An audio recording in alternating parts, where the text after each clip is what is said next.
Yes, people, we are back live again. It's win or go home in the NBA playing. We will find out who are going to be the eighth seeds on the East Coast and on the West Coast as the playoffs start tomorrow. Co-streaming with my guy, CM. What are you saying, my bro? It's good to be back. Missed last time out on Wednesday, Thursday morning, but it's wonderful to be back. Friday going into Saturday, some big games, bro. And large ups to everybody in the chat. Make sure you drop a like on both streams. Subscribe to Prozone Sports. Share, click the notification bell, follow on social medias as well, because we're gonna be covering as many playoff games possible. So just stay here. This is a good place to chill, a few jokes here and there as well. And shout out to everybody that comes across. But man, let's speak about those games. Oh man, look. I mean, look. There's a huge game on the East tonight. The Bulls are down in Miami. Man like Chino, I'm not so sure he wants to win that game, but hey, there's an opportunity for them to get back into the playoffs. Obviously, last season they were in there very comfortably. They were the number 2 seed or number 1 seed, I think they were last season. Hey. I'm just trying to think. Were the Celtics number 1 or were we 2? Miami were 1 or 2. Yeah, wait. Let me check that. I think they were. So yeah, Miami were number 1. They were And then 1. what's That's the what I'm number saying. 2? They were 1. That's what I'm saying. They were 1. To drop from 1 to 8th seed is a big drop. But we'll have to wait and see what happens on that side. But I mean, look, it's going to be a good game tonight. Obviously, we saw what happened in the game Wednesday, Thursday morning. DeMar DeRozan and Zach LaVine put together a performance. First duo in Chicago Bulls history to have 20, 30-point games each for the franchise. So, I mean, you know, if they can combine tonight, it could be a long night for Miami. Miami have a lot of things to do tonight to be able to try and get through. I think some of their supporters, Chino's said it himself, they'd rather them not even make the playoffs and have to rebuild in the summer. But we have to wait and see over there. And then obviously my guys' team, OKC, in the later game tonight against the Timberwolves. The Timberwolves had a very difficult ending to their game against the Lakers. They were up, then they went down, and they couldn't recover. Whereas OKC went to New Orleans and put on a show. Really, to be honest with you, like, you know, in that game, and I'm looking forward to that one too. What's your makings of tonight's games? Man, we speak about Chicago and Miami. I think it's gonna be a slow one, a physical game. Miami, a difficult one against Atlanta. They didn't play as aggressive and as hungry as I thought they would have. I'm expecting better performances from the likes of Bam Adebayo, who was really timid and got dominated by Clint Capella on the boards. I mean, Clint Capella dominated the whole of Miami on the boards in general. And they were able to go through into the playoffs. And Miami got to be hungry. Jimmy Butler as well. And then you're looking at your guys and Tyler Hero. I think Gabe Vincent and Cole need to be playing better defense on the perimeter, because there are too many occasions where Atlanta got to the rim or in a mid-range area. It was way too easy. So I'm expecting better from Miami. For Chicago, this is a massive opportunity, because I don't even think a lot of Bulls fans were expecting them to win, especially with the way that Toronto game was going early on, and they were able to claw it back. Zach LaVine, like we said, on stream, caught fire, and they were able to get to the win and get this opportunity where it's win or go home. And a later game now, Timberwolves OKC. Like you said, a brilliant performance by OKC against the Pelicans, able to win that one, especially with a few moments of adversity. Josh Giddey, I believe, had a career high in points in that game. A really good performance there, able to play, making same with Shea. Slow start, but then he started to warm up and heat up, and it was exactly what OKC needed. And then you got the performances of the other guys around them too. For the Timberwolves, disappointing game against the Lakers, because when you looked at the performance of Karl Anthony Towns earlier on, you thought he was really going to lead them to something special and a massive victory. They didn't have Anthony Edwards to rely on. We found out later on that he has a little bit of a problem with his elbow, shooting elbow. Maybe that's a little better today, but it's going to have to be. Now they're getting back the Rudy Gobert, that was a massive contributor on the defensive end. How big is he gonna be? We shall see. Because I was kind of mentioning, can OKC take advantage of his drop coverage with the Timberwolves possibly? But if Karl Anthony Towns is performing the way he is and doesn't get into foul trouble, it's going to be a difficult night. If Anthony Edwards is able to find his shooting form and be aggressive from minute one, again, it's just going to make the night even more difficult. And they had guys, shooting well too against the Lakers, but in the end, things didn't work out. They had Mike Conley, Prince as well, who had great shooting nights. Yeah. But unfortunately, they just weren't able to finish the deal in overtime. Yeah. So it's a massive opportunity for these teams. For OKC, like you said, second youngest team in basketball. Nobody really expected them to get to this point if you look at the beginning of the season. But they've played hard. They've developed well as a side. And they deserve to be here. They deserve to be in the playoffs nonetheless. And with the Timberwolves, it's been an up and down season as well, but they've developed as well, and they deserve to be here. So either way, I think that's going to be a really exciting game out west, and starting out east here, this is going to be one of those ones where when we watched Miami and Atlanta, it wasn't the most exciting games at times, but it came alive later on. But I do expect it to be slow, defensively minded, really. Miami, I'm looking for a better performance, and shout out to Chino. Hopefully he gets that tonight. But Chicago, man, if Zach LaVine's able to produce what he did in the latter stages of that game and bring them to victory, if DeMar DeRozan gets it going in the mid-range and he's able to get his spots, I mean, they've got dangerous guys, Alex Caruso defensively, and they've got a lot of momentum guys as well coming off that bench that can perform at a high level. It's a shame that Lonzo's not there, because I think they would have been an even better team on both sides of the floor, especially in the fast break offense, which is something that they thrived on in parts of last season. But I'm looking forward to this game, and hopefully we get two good ones. Yeah, you mentioned some good stuff in terms of the Bulls, in terms of the guys they got coming off the bench. When you look at the likes of Patrick Williams, obviously Pat Bev is obviously there to help push the pace. You already know, he's I think he's the player with the most wins in the play-in since they introduced it anyway. And then obviously you got Patrick Williams, who's had a really good year. Kobe White as well, another player who he's got good energy. He can shoot the free ball as well. He's not shy to do that. DeMar DeRozan didn't have the greatest night in terms of his mid-range. He was a bit off, but he was able to still, get to the rim and score. So, let's see if his mid-range game is back to its usual place this game anyway. Let's get into these comments still. Man like Yank, I know he is ready for tomorrow night's start. Like the beam. They begin their campaign, the playoff campaign against the Warriors. We're going to be watching that game, and I know you're going to be excited for that one. So, because I think the last time you said you saw them in the playoffs, you were like 5 years old. So it's going to be interesting to see what happens there. I hope you're well, though, my bro. Keegan Murray getting robbed of Rookie of the Year. He deserves to win. Right. So that brings me to another discussion point. We'll talk about these because they've started to bring out the finalists for these awards. So we'll discuss these after these comments. The game's about to tip off as well.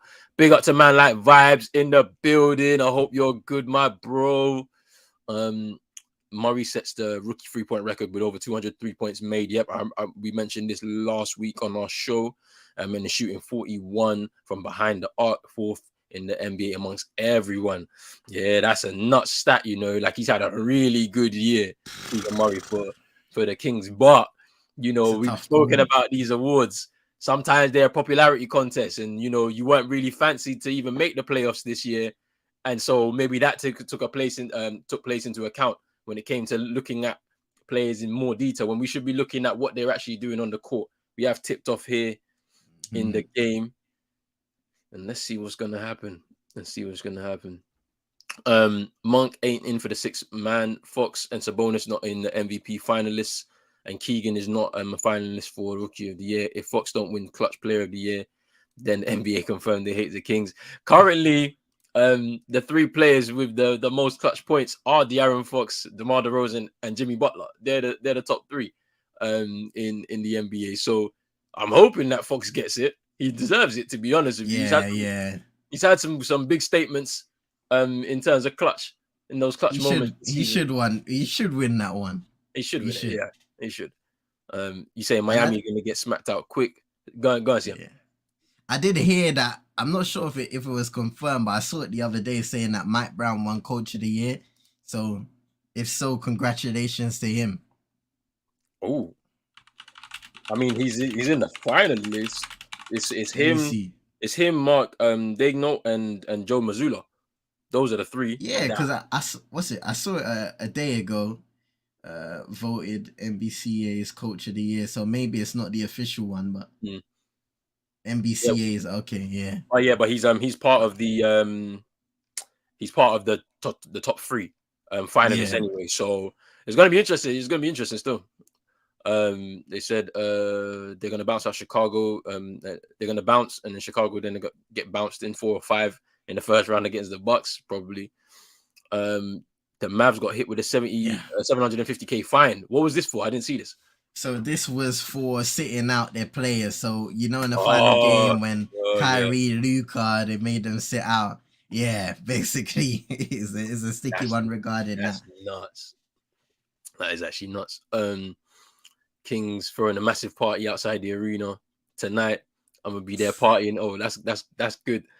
That's good. I hope you enjoy that, my bro. That should be interesting. That should be interesting. Still, Fox has over 2 points per game more than the other finalists here, and over 7 points per game in clutch time. Yeah, like he's had a really important contribution to your clutch points this season. Won you some big games. Miami shooting well to start the game. Max Strus 2 for 2 from beyond the arc. Let's see if Chicago can respond. Patrick Beverly and Tyler Hero almost getting into it.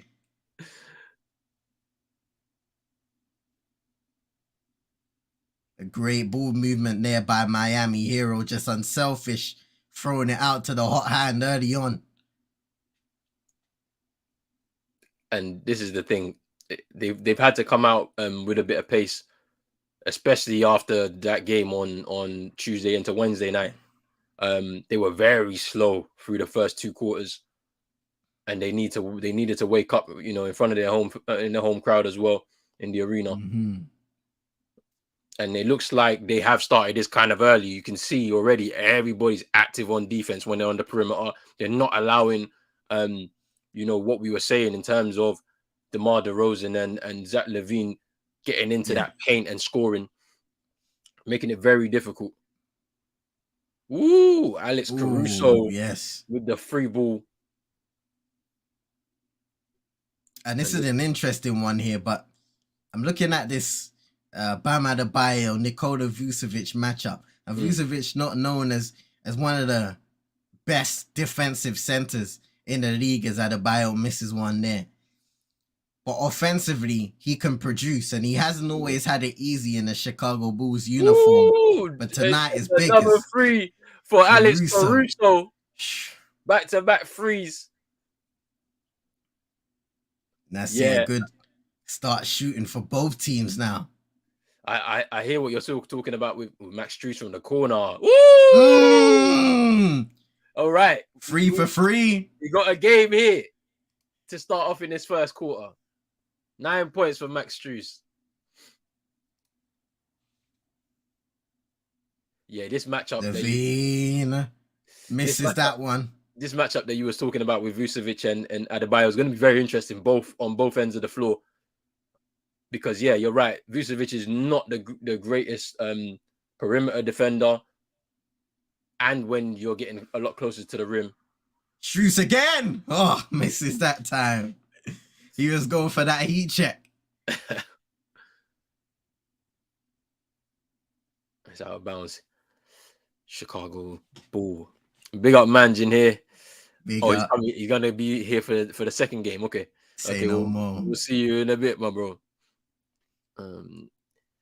Mike Brown got coach of the year with the coaches vote. Caruso couldn't get that one to drop in if you don't give him the award for taking the Kings to the playoffs. It's rigged. NBA confirmed they purposely tanked their first round pick. Was top 10 protected, and loss meant the loss meant that they were in the lottery. Okay. Max Strus again for free. That's his 4th already in the game. He's on fire right now. Miami leading 12-8 and LaVine to the rim. This is what I'm saying. This is what I like about this win or go home game. It's quick paced. Hey, everybody's bringing it. Hero. He misses that J. It's Zach LaVine now. LaVine, he's missed some makeable threes, a couple really in this game so far, able to get a layup just now. Beverly misses.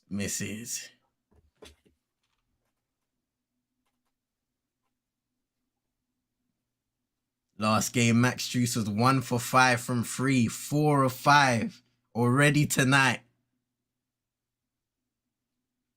Adebayo called for a travel.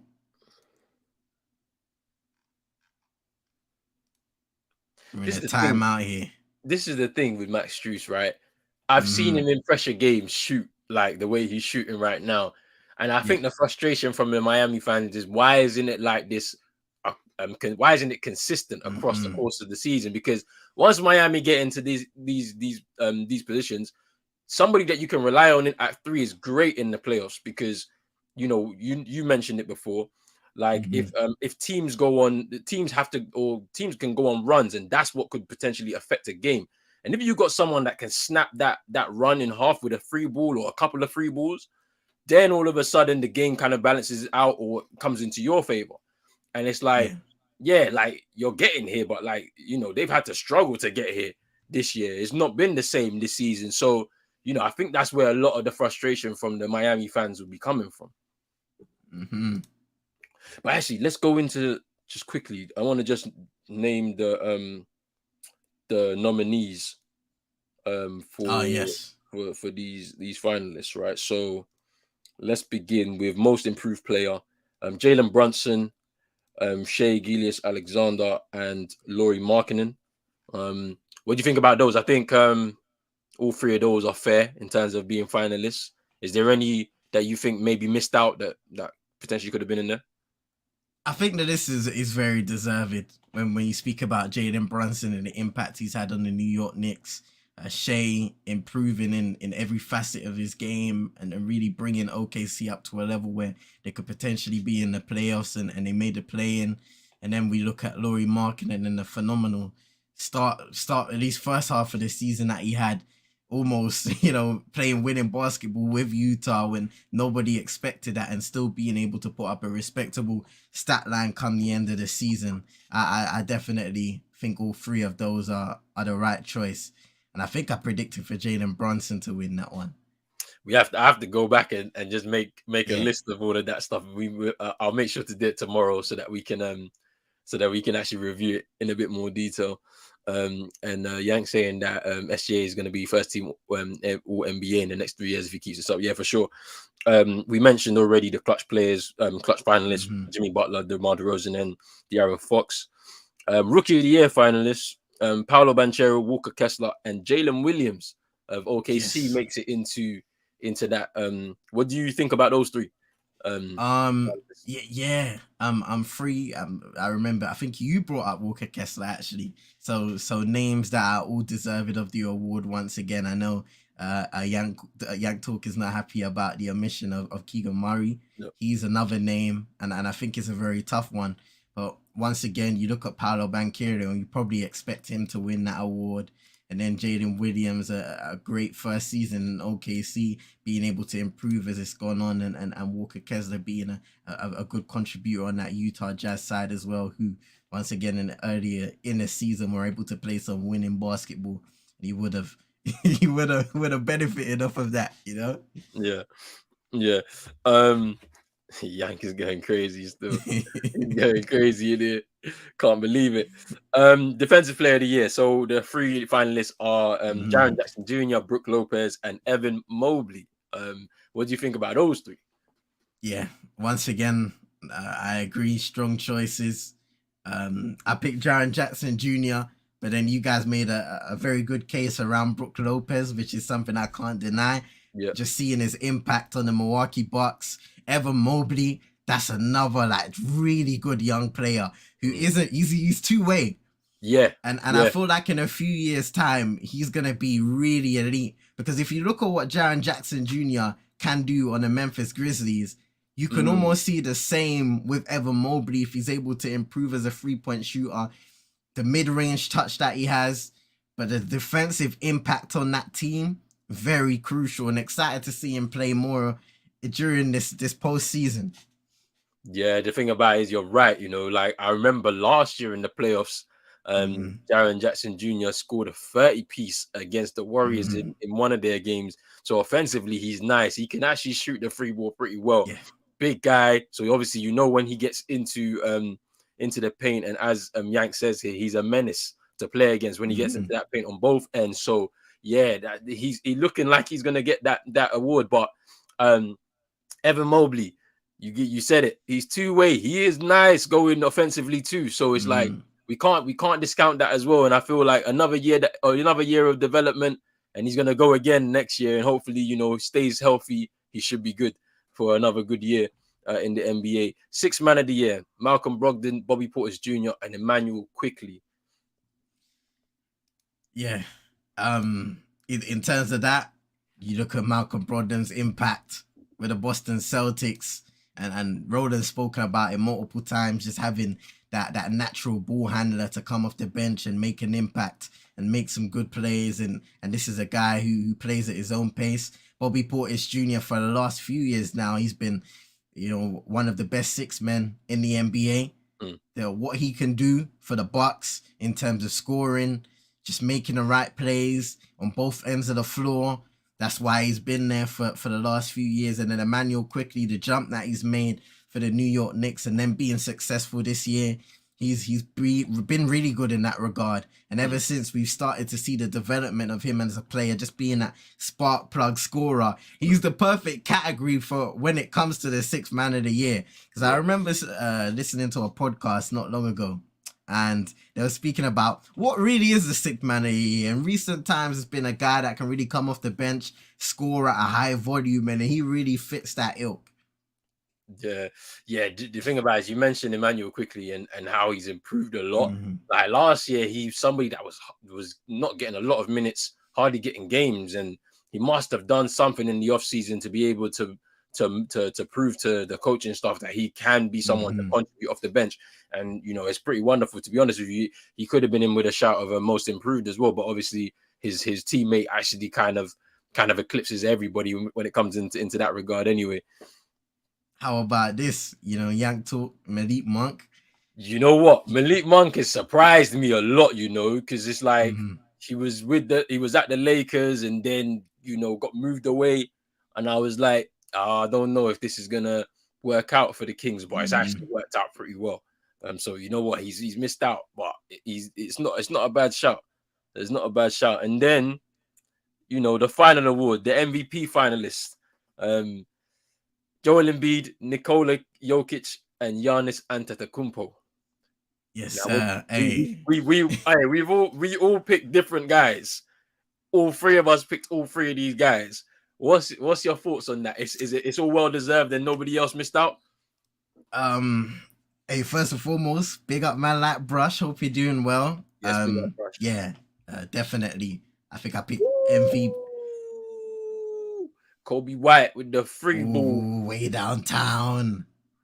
Yeah, I picked Embiid, but you know, any one of these guys are worthy. Giannis has kind of gone under the radar when it comes to the MVP campaign, but what he does every year, it's almost like people are numb to it now and they don't even appreciate it as much as they did before in terms of just the physicality, the competitiveness of on a nightly basis, and the winning culture.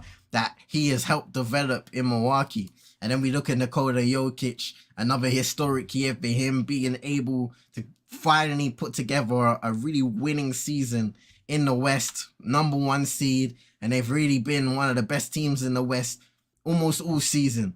So he is deserving of the award.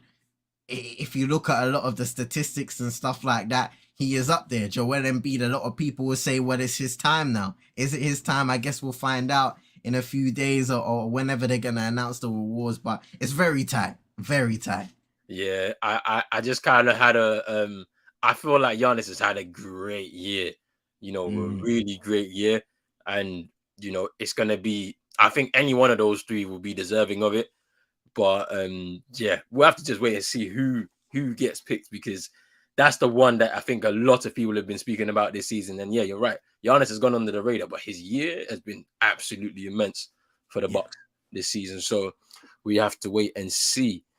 Yank says, give it to Brogdon for the 6th man. Dude is legit as hell everywhere. Yeah, he is. Big up, man. Manitas. He says, Lucas sucks, go Suns. Hey, the Suns, it's going to be an interesting series against the Clippers. That's for sure. Make sure you like the videos. And it's a dual stream. We're co-streaming on CM22 and on Pros Only Sports. So make sure you slap a like on both videos. Subscribe to both channels if you're new as well. And, make sure you enjoy a lot of this content that we're going to bring you over the next couple of months.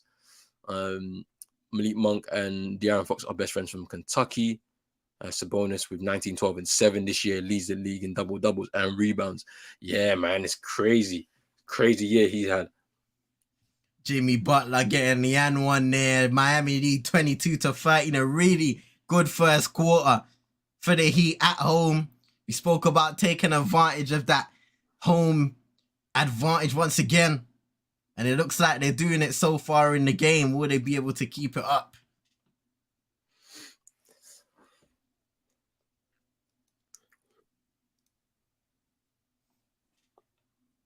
But there was conversation for Domantas Sabonis to be in the MVP conversation or in and around it. Yeah. So, just because of the season the Kings have had and how consistent they've been in a West that just kept on changing. Yeah. It's crazy. Also, coach of the year. Shout out to everybody. So they had Mike Brown, Sacramento Kings. Mark, I'm gonna call him Mark Daignault. I don't know if to say his second name properly, but Oklahoma City Thunder, Mark, and Joe Mazzulla of the Boston Celtics. So what do you guys think about those 3 candidates? The thing about it is that, like, even with all 3 of them, you have a case. I feel like with Mike Brown, taking the Kings to the playoffs, and we at the beginning part of the season when we saw them on the kind of run that they were making, we were like, how long is this going to last? But they was able to withstand all the pressures. De'Aaron Fox has had a great year himself, and it's crazy how he's helped lead the team alongside Sabonis. And we all thought that, when they traded away Halliburton and brought in Sabonis, that, it was the wrong move. But, their organization has really made a really, really good move that's actually helped their organization and push them forward. Both of their players were all-stars this season as well. And it's actually great to see, a team that hasn't been in the playoffs like Kings, Yankees said, over a decade, to now make it. And they're gonna give the Warriors a run for their money, despite the fact that the Warriors, once they get into this playoff, they flick on the switch and they're in grind mode. So we have to wait and see what happens there. But Mike Brown has been the leader of that, and it's good to see him recognized as one of the coaches. But as for OKC's coach, Mike Daignault, wait, no, it's not Mike. What's his name? Yeah, Mike. Mike Daignault.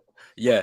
As for him, leading the second youngest team in the league, to the position that they have, I don't think anybody gave OKC a chance on the West to even make it in to the play-in, and they're 1 game away from making it into the playoff proper and facing Denver.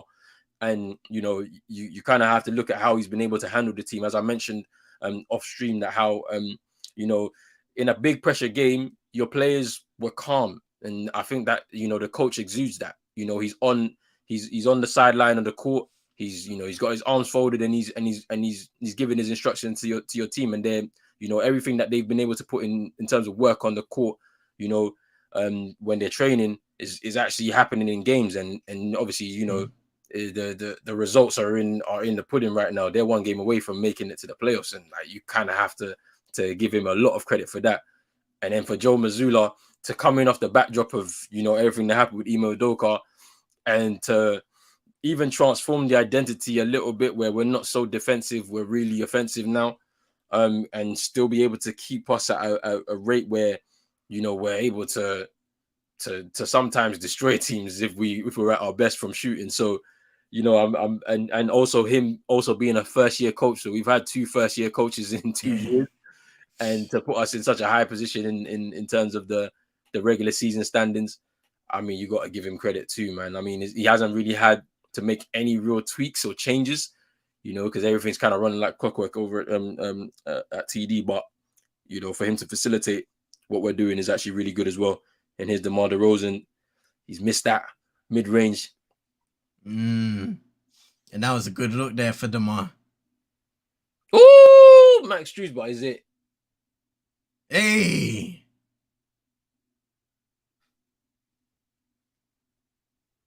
Oh, they gave an offensive foul there on Jimmy Butler.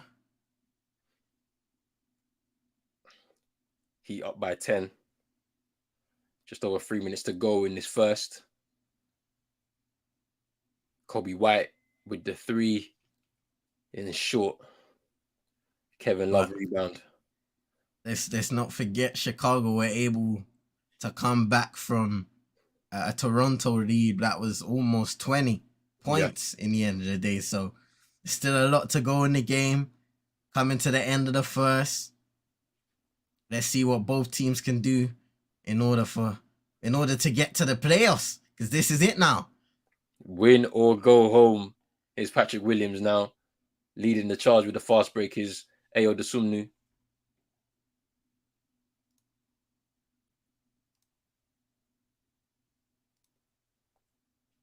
It's Kobe White. Dosunmu with the 3. Wayward. I don't know if that was a block by Lowry or if it was Wayward, but here's Kevin Love with the ball fake into Jimmy. Nice feed there by K-Love.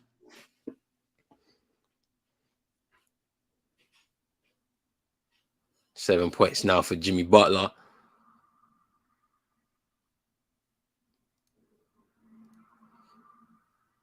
That's nice from DeMar DeRozan there to finish.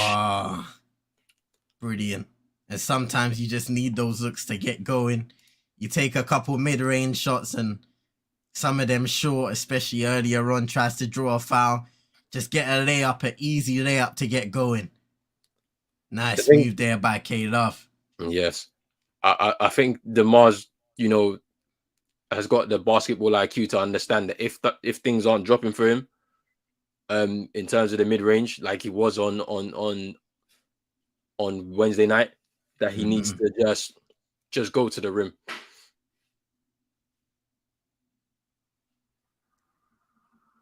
Ma getting double team there. That was good by the Heat and great defense. Jimmy Butler able to poke it free and get a slam on the other end.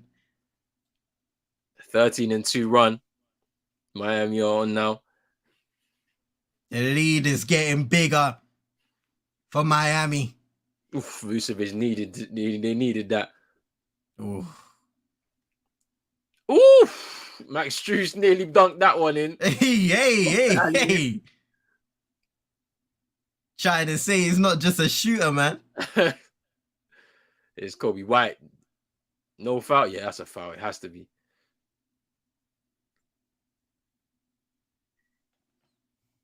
Kyle Lowry had a great game against Atlanta. Is he going to be able to keep it up for one more performance? Or was it a one night only type of thing? They're gonna need more than one night. I can't lie. They're gonna need in order to survive.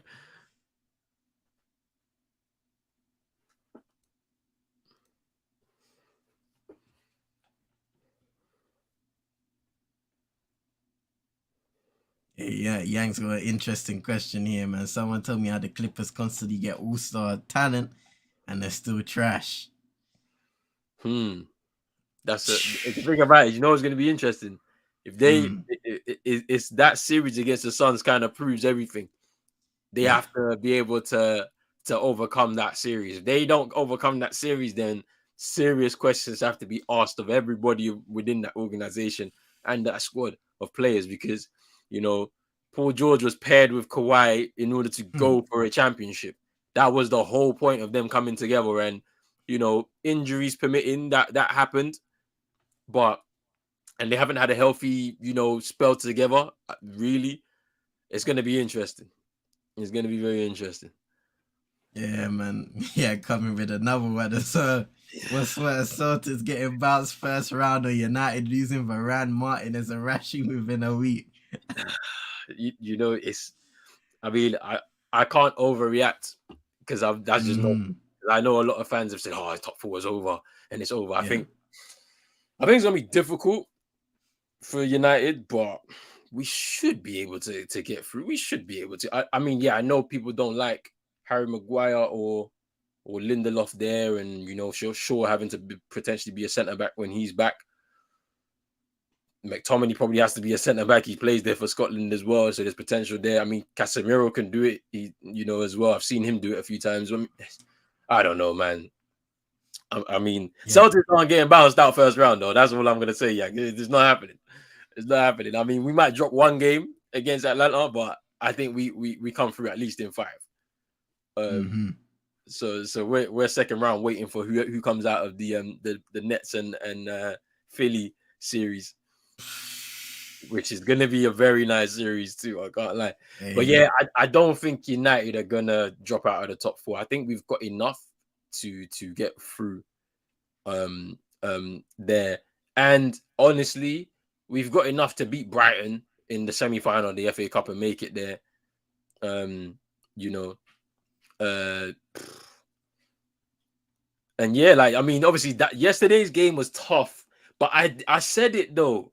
I did say that this is Sevilla's tournament, so it's like you can't underestimate them. United played really well. We should have been 3-0 up, definitely. Mm-hmm. Should have been 3-0 up and killed the game at that point, but we didn't do it, you know. And and another thing as well is there were a lot of people saying, well, Sevilla, they're not having a good season.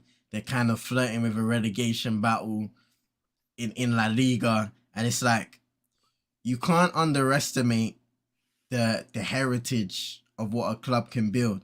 You know, people were speaking about Real Madrid not potentially playing well in the Champions League, but still finding ways to win.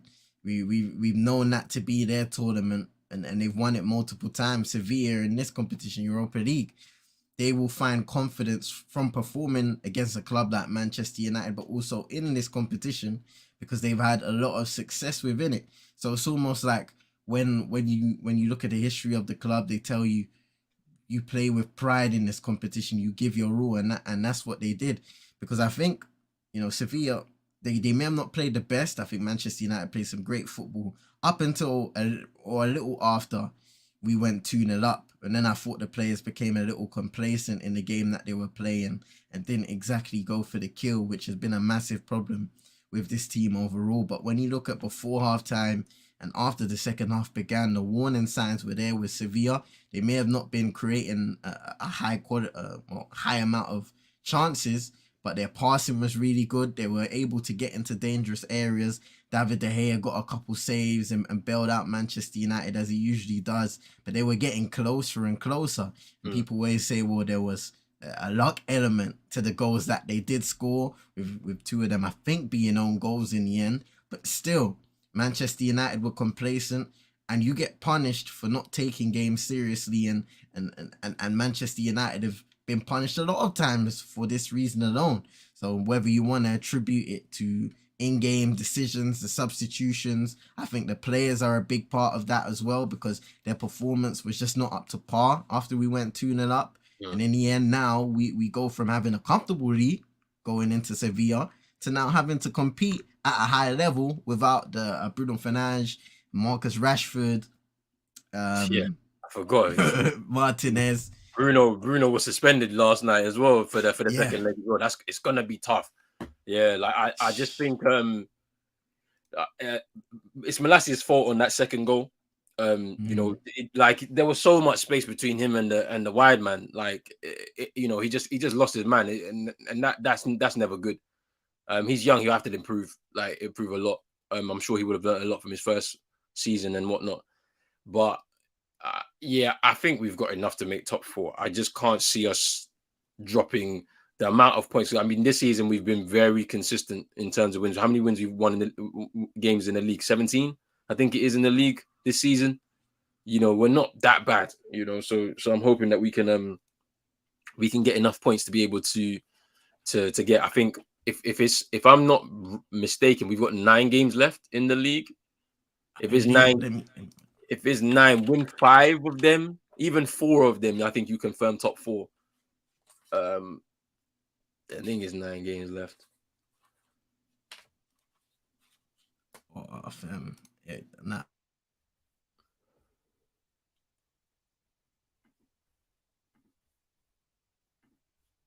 I think CM's frozen, you know. I think it's 9 games left. Oh no, you're back. You're back. Yeah, you're back. You're back. So we got, let's see, Tottenham, Villa, Brighton, West Ham, Wolves, Bournemouth, and then Fulham. It's 8. It's you said 8, I think, or 9. It's 9, isn't it? Was that 7 games? Let me see. 1, 2, 3, 4, 5, got 9. 6, 7. Yes. Is it 7 or 8 or 9? I think it's 7. Yeah. So wait, hold. Oh no, we still got to play Chelsea as well. Yeah, we got 9. Oh, I'm not even looking at the Forest game, fam. I was looking there below. So yeah, 9 overall, including. Yeah, we got 9 games. 9 games. Win 4 to 5. I think we confirm top 4 with that. Yeah. But then it's the Europa League second leg, which is a tough one. I think Sevilla have had our number in this competition for some time. As I said, it's their competition. They've won it 6 times. They're not going to want to lose that, you know, that game. And they're very strong at home as well. So we'll see. We'll see what happens. Honestly, I don't know. Vibe saying, Roland, the man that was saying the season not over, the same man saying it'll win the league this season. This is what I'm saying. I don't understand. And then he said the man was saying that we'll play better without Rashford after 45 minutes, then went quiet in the second half. This is what I'm saying. Like, we play better football with Martial and Rashford in there. It's not one or the other. Like, I don't understand why people do this. Like, it is not one or the other. If both of them are in the side, we are most deadly. But people want to do this, you know, Rashford's not good enough and this, that, and the other when he's not scoring, what he's doing and all of this type of stuff. Like, I don't know. I don't know what they want. You know, I don't know what they want out of him, to be honest with you. Big up man like Ennen. He's saying we're bottle jobs. I mean, I don't know what to say, but like it's kind of hilarious. Chelsea fans talking like you ain't got a Champions League semi-final to navigate at the bridge, which I don't think you're coming through either. You know, I think Real Madrid are gonna do it. It's not like last season where, you know, Tuchel, you had someone a bit of tactical acumen, and even then at the Bernabeu, you still couldn't finish it, even being 3-0 up or 3-1 up or whatever it was. And you're still talking. I mean, it is what it is. Should we buy Sabitzer permanent before the end of the season? You know what's interesting about that one? It depends on the ownership situation, because if the Glazers are here beyond the summer, it's a cheap option. Do it. Cheap squad option. Just do it. If we have new ownership, I think we can go out and get better. You know, and the money won't be an option, obviously. You know, so obviously we have to look at financial fair play, because the latest accounts came out saying that we were close to $1 billion in debt, which is nuts. Like, we're close to $1 billion in debt. Like, I'm just hoping that, you know, this ownership situation gets resolved and we can just end this story, because I'm tired. I'm tired. I don't even want to talk about it anymore. Like, I'm tired of it.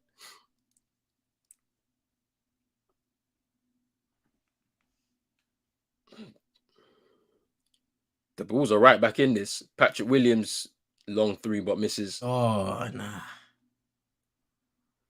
The lead is down to 6. It's Vincent.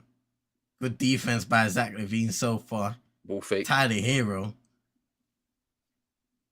Here's Bam. Up against Andre Drummond, who's come off the bench. Mid-range, no.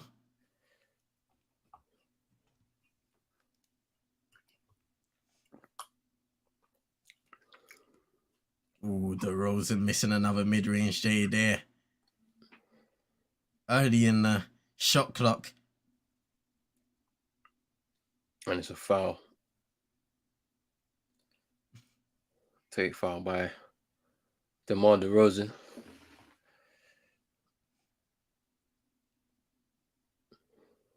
Adebayo just went down there. He's taking one out of Kyle Lowry's book. It works out.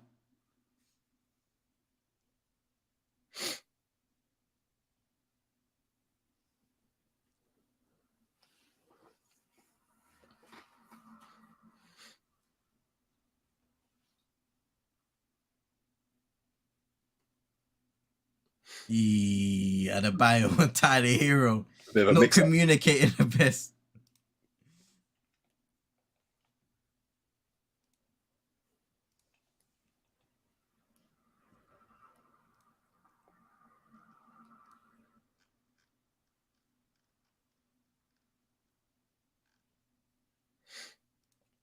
Here's Kobe White.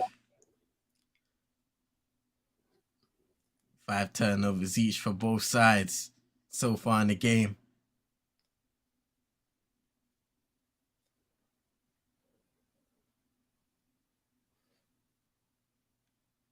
Andre Drummond couldn't finish there as the shot clock was winding down.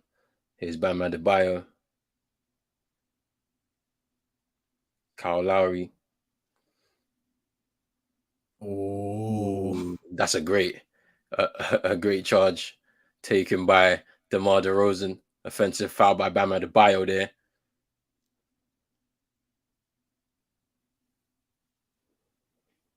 They're just showing a replay there of Zach LaVine having to readjust midair and dish out the ball.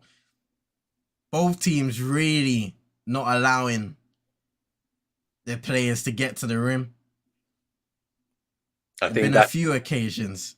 That's their strengths. I think for both of the teams, their strength. To be honest with you, you know, you've got Zach LaVine and DeMar. Here's DeMar with the and he finally gets one down. That was nice as well. Finally gets a mid-range down, and maybe this might open up for him. Leads down to 4 now. You see, man, Miami 1 of 5 in the second quarter. Their offense has really fallen off a cliff. And maybe this is the reason why they've had such an up and down season. Just not able to be consistent shooting like how we normally expect them to be. But Adebayo misses another one there, and really a turnover for Zach LaVine. He's lucky the ball found its way to DeMar DeRozan. Oof. Caruso. That was a difficult pass to pull off there by Alex Caruso to Patrick Beverly all the way on the other corner. It's kind of crazy. But yeah, that's the strength of both teams, man, getting into the paint. And I think both teams recognize this. And so they've set up to make sure that there's a bit of a blockade, a bit of a wall to make sure that there's nothing going on. Tyler Hero from 3 and he misses.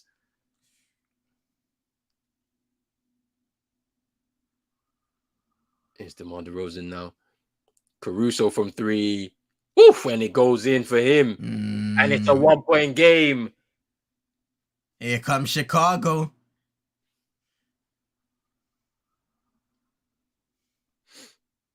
The pace for Miami's dropped off. Here's Kyle Lowry from 3. Oh, and he sinks that. There we go. Kyle Lowry showing up for Miami when they need him most. Gino, where you at? He's not making it today.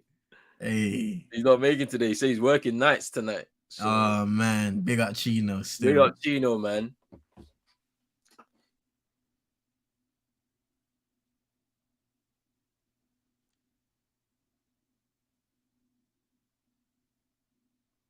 Tyler Hero. Another Hero floater. Gets it to go now. restoring Miami's lead to 6 points as we got a timeout. Billy Donovan is looking to go to the drawing board after getting themselves within one. They're back out. 6-point lead for Miami. Mm.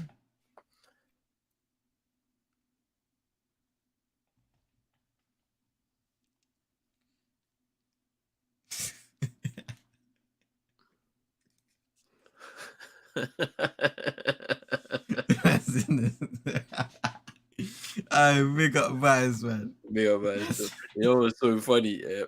The way he was talking about Kyle Lowry, and then my man pulled up with a 32-point game is crazy, Yo, nah, that's crazy, man. It's crazy. Basketball's a funny game still. It's a funny hilarious. game. Let's talk about well, no, at halftime, let's talk about the Shannon Sharp comment about Russ and Chris Paul. We'll talk about it more at halftime. That's an interesting debate to have. Man, the NBA website needs to pattern up, man. Why does my stream keep on buffering? And yo, that's crazy. Bayern Munich firing Nagelsmann, then to go at the German Cup and then 3-0 down in the Champions League and still not first in the Bundesliga is comical. That's actually crazy though. They actually having one of them kind of season. They should have stuck with him.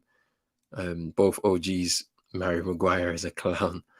Bro, how is that a yellow for Bruno? These refs hate seeing us see against Spanish teams. We have poor record against Spanish teams. I can't lie. Chelsea, bro, I can't hear you from down there near Crystal Palace. Where is Seville in La Liga? You bottled in 8 minutes. Historic United. Relax. Things we should do. Sabitzer now, who's from Mönchengladbach. I have not seen Neuhaus. I've not seen much of him. So let me know what he's all about still. That tramp Ratcliffe needs to leave us all alone. Stop bidding, man. You can't use Clan to buy the club. Nah.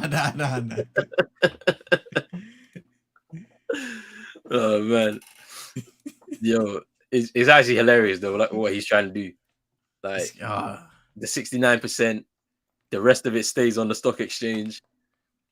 It's just not for me. I don't want that because you're not even offering to clear the debt, so we're still gonna have the debt anyway, and we're not gonna operate in the way that we need to.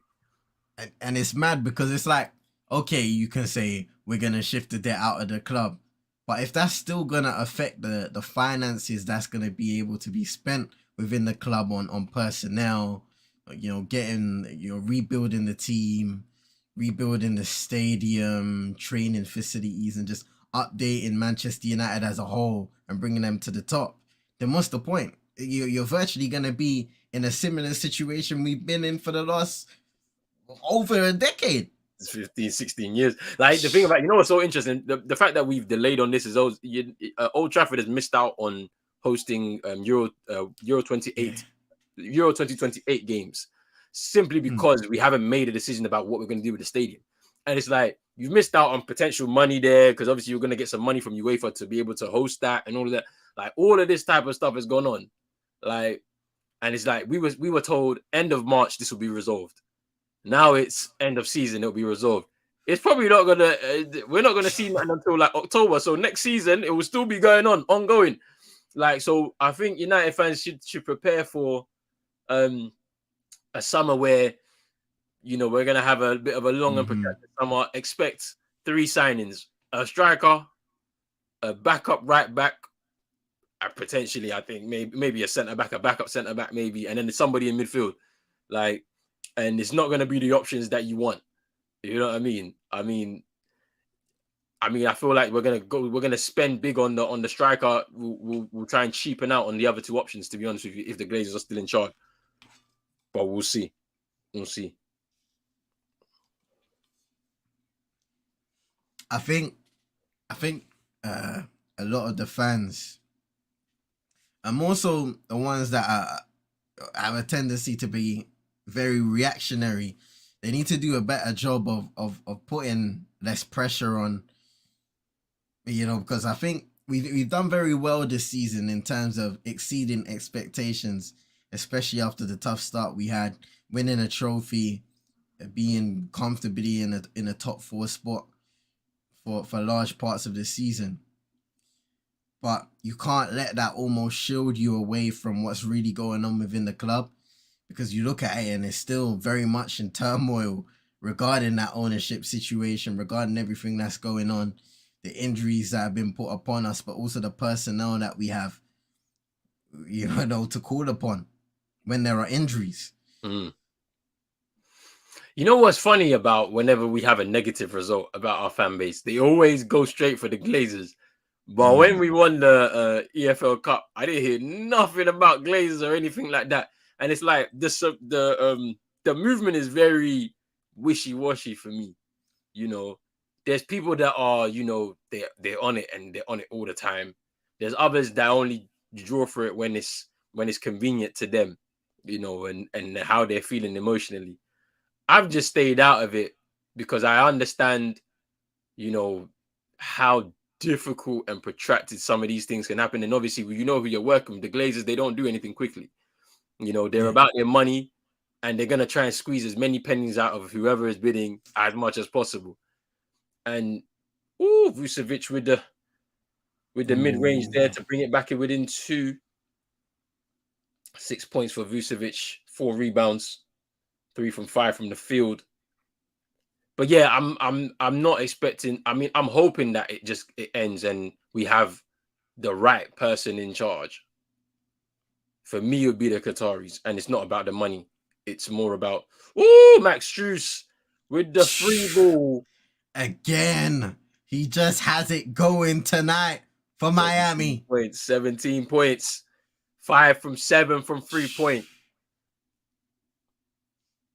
Just keeping them at bay, but Zach LaVine replies straight to the rack. That is way too easy.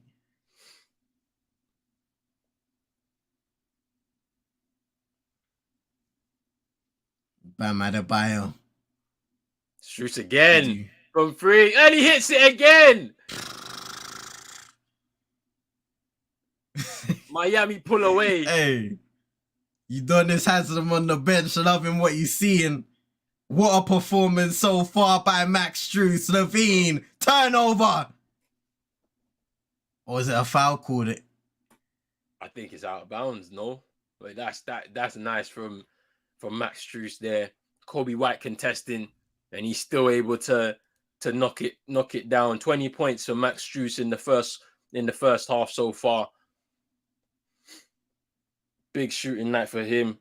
Trying to get this Miami team into the 8th seed spot in the East to play the Bucks. Zach LaVine stops and pops, and he misses.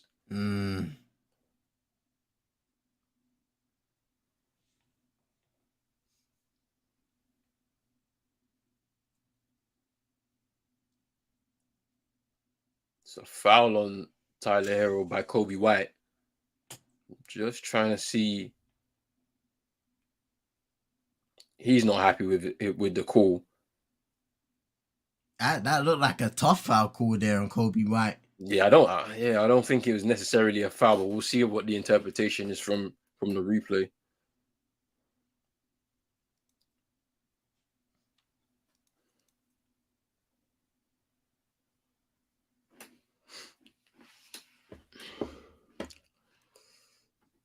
What team is more of a hype, Liverpool or the Mavs? I wasn't expecting Liverpool to drop off to happen this season, even though you could kind of see it with certain players within their squad and them not revamping that midfield. But I didn't think it was going to be this bad. I still felt they had enough. The Mavs, since the trade deadline, it's been an absolute calamity over there in Dallas, and boy, I don't know. I don't know how it's gonna. I don't know what this summer holds, and you already know that it's gonna be very interesting in the summer once the rumor mill begins and the moves start getting made. Let's see what happens with Kyrie. Let's see what even happens with Luka. Luka could all of a sudden accelerate his exit and decide, you know what, I've had enough, and decide to go and find something new. And they might have to make something happen for him. You know what I mean? Like, man, More overhyped bomb, Trent or Kyrie? Uh, Trent in there. I'm gonna go with Trent in there. On this one, I'm gonna leave Kyrie alone, bro. Yeah, I don't think Kyrie's overhyped, man. He's a phenomenal player. No doubt there are guys that can probably impact on winning a lot more. I just think he's been in part of the problem has been him, but also the organizations he's been at.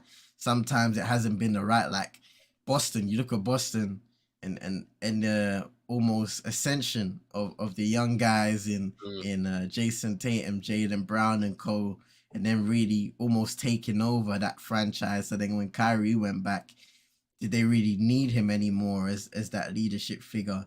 Probably not, and it didn't end up working out there. His time in Brooklyn, obviously a lot of controversy regarding different stuff that we don't need to talk about again.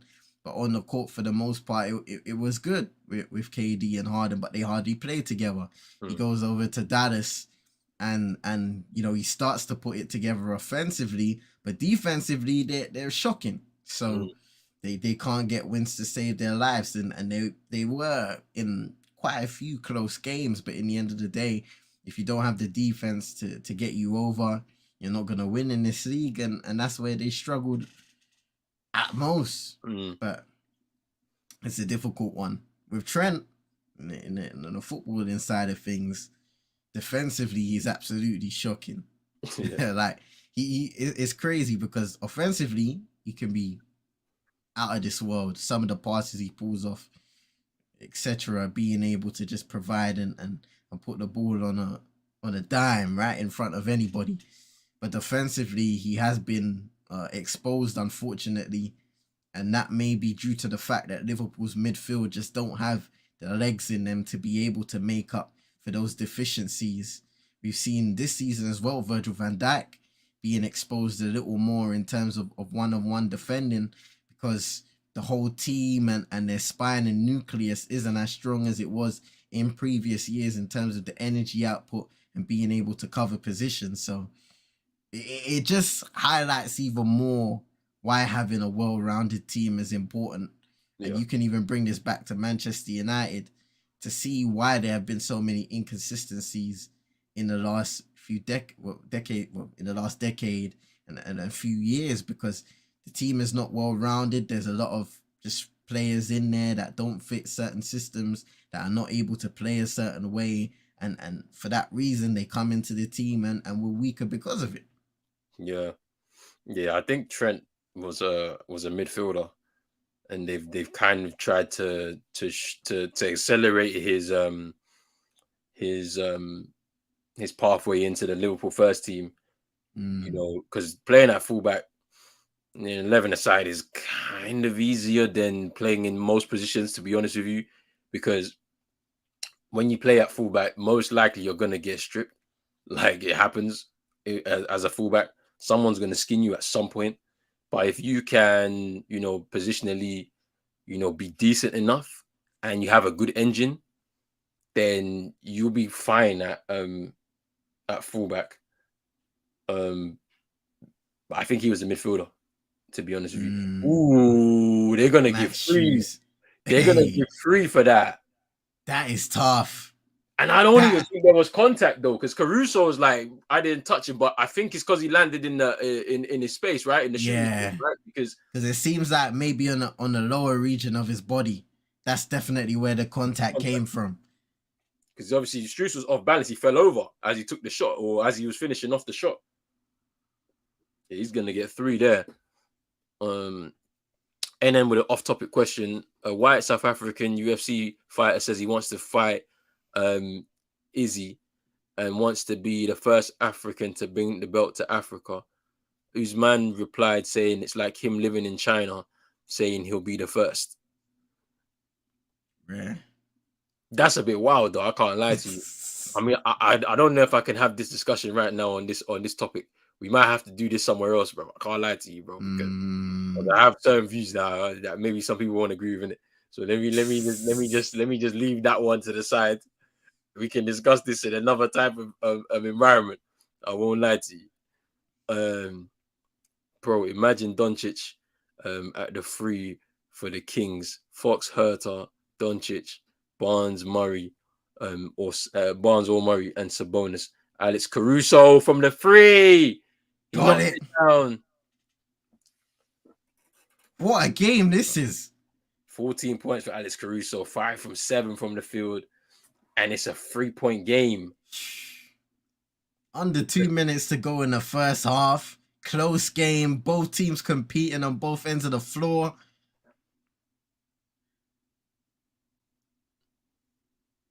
Jimmy Butler just not able to get that turnaround fadeaway going. Still in possession of the ball now. Shot clock reset. Tyler Hero. Bruce. 7 seconds. Oh, he's on fire right now. Thanks, Bruce. We might be way past that heat check moment. He is sizzling hot. 23 points. This is crazy right now. He is stupid hot right now. What a first half for Max Strus. Miami up by 6. 47-41. Levine misses again as the shot clock winds down. Great defense by Miami. Tyler Hero again with the floater. Extends the lead out to 8 points. Readjusting in the air, left-handed layup.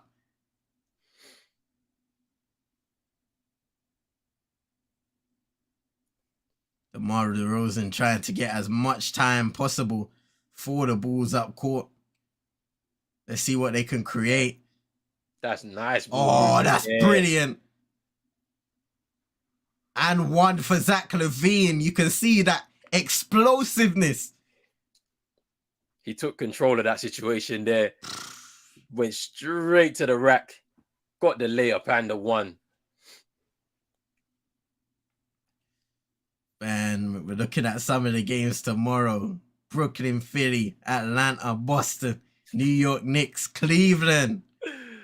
Oh, I can't wait. Looking at that Golden State and Sacramento game coming up as well. Very soon. It's a marathon. We're going to probably be getting 8 hours straight.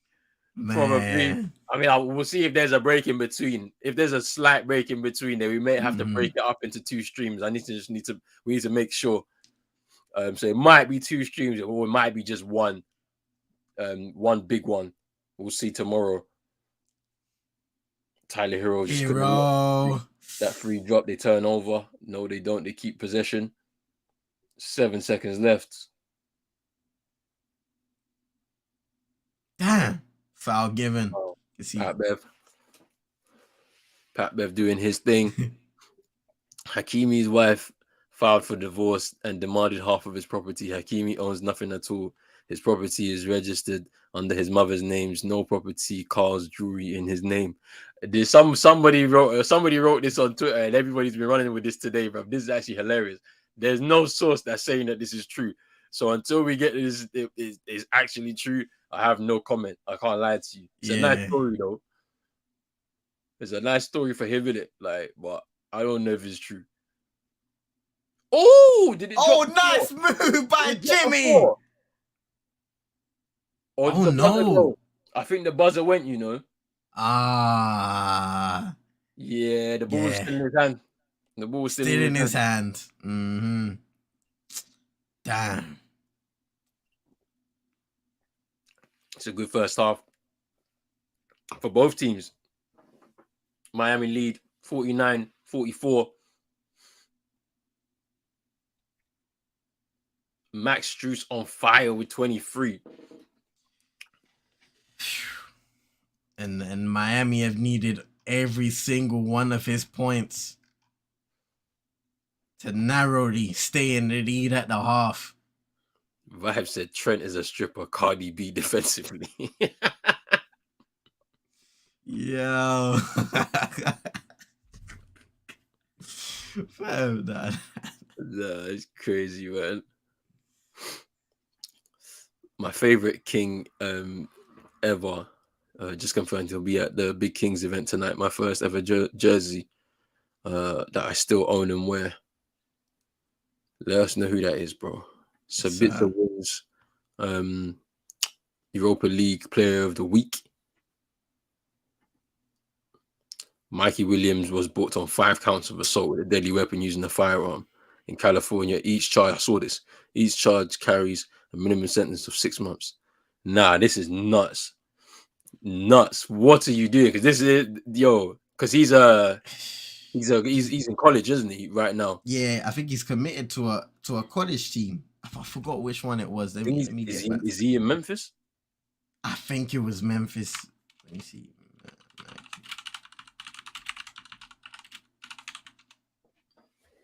Yeah, so the University of Memphis. Ah, boy, it's another one of them stories, isn't it? Like, why? Especially like Mikey Williams is a guy from when he was younger. He's had the spotlight on him in terms of social media and everybody knowing who he is. There's no reason for him as an individual to be carrying around a gun, bro. Get security. Let them handle what if you're in trouble, let them handle your business. It's another one of these situations of young guys just ruining their careers before it started. And obviously, we haven't heard the backstory on it because a few people that I've listened to have mentioned maybe he was acting in self-defense, but 5 counts of assault. 5 counts is wild, though. 5 counts is wild. So because that alludes to potentially it being more than one event. You know what I mean? So like, I understand protecting yourself, but now it looks like you're the aggressor in some of them situations because it's 5 counts. Like, you know what I mean? Or it could be a situation where it's like he has an entourage of people, and in order to conflate the charges against the guy the person that's most known, they'll say 1, 2, 3, 4, 5, they're all you, or 1, 2, 3, 4, they're all you. Yeah. Type of thing. Like, that's crazy, man. I don't know. It's just lack of guidance, you know what I'm saying? Like, there needs to be somebody in all of these young people's corners, man, just to kind of tell them that, yo, chill out. You can't be doing this. You got a lot more to look forward to in life. This ain't it, type of thing. And it just seems that we don't have these kind of people around to give these people the arm over the shoulder. Like, so, I don't know what's going to happen to the young man, but hopefully he don't get into too much trouble. And hopefully if he gets out of this situation, he learns a big lesson and decides to move a lot smarter with how he's moving anyway. But, Jason Williams, a.k.a. White Chocolate, he was passing like Nash before he even hit the league. Hey, you're going to have a good night at this party, like literally before the playoffs begin. That's nice, man. That's nice. But halftime here, man. Max Strus, 23 points, 6 from 9 from the field, and 6 from 8 from the 3-point line. 19 points for the rest of the starters, though. For the Heat, everybody needs to wake up if they want to maintain this lead. And for a Chicago team that haven't been really that good, Alex Caruso has kind of bailed them out from 3 at certain points as well. So it should be very, very interesting in this second half. Let's talk about Shannon Sharp's comment about he said that Russell Westbrook has had a better career in the NBA than Chris Paul. What's your thoughts on that statement there by Shannon Sharp? I think it's an interesting conversation. A lot of people discredit both guys, Chris Paul, I think, because of his body and kind of certain situations in terms of him not really living up to expectations in the playoffs. So it's interesting, but we can't discredit the career Chris Paul has had. Multiple time All-Star, you played at a higher level and has elevated, most importantly. It is rare that you have a player in any position in basketball that in whatever team he goes to, he can lift them up. He can impact winning. Even at this age with the Phoenix Suns, the way he was able to elevate them in the years here with the likes of Devin Booker, DeAndre Ayton, and co. That is a guy who, for me, is one of the best point guards of all time. Russell Westbrook is the same. Had a very, very good start to his career in OKC and went from strength to strength as the sole star, winning an MVP and a deserved MVP at that. That was a special season where he averaged a triple double.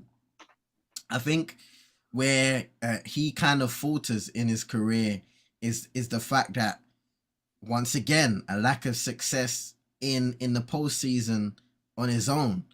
No, and I think in that regard, as much as I love Russell Westbrook, he's not as impactful when it comes to winning as Chris Paul is. And that's one thing that I can kind of separate them with. Like Russell Westbrook, exciting to watch when he's at his best, athletic. And Chris Paul was very athletic early in his career. But like freakish athleticism for Russell Westbrook at his best. You know, a triple-double machine. And he can impact winning in a regular season, don't get me wrong. But in the playoffs, he hasn't really been able to put it together. And it seems like there are also limitations due to, you know, his skill set when he goes on to certain teams, where I think that is lesser of the case when it comes to Chris Paul. He can glue into a lot of teams. He's the point guard. He knows how to control systems, play at his own pace. And that's what has made him so great for as long as he has been around in the NBA. So it's a conversation there, but I would say Chris Paul is better than Russell Westbrook overall in terms of the player. Of course, you can look at it and say Russell Westbrook has won an MVP, but I don't want to look at it as simplistic as that. I want to look at what they've been able to do in terms of impacting winning. And Russell Westbrook has done that, but I feel like when Chris Paul goes to teams, especially in the latter stages of his career, when you look at OKC and how he was able to elevate, lift up that side, he goes over to Phoenix, which they had, you know, a good run in the bubble and stuff like that, but he was able to bring them strength to strength and was a contributor in them getting to the finals.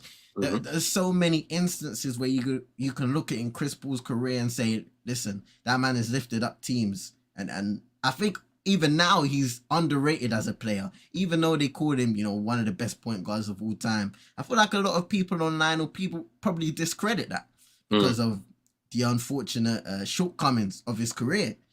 And you can say the same about Russell Westbrook because he's been ridiculed in the last few years. Nicknames and everything regarding his shortcomings as a player. Unfortunately, that has been the case. But no, I pick Chris Paul over Westbrook right now. Yeah, the thing, all right, it's an interesting statement. I don't know if Shannon Sharp has done this to kind of rile up the social media networks and whatnot. I think Chris Paul, the one thing that you mentioned that I think sticks with me a lot is the best players in all sports are able to play at their own pace. You know, whilst with all the chaos around them, that's probably the smartest player on the court, on the pitch, whatever it is. If you're able to play a game, a team game at your own pace, and nothing around can affect you, and you can control the elements around you, you're probably one of the smartest players on that court or on that field of play. And that's what you see with Chris Paul. I think with Russell Westbrook, he is good on a team that can, if he's leading the pace of that team, if he's the one that's setting the energy level, he can be really good and effective. But then it's like whether the system is set up around him, or and that's the probably, as you mentioned, the limitation where he's unable to plug into these teams. You know what I mean? So as seamlessly as someone like Chris Paul, and a lot of people are. I think this conversation comes up a lot because of the fact that both of them haven't won a championship yet. So what we're doing now is we're pitting players against each other who haven't won a championship, and then you're just trying to say, well, one is better than the other based off of personal accolades or what they do. Let's put what they've done over their career on a night-to-night basis on average. And I think, it's not an easy conversation to say one is better than the other. We have to really look at their careers in detail. I think for me, I do prefer the way that Chris Paul plays basketball, as opposed to Russell Westbrook. But it's not to say that Russell Westbrook's style of basketball is bad. I think it's also good. It's just depending on what you prefer when you're watching on the eye. But Shannon Sharp, I think they kind of knew what they're doing. They're in the entertainment business, and in the entertainment business, you do certain things or say certain things to try and get some sort of reaction to it. So, you know, it's pretty interesting. I can't lie. And then said they got his mugshot and put the caption 5-star commit to 5 felonies, bro. Yeah, that's wild.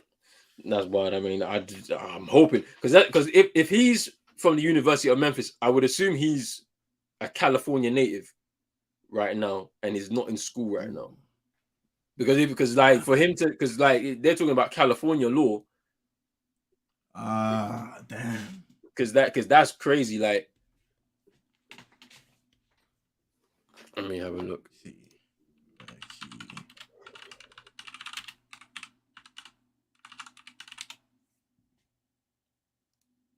Yeah, he's a California native. Yeah, that's crazy, man. Yeah, so he's a senior at San Diego's San Siro High School. This is actually crazy. But then, you know what it is? It's like, you know what? We can't be too hard on the kid though. I think there's a lack of guidance, one, and then two, we don't know what kind of environment he's in right now. In all honesty, he's looking for his way out, and that's the college, and he's not there yet. And it's like, you know, it's a very tough conversation to have, because it's different where it's Ja Morant in the league.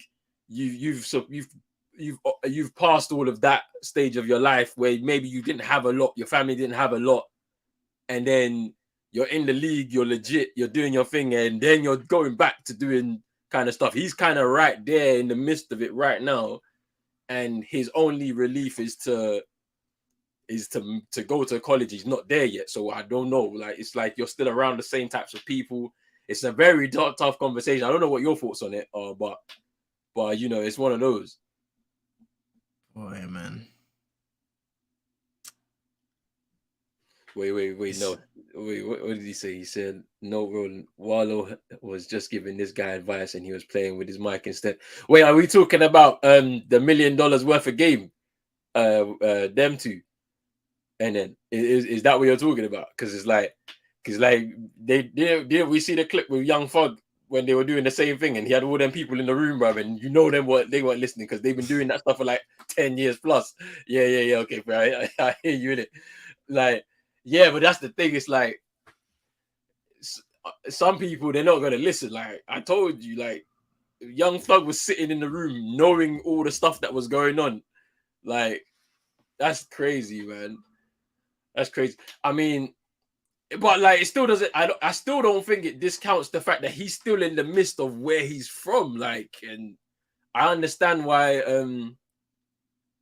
I understand why people would say, you know, it's dumb that you're going to college, but it's like if you're in the midst of everything, you're still around the same people you know or you've known for years.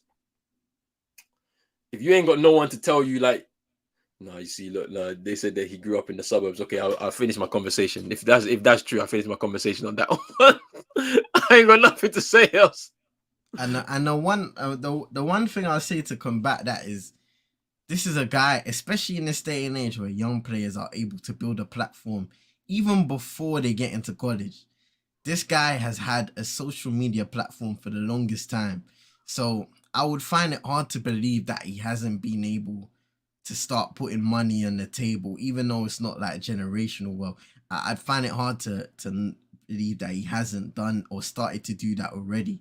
So going into college is even a bigger opportunity to build upon that, and then possibly getting into the NBA. And I just think in terms of having a family, you need to be a lot smarter in guiding that person into the right areas. Because if not for yourself, for that person and for the family that they could potentially grow as they get older, why make these decisions? I'm sorry. And people talk about the music that's out these days and all of that stuff there. That may be an influence, but in the end of the day, I feel like that's just another excuse, because you grow your own habits from what you see around you, from who you're influenced by. And the number one people you're influenced by as a young person are your legal guardians, your parents, the people taking care of you, the people who, when you're not with your legal guardians, they leave responsible for your care. Your friends, fair enough, you can get influenced by them from time to time. But it's just disappointing, man, because we've just seen this situation with Ja, and he's fine because he's able to rebuild himself and go again and make sure he doesn't make that mistake again. But for Mikey Williams, this could be his one and only opportunity. They said that he's been flying in his own private jet since middle school. See, look, this is what I don't understand. I don't get this, man. Why are people like this? I don't understand. And like, fast start for Miami already. Bam Adebayo with the assist for the tipping for Jimmy Butler. Thank you. You know what? Big up to Yanko. It's an excuse like video games making people violent. It's foolishness. Trust me. Honestly, they were saying you can't play GTA. Like it's really dependent on the individual when in terms of music and this and that. Like, because I was playing GTA when I was a lot younger than 18, but I'm not going out there saying I want to grab a gun and start killing people. Like I have the distinction that is a video game. It's just for entertainment purposes. Once you're done with it, you turn it off and you get on with your regular life. Like, but for some people, they can become obsessed with it. That's, the human mind is nuts, like in terms of how far it can go on the different spectrums it can go. Some people become so obsessed with whatever they're doing that it becomes central part to their life. And maybe this young man has felt that a persona he needs to create is going to keep him in good standing in the street or whatever, knowing that that's not really what he's about. And that it seems like that's what it is in this kind of day and age now. People are trying to act like things or people that they're not, and it's kind of, it's crazy. It's crazy. It's disappointing, man. Are they looking at a flagrant on Pat Bev? Because that was wild. I don't know what he was doing there. He tried to jump over Bam and ended up getting his whole leg on the back of his head. I mean, come on, man. I don't think they'll call it a flagrant though. I don't. But then again, you never know with Pat Bev, man. The reputation he has in the league, these refs might just do something wayward and say, yeah, that's a flagrant one.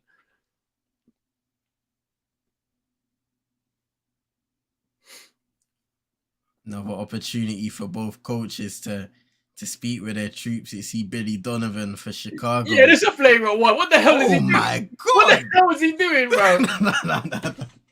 That's got to be a flagrant one. What the hell? No, they didn't give it. They give him a tech though. I don't think they gave him nothing. Just a.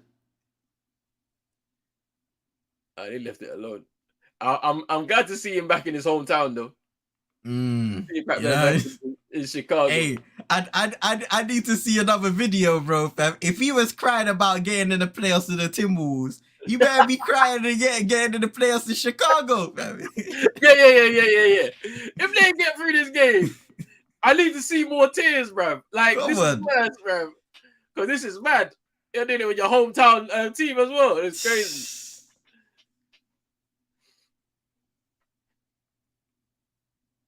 Jimmy Buckets just got an and one there, I think, and converted the free throw.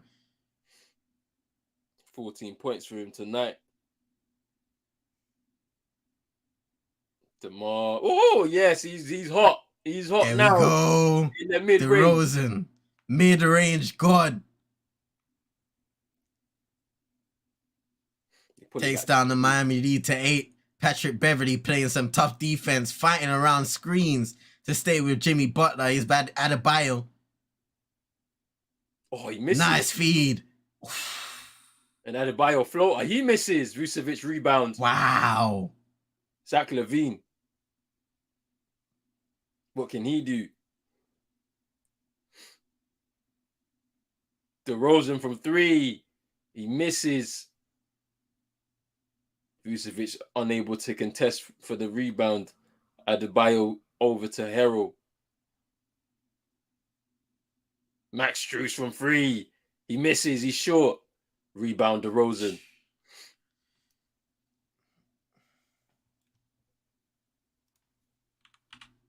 Oh, Vucevic, that's nice.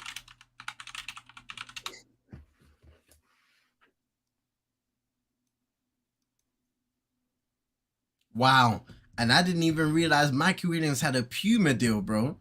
Oh, no, this is... In 2021, he became the first American high school basketball player to sign a sneaker deal with Puma, multi-year endorsement. Yeah, I have no excuses for the guy, in it. Like, I tried to be, you know, an understanding and empathetic and individual to the situation. I can't. When you're telling me he lived in the suburbs, he's been riding in private jets since he was in middle school, he has an endorsement deal. Nah, I'm good, man. I'm good. Because the amount of people that have had to put enough faith in you to invest the kind of money into you from a young age, and this is what you're doing. You don't have good people around you for sure. You just don't.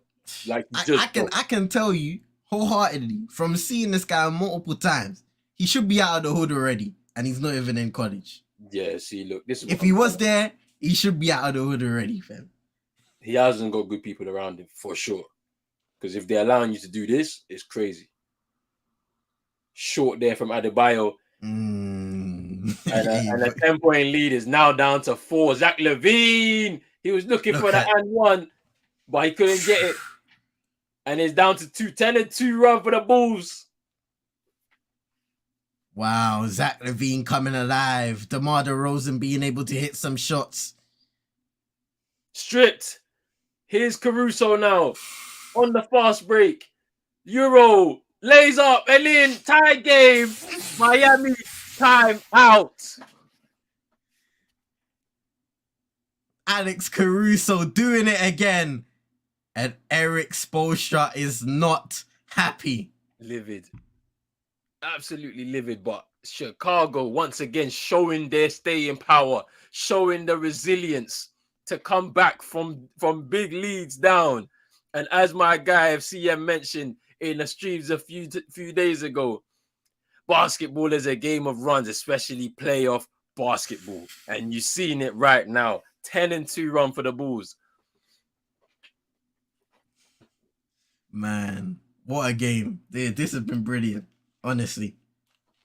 I do not know who's going to be able to win. I mean, I feel like saying Chicago because Miami have been really inconsistent offensively. Like, we know they've Chicago has Zach LaVine, DeMar, Caruso really has it going today as well offensively. Miami, is Max Strus gonna be able to pick it up from where you left it off in the first half?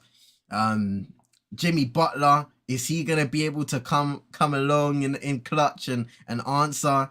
Tyler Hero hasn't really had a good offensive game, a bit inconsistent in regards to that. So Miami are gonna have to answer back now. It's gonna be interesting to see if they can. I'm sure they can. But man, what a game. They have to, otherwise it's gonna be early holidays for a lot of them. Cancun that they keep mentioning. Man, a lot of them are gonna have to go to. Nobody wants to be in Cancun. It's definitely not in April. I can't lie to you, man. The deal was worth anywhere from 2.6 mil. Come on, man. Like, you don't have good people around you if you're doing that kind of stuff. I'm sorry. Like, you don't sign no endorsement deal 2 years ago. When 2 years ago, you would have been 16, bro. Like you would have literally just started high school. Wherever situation you were in your life at that point, bro, like it changes your life, that kind of money that you get from the endorsement deals, for sure. It has to. There's no way it doesn't.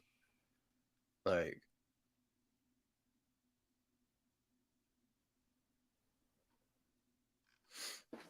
I'm gonna be back in 2 secs, bro. Say no more. Say no more. Hey, man. The NBA website needs to stop boying me, man. All of these buffering. I'm behind in the stream. This is not the service we're paying for here. NBA. Come on, man. But no, big up to everybody inside once again on both streams, Pros Only Sports, CM22. Be sure to hit a like, subscribe to both channels. We're co-streaming through all of these playoff games. Appreciate everybody in the chat. We got NN, Yank Talk, Vibes, all supporting and being here in different parts. Manj as well, who said he'll be coming through to the second game. Brush, Manitas de Piedra. Shout out to everybody who has showed up during this stream. It's going to be an interesting game to see which team can really pull ahead and do what they need to do in order to win. Man, it's a difficult call between Chicago and Miami. But when there's a playoff spot at stake, the 8th seed, anybody's got to do everything by any means possible in order to get the win, man. NBA clouds in all facets saying Yak Talk. And a nice lob there for Jimmy Butler.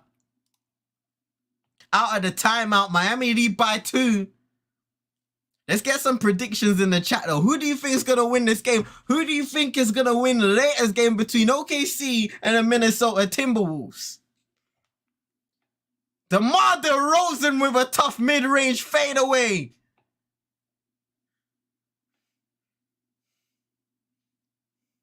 Is Max Strus really had it going in the first half? Tyler Hero now double teamed by Beverly and Vucevic. Nice feed inside to Jimmy Butler, who misses another layup today. And here comes Chicago.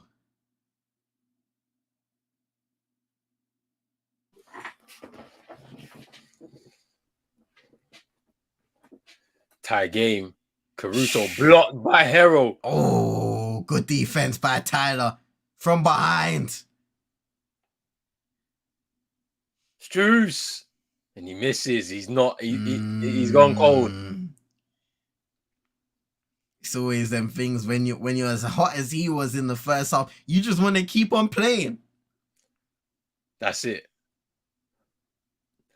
Bit of a wayward pass from DeRozan to Vucevic. Miami come away with it. Gabe Vincent for 3 from the corner. He misses. Vucevic. That's a great pass to Zach LaVine. And the jam. Hey. As they say in Chicago, Flight 8. That was a great pass from Vucevic for the assist. Literally grabbed it out of the air away from Max Strus and then just fed it out to Zach LaVine for the jam. Pat Bev. Great defense. Out of bounds, Miami ball. Just looking at that Vucevic pass again, perfect for that fast break, and ain't nobody stopping Zach LaVine when he rises up in the air.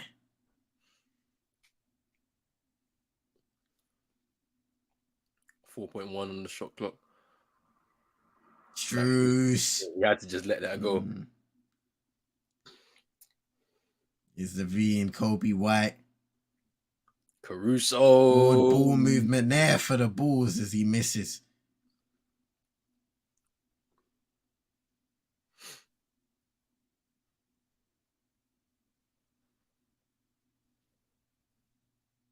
Oh, Martin with a nice layup there. Jimmy Butler is probably trying to draw the foul, but it ended up falling to Martin. Now he's defending Zach LaVine on the other side. Rejects the screen and then takes it from Vucevic. Pulls up for 3 and misses. Back iron. Look at Chino in here. Nah, Chino. Nah. You are shameless. What's going on here? Nah. That's a yes, Chicago back in this. Let's go. Nah, I'm not having this. After you said at the start of the season, Miami were going to do this and that. Hey, man. And now, we'll never forget Chino's iconic rant on Twitter. Yo. Do I still have it saved here? I'm sure I do. Yeah, it's still here. We might play it at the end of this game still. Pat Riley's done him dirty. I'm not going to lie. Patrick Williams. Way off there. I need the lottery pick.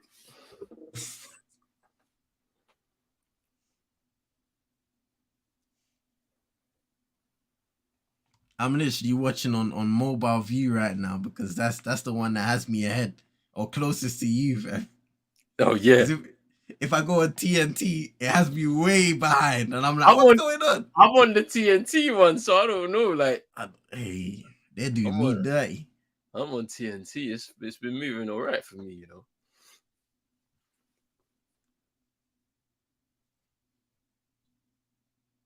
Ooh, another turnover there by Miami. Kobe White stealing it this time from a pass inside by Kyle Lowry. You're right in time with me, bro. I've literally just seen the same thing. All right, that's bliss. Oh, that's a bit of a mix up by Zach LaVine himself there to turn over. Jimmy takes the contact, and it's a Draws the foul. foul. Late cool, It but wasn't it cool. It wasn't it cool. I thought it was gonna drop in, but ooh, that's a foul. No, Kyle Lowry there. hey, That looked like a foul to me. very unlucky. You can see the frustration in the face of Zach LaVine as soon as it happened.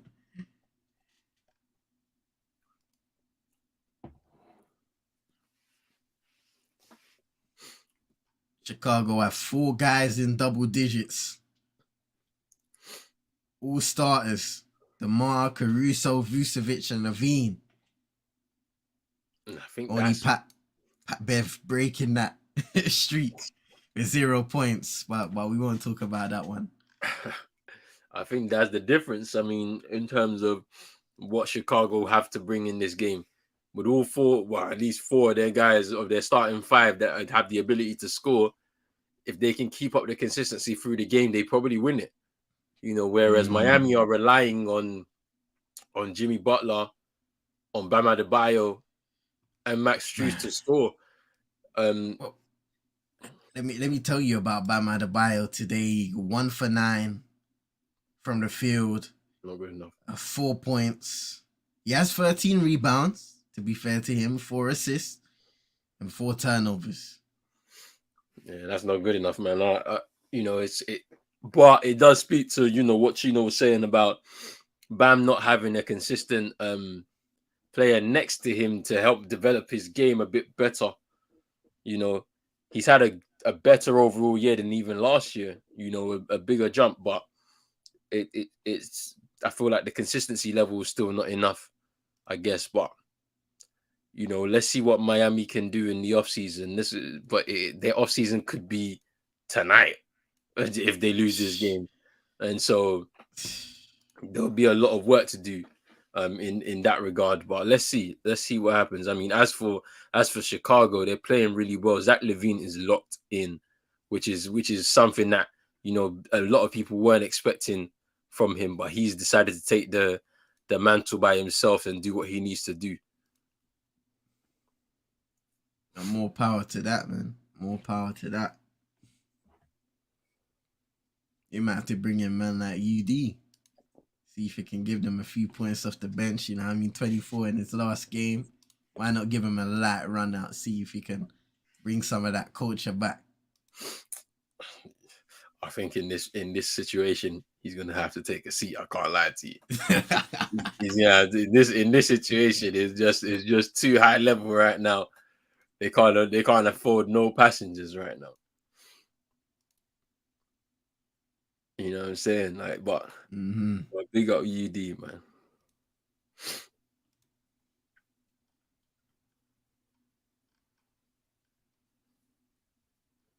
Miami 11 turnover to Chicago 7. Just been both teams, to be fair, been very loose, careless with the ball in certain situations. Some unlucky calls. As we look at the Zach LaVine one from before, I think the referees kind of missed that one, and then Jimmy Butler goes up on the other end and draws a foul. So interesting one there, but once again, Chicago have been given roots back into this game time and time again.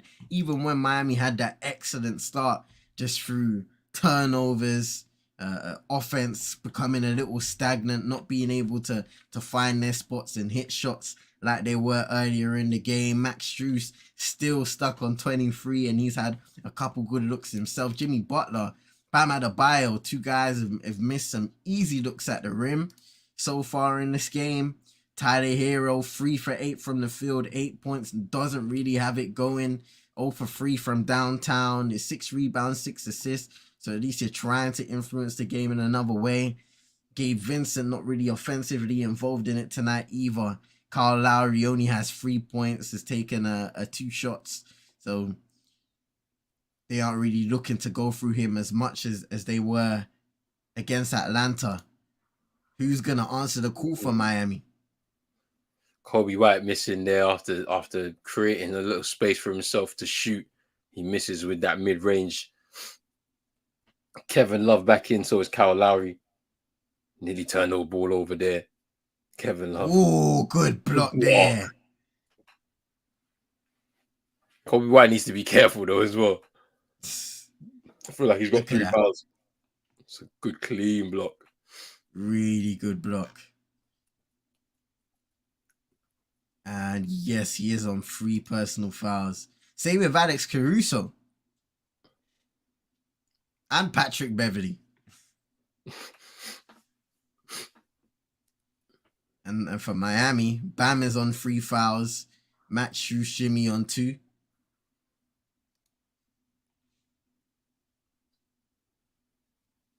Zach LaVine. LaVine step back mid-range, missing that time.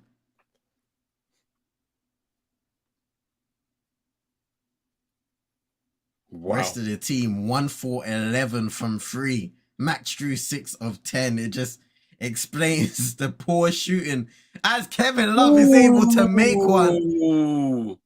That's commentator's curse right there. I can't lie. I can't lie. Hey, they needed that. They needed that. It's desperate. Yeah, now 5 of 21 from 3, shooting almost 24%. That's poor. It's very poor. But they've got the 5-point lead. Zach LaVine takes the contact foul, and he'll go to the line.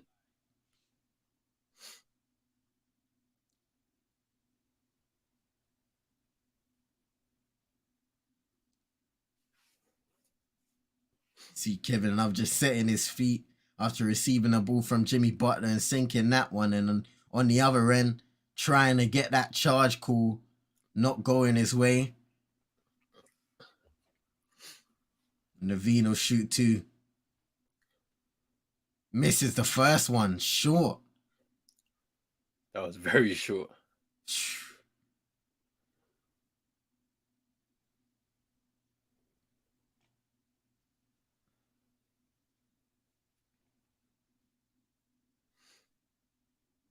He makes the second. Needed.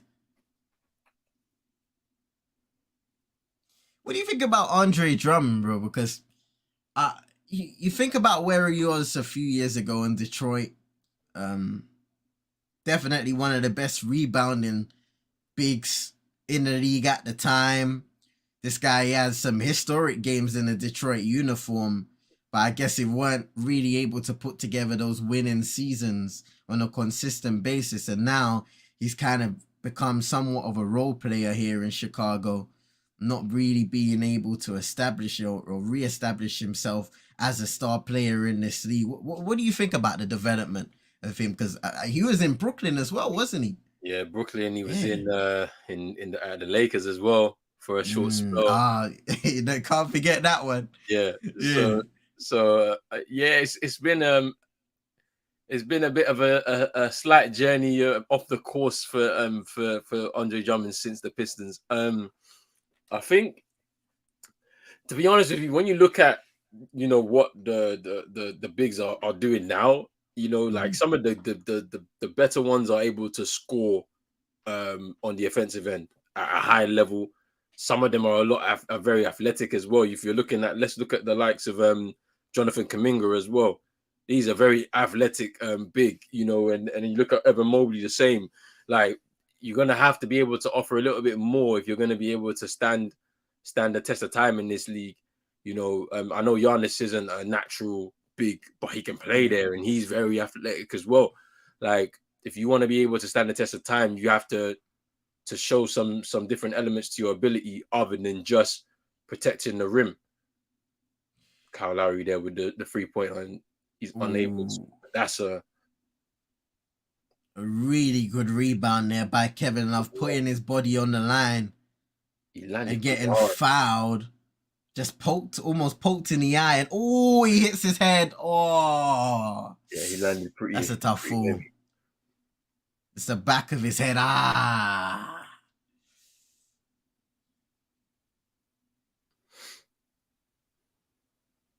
It's good to see he's okay. Yeah. Big up Manjin here, man. What you saying, bro? What are you saying? You guys good, yeah?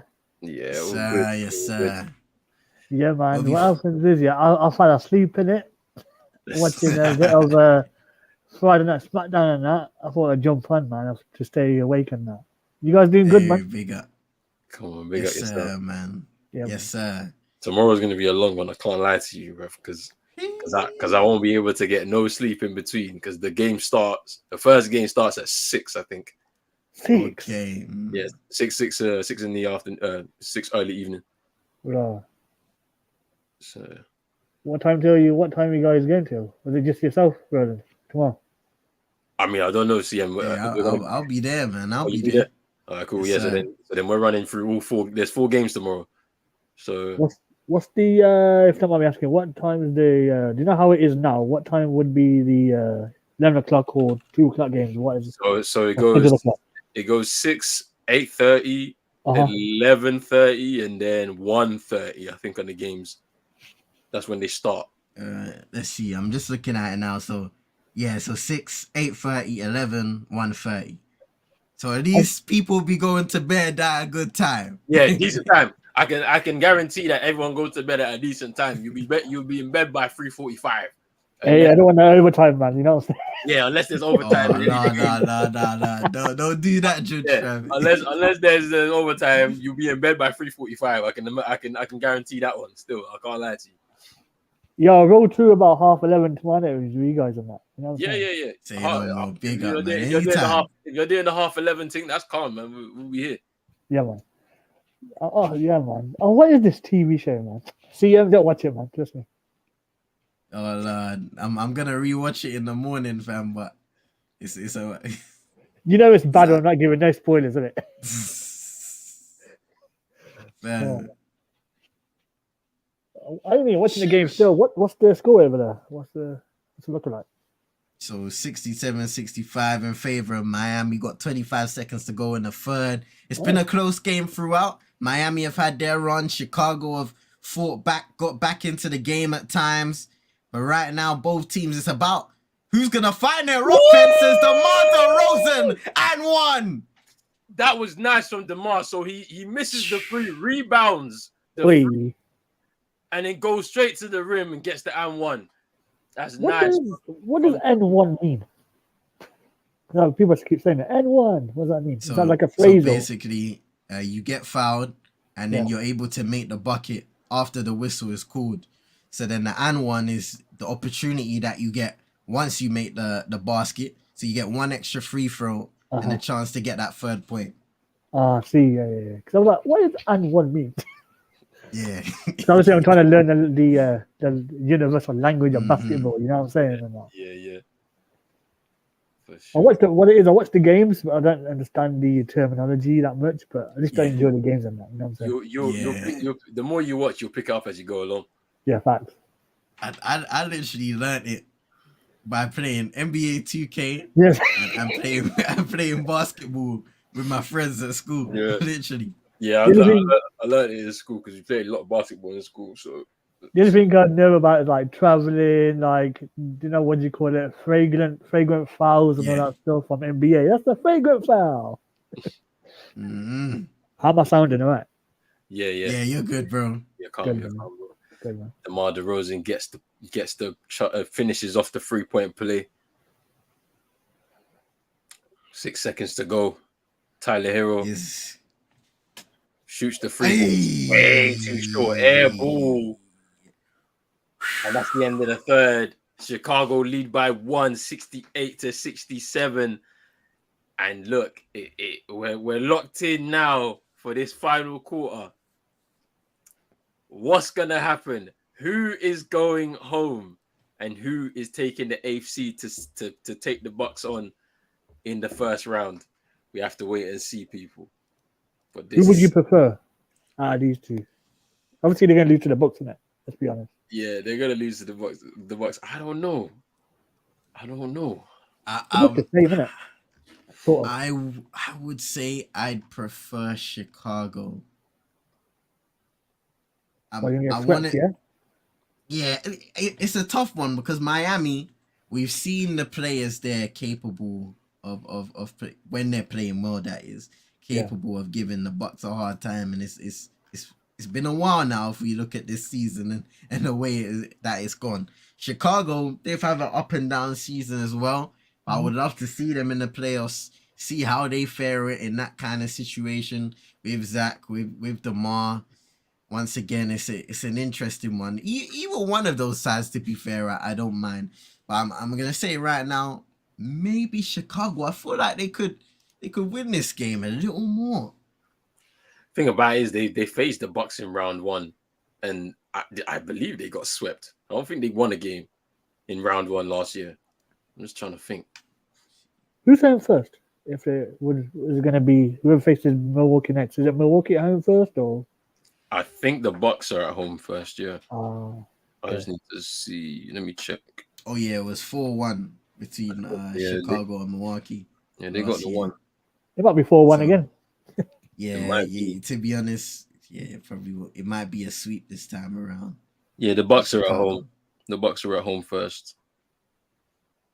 Raw. I'm just looking on the Discord here. A lot of people went for United, you know. What's going on? Did you see it yesterday? What's going on?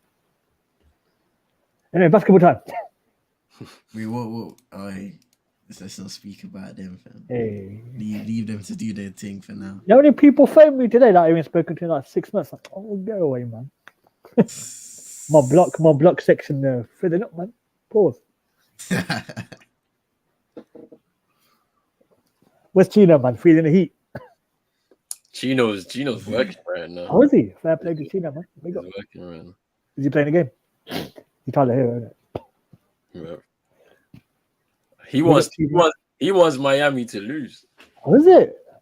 This is reverse psychology, man. Nah, he just don't want them to even make the playoffs. Because he knows it's gonna be embarrassing for them. At least they'll make the playoffs if they win, of course. Yeah, but I think that they're not even gonna really give the Bucks a game. Oh, he wants no stress on it. I understand. Yeah, he wants to just watch basketball stress free in the playoffs now. Hey, be a neutral man like me. You stress free every game. Stress free every game. Except for when that sport. But that's neither here or there. Thank God it's Saturday, man. Mad week. Yo, Miami are 11-28 in the paint. You know what is going on here? This is what I'm talking about, Bam Adebayo. Like, why are you not dominant in that area? Like, because this is what Tino will be talking about, man. Man, it's tough. And you can't even say... I would say today's matchups have been more favorable. Yeah. When you look at who he's starting up against. Ooh. Beverly picking up his 4th foul, I believe, now. For the Tyler Hero. Oh, raw. It's Clippers Phoenix on Monday morning. Raw. Oh, wait, what? Clippers Phoenix Monday morning. Yes. Oh, yeah. But they've given an offensive foul now to Tyler Hero. Oh, what? I think it's because he kicked out. DeRozan misses the mid-range jumper. Here's Kyle Lowry. Backing up Kobe White and just fading that one away. Hey. Tough shot by Heat's number 7. Pat Bev, Kobe White. CL7. That's the 7. Hey, don't mention number 7, man. I can't even say that anymore, man. Oh. Oh, Kobe White getting some. Oh, get back on the other end. Crossing up Lowry. Hitting the free. See what happens when I enter the chat, fam? You know what I'm saying? The game picks up. Is this fourth quarter, isn't it? Yeah, fourth quarter. Yes. Yeah. Oh, great block by Drummond. Hero gets it back. Martin for free. Corner. Makes it. Damn. They take the lead. It's the back game and forth affair. The game is heating up. No pun intended. DeRozan. No pun intended for sure. Drummond with the slam. Damn. Assist by Pat Bev. Business just picked up. And there we go. Andre Drummond having an impact in the minutes that he's playing. Lowry for free. Misses. And rebound Drummond again. You don't remember that 7 rebounds. Now the world of roof. It's DeRozan. Yeah, is that an and what? Oh my goodness. Tough move there by DeMar. We're going to have to look at it again. Martin just reaching in. It's a foul. And one. It's a foul. He reaches in. That's free throws, right? No, it's just the one. It's just the one. Yeah. It's just the one. That is a foul. A weak foul to give away. The reaching was just lazy. It was too lazy. Like you might as well just let him go around you because he was coming with the momentum anyway. You might as well just leave him alone. Exactly. Kyle Lowry's nursing his knee. He felt it off of that jumper. 4-point lead for Chicago now. Oh, they nearly turned it over again. But what happened? I think he went out of bounds. I think he stepped out. Gabe Vincent coming close to another Miami turnover. Once again, just looking at their turnovers in this game today, they've got 12. 12. Chicago have 8. The turnovers are the things that can kill you in a game, man. That's one thing I'm hoping that the Celtics tighten up in this playoff run. I can't lie to you. Floated their shots for Tyler Hero to bring them back within 2. Bouncing off the left side of the rim and able to find its way in.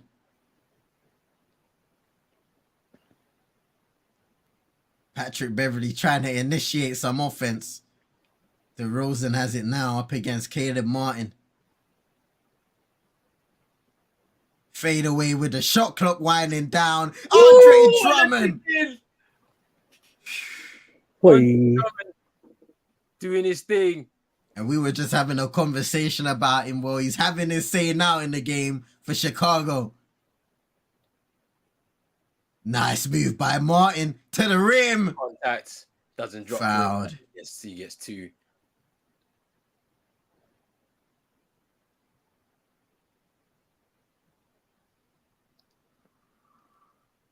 And look at Andre Drummond. I mean, we spoke about him being an elite rebounder, boxing out Bam Adebayo while Bam had his back to the basket.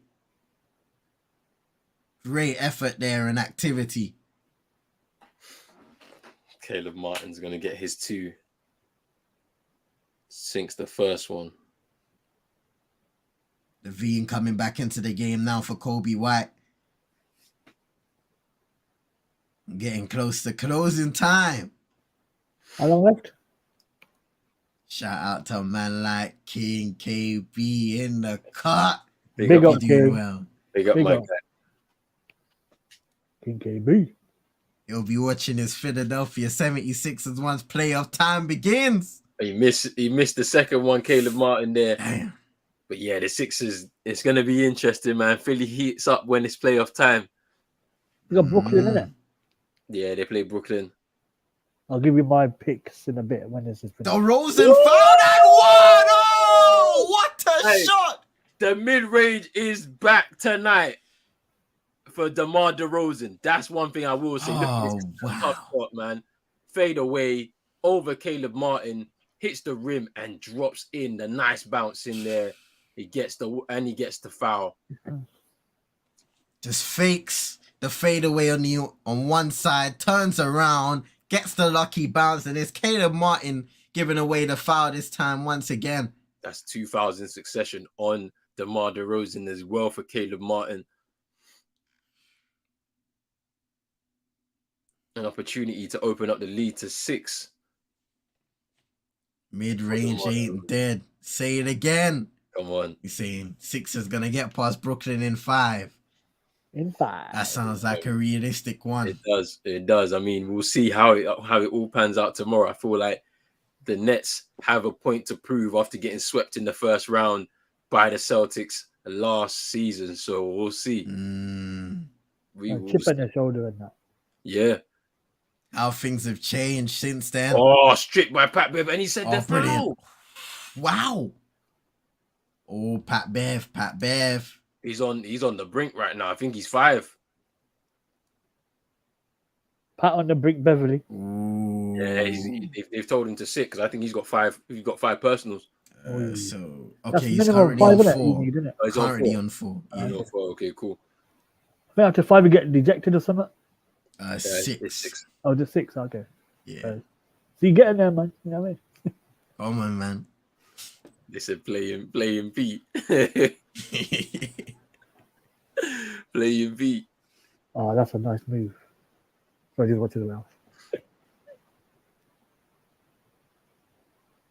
You know, it'd be interesting for Philly as well. Like, Doc Rivers has come under huge amounts of criticism in his time there in Philly when it comes to the decisions he's made, just the tactical setup of the team at times. This is a massive series for not just the team, but him as well. Yeah, for sure. Butler misses a fadeaway there. He's capable of making that one.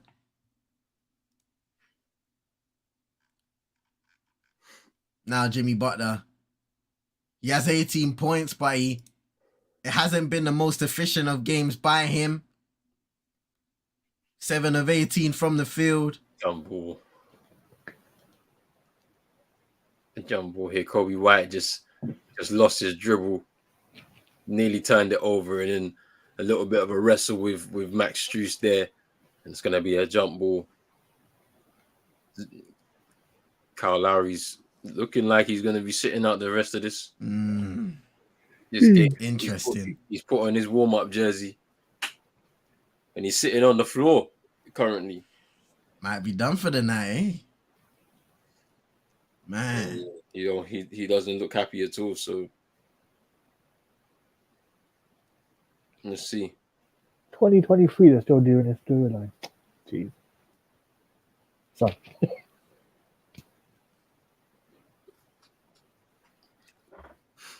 They jumble between Max Strus and Kobe.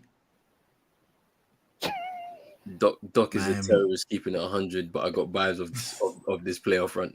Yo, that's the only thing you can do, isn't it? Vibes KB, innit? You know what I'm saying? Oh, nice move by Adebayo, fouled by Vucevic. That time he got the step on Nikola Vucevic. He's able to get to the line for 2. It's the first time I've seen this from Bam Adebayo today. I can't lie to you. Yeah. And it's disappointing that it's taken this long.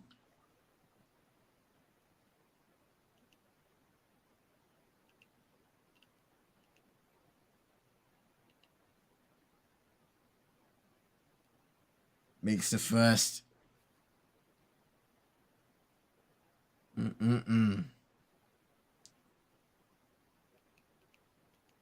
I like how they made tonight's game slightly earlier. I'm not going to lie.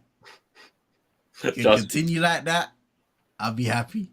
Trust me. The thing about it is it's not going to, because when I look at the schedule, yeah, when we're going to Denver, yeah, that's a 3:30 start. Like 3:30 is killer. I can't lie to you, because the game will be done like close to 6. Oh, you guys doing Sundays games too? We're doing as many as we can. As many as we can. I can't lie to you. So it's Lakers Memphis first at 8 o'clock. Then there's somebody against Milwaukee, probably one of these two teams, isn't it? Yep. And they got Clippers, Phoenix, and then you got Denver. What's a 3:30? Oh, you guys better go nap, man. You know what I'm saying? Nah, so I mean tomorrow, because I can't nap, I'm gonna just go through, and then like I'm gonna sleep like for most of the day. Yeah. And get up, and then it's like I've already had my sleep, so I'm gonna just go through the games. I hear that.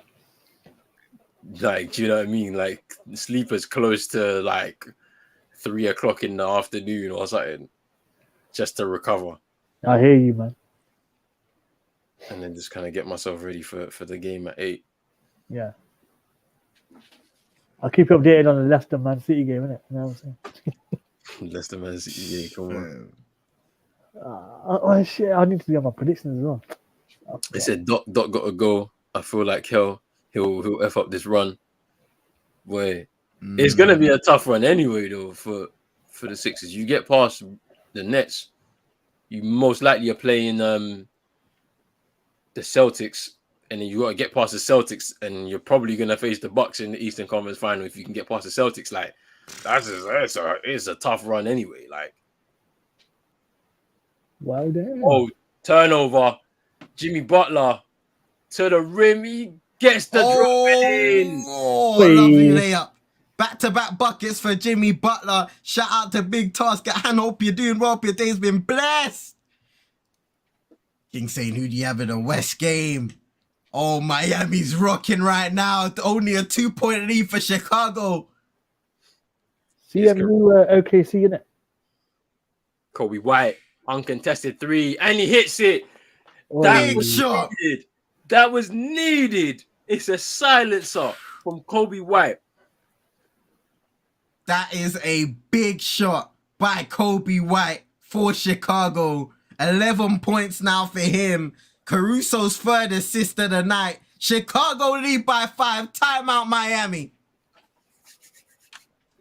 CMU Chicago, isn't it? It's scary. I mean, OKC. Hey, you know who I'm rooting for, man. OKC's winning this one. OKC, yeah, man. You know what I'm saying? This is going to be interesting. Is it timeout, lads? Yeah, timeout. Yes, sir. Let me run through give my picks and my expertise picks in it real quick for tomorrow. Is that all right? Yeah, that's all good. Tomorrow I'm going to pick Brooklyn to beat Philadelphia. I think Boston will take care of Atlanta. New York Knicks and Cleveland's a bit of an even one. I'll probably go for Cleveland because they're at home in it. And Golden State to defeat San Antonio.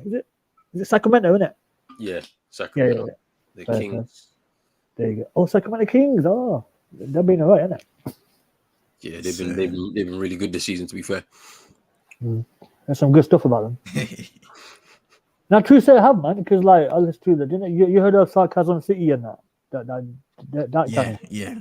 They do a lot of basketball as well, innit? So they kind of got me into this as well. So a lot of people are just funny. That's right. Trust me, I'm trying to expand my knowledge, man. Football ain't working it for me, you know what I'm saying? Hey, that's it, man. Sometimes, when you're into one sport for so long, you gotta test the waters, man. Shoot a few FU threes and that, you know what I'm saying? There you go. LeBron James style, but I miss, but I don't miss. You know what I'm saying? That's another shot at him, man. What we're doing? At least it's the weekend, isn't it? You know what I'm saying? A lot of the weekend is bro, we're not having a weekend, bro. We got work. We got work. We got work. We got work. It's crazy, fam. I've got a good question for you. 8 games, right, this weekend, right? How many overtimes do you reckon? 1. Which one? 0, fam. 0. 0. I don't want not even 1. 0. I'm gonna say this, I reckon the Sixers game. I think that's the one that goes overtime out of everyone. I reckon the Denver Nuggets game, the very last one. Nah, lie, man. I can't. because that one it should be over by 3:30, 3:45. You're gonna have me on stream going like this, fam. I just hear in my ears some Dakota Jokic shit a game winner and I wake back up again. Bro, And I yeah, do birds not tweeted about need overtime on tomorrow night. I do not. I want to get my sleep and you then might be gonna hear this about 4 o'clock in the morning. bro, I ain't That, trying to that Lakers game was mad. Yeah, it was. Though. It was. Brilliant game, man. Facts. Seen the Rosen's highlight reel, man. He's been hitting some tough buckets in the second half. For Chicago, just over 6 minutes to go. DeMar DeRozan with 23, 8 assists. SummerSlam. Jimmy buckets. He misses. Hey, yo, fam, I'm a bit behind again. No. Bruv, my stream is moving frame by frame, bruv. That Maguire Wi-Fi, man. What's going on? Bruv, it's not me though. Is because this is the league pass thing, man. They're a bit wild sometimes, you know. Yeah, I heard stories about with league passing, man. They kind of like froze and they kind of get back to 10 seconds before. It's mad, isn't it? Oh, that was tough from Jimmy buckets, bruv. And one.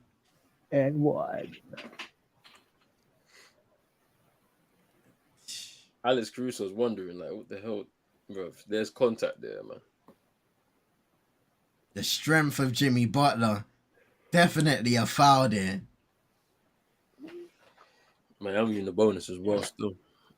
Yeah, what does that mean? Bonus. Right. So basically, when a team is in a bonus, whenever basically they're fouled. So say if Chicago were over the foul bonus, then every foul that they would commit, then Miami would get free throws. First. Oh, they missed that. And there's a chance here for Miami now with this possession to get the bucket to tie the game or even take the lead. And Max with the layup. It's a great play by Jimmy Butler, man. And a brilliant cut by Max Strus. Getting away from his defender. Layup. Timeout. Chi-Town. Billy Donovan's got work to do with his Chicago team. The Windy City. You know what I'm saying? This is crazy, man. This is a good game. We could be going OT the way it's looking right now. Reminds your boy in it. Man's curse, like, you know what I'm saying?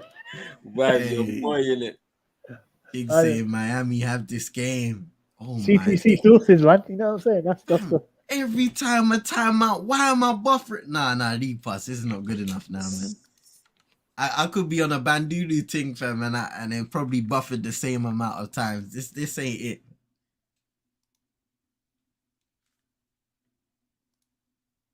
Bandulu thing probably heavy, you know what I'm saying? CTC got involved. That's what it was. You try to do the right things, fam, and they push you back. They push you back to a life of darkness. Okay.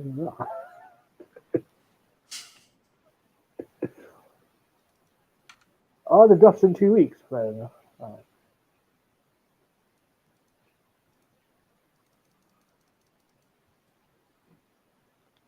Yeah, this TV show's been good. Whack still, I can't lie.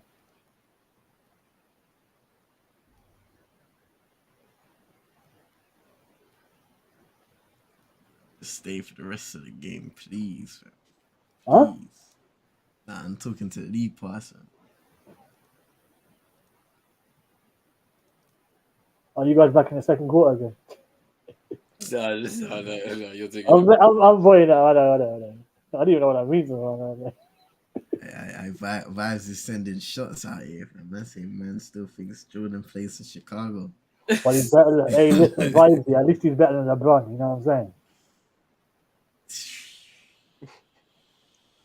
Shots fired background. What else you got? No man's just a certified LeBron hater, fam. No, it's Liverpool. Honestly, it's a Liverpool thing, man. That's what it is. Understandable, right? you can separate it. I can't. Understandable. I can never. It's like me supporting Gerrard. Like, nah, ain't gonna happen, man.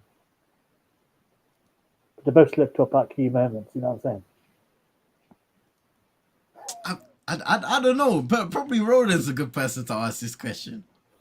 I never heard them referred to as Yeah. runners before. I can't lie to you. I'm gonna Google that. Let's have a look. Because I ain't really a sneaker person like that, but I've never heard anybody say runners like that. I've got trainers. That's about it. Yeah, like trainers, kicks, I don't know. Trainers, creps, kicks, Sneakers. sneakers. Yeah. I'm googling it. Runners. I've never heard that terminology. I can't lie.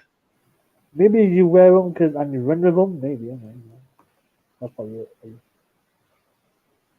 It's like calling tracksuit ball and trackies, isn't it? Trackies, yeah.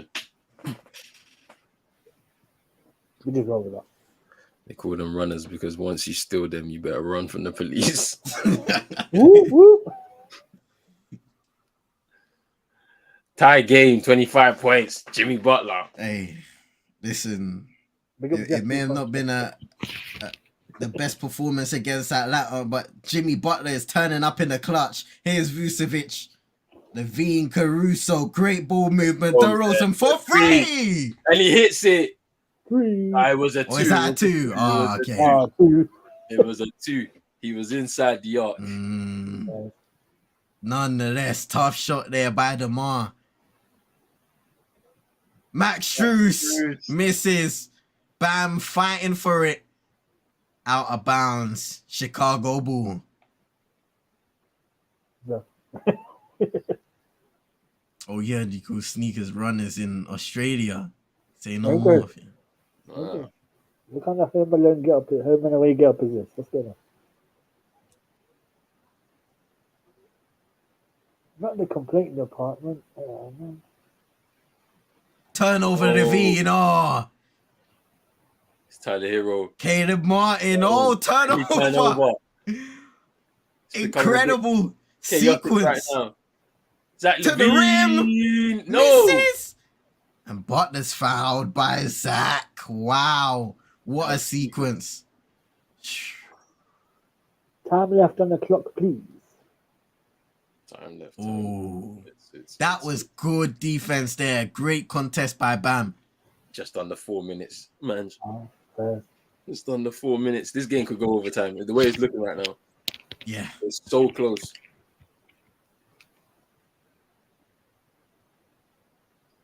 So once again, Miami in a bonus. Any foul, and they just get a free throw from here on out. So Chicago really has to be careful when it comes to, because that's crucial points. Miami back within 1 and another opportunity at the line to tie it. Oh, is that tonight? Okay, fair enough. Just talking to myself. Sorry, that's what we're doing, man. And Butler ties the game. Jimmy B.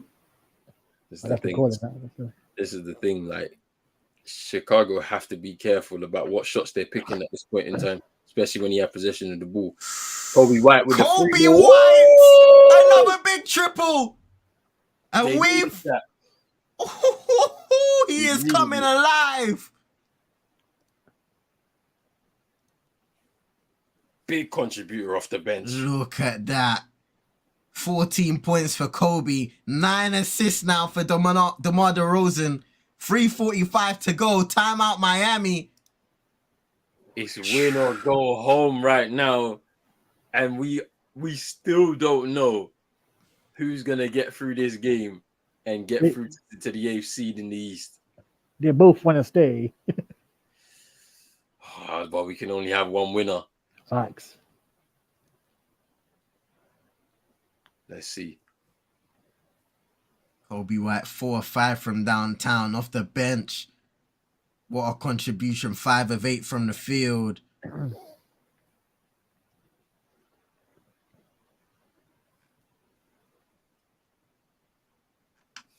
Every time in this game, it just seems like as Miami tried to stretch the lead, Chicago would have an answer. Now it's Chicago's turn. to see if they can add to their lead, and Miami just keep on creeping back every single time. For sure. Hey, they're out here playing Triple H in Miami, fam, trying to get these men alive again. It's time to play the game. I don't want to number for copyright, man. Let's give me that. It's all about the freeze, and then you get them. Hey, fam. They need some freeze. Right now, here's Butler driving inside. Stripped. Turnover. My goodness. Some clutch steals. Chino, you fraud. Hashtag save the squirrel. Sorry. Here's DeMar. Kobe White on the wing. Receives it. Top of the key. Looks to drive inside and lays it. Misses. Oh, misses. Oh. Unlucky with the roll there. Hey, this is a shout out to King. You say this is just prolonging their trip to Cancun, fam. Oh, I know about Cancun, man. You know what I'm saying? Hey, listen, don't mind the nice little holiday there, fam. But for these competitors, they want to be here until the very end. I'm Hey, right now. Chino, you're a fraudulent guy, you know. What are you doing, man? You're Yeah, a what's going on? Hero. Oh, what a shot! Tiny Hero! With a Back when tough it shot. was. Right side. Fading away. Miami down by 1. 2:40 to go in the fourth. Here's DeRozan. Kobe White. Back to DeRozan. Vucevic is open on the wing, but he goes himself too short. Bam now. Pushing the ball forward. Here's Butler. Clutch time, maybe. Oh, great move inside. And one! Jimmy! Miami take the lead. Yo, big up. Big up man like Wow Factor. Do Miami really want Giannis and the Bucks? Hey. They do. Right now, they're showing that they do. Jimmy Butler, some real passion on the ground as he goes down. Chino, you don't show the same passion as this guy. What's going on? MVP chance at home. What a performance in the clutch by Jimmy Buckets time and time again. He nah. Oh, he misses the free throw. Maybe that is part of the script, Chino. That's it. Jimmy is going off script. Oh no, this is crazy, man. This is crazy. That missed free throw by Butler could end up being big in a game like this. DeMar kicks it out. Beverly, Vucevic, Caruso, corner three, misses. Rebound, Caleb Martin, and now Tyler Hero carry it up court. Butler asking for it and receives. 1:49 to go in the fourth quarter of this splendid encounter between two teams fighting to get in the playoffs, and a bio fouled. Thought for a second he got blocked there clean. Me too. I thought it was clean. Look, he just turns and Oh yeah. No block there. Contact. Vucevic again. All you need to do is keep your hand up, contest it. No need, because look at him, 1 for 9 tonight. 16 rebounds. He has competed in that regard much better than he did against Atlanta. But scoring-wise, Bam has struggled tonight. And I caught Wild saying it's a dogfight up in here. This is win or go home. You have to fight for everything. And Chino saying, does his teammates show the same passion? Red flag. And a 3-point lead now for Miami as Bam converts both. 0 points in the last 2 minutes now for Chicago. They need an answer. DeRozan throws it up. And is it a foul or is it an offensive foul? Are they the Chicago Bottlers? What's going on? They've called a foul on Caleb Martin, his 4th personal. Yeah, definitely. Yeah, I don't know what that was, bro. I can't lie to you. I don't know what Caleb Martin was doing there. He's put his hands up to say I haven't fouled, but it's like it's not as if you tried to even put yourself in a position to take a charge. You just fell back as soon as he put the forearm into you, bro. Like, because the forearm is an illegal a legal maneuver if you're an offensive player. So, Jamal missed free throw. Nah, Wild Factor, you're taking the piss. He says that DeRozan needs his daughter's help. You're taking the piss.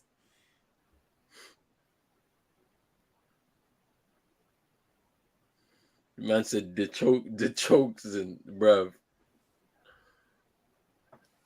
Look how we're in the private chat. Avenge the demons. He makes the second. Bruv, it's 2 points. I said BBO Heat got this. Dr. Miami Heat, you know. Dr. Pepper and that. What's the worst that can happen? It's Jimmy. There you go. Strus again. Three! Big three! They opened up the lead to 5. Max Strus is back on it again. 28 points. What a performance. 7 of 12 from 3. 8 of 16 overall. Caruso. Zach LaVine. They need an answer. Mid-range. Misses off glass. Rebound Strus. Under a minute to go in the game. It looks like Chicago could be going home. A big final 3 minutes from Miami to put them in this position and have the 5-point lead. Can they hold on? Here's Butler. Kicks it out. Strus again. Misses. Ooh, and it's a foul. Wow. It's free throws. I think Billy Donovan is challenging this call, but my word, Alex Caruso. I don't think he could. What is the point in challenging this? Alex Caruso, that would be his 5th personal foul, and it surely would be game over if he converts these free throws. It definitely looks like one. That's a foul. Definitely looks like a foul. And my word, the collapse from the Chicago Bulls in these final moments of the game. Incredible. Wow. That is such a foul, bro. It's like the way he tried to turn away to make it look as if it's a foul, though. My word.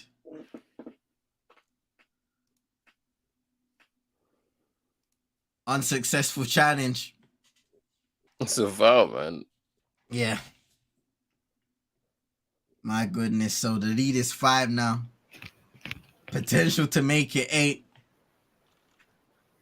Caruso's still angry on the bench, but you can see in the replay. Let's look at this again. Bro, so he touches his hand, bro. Like, come on. There's contact, like,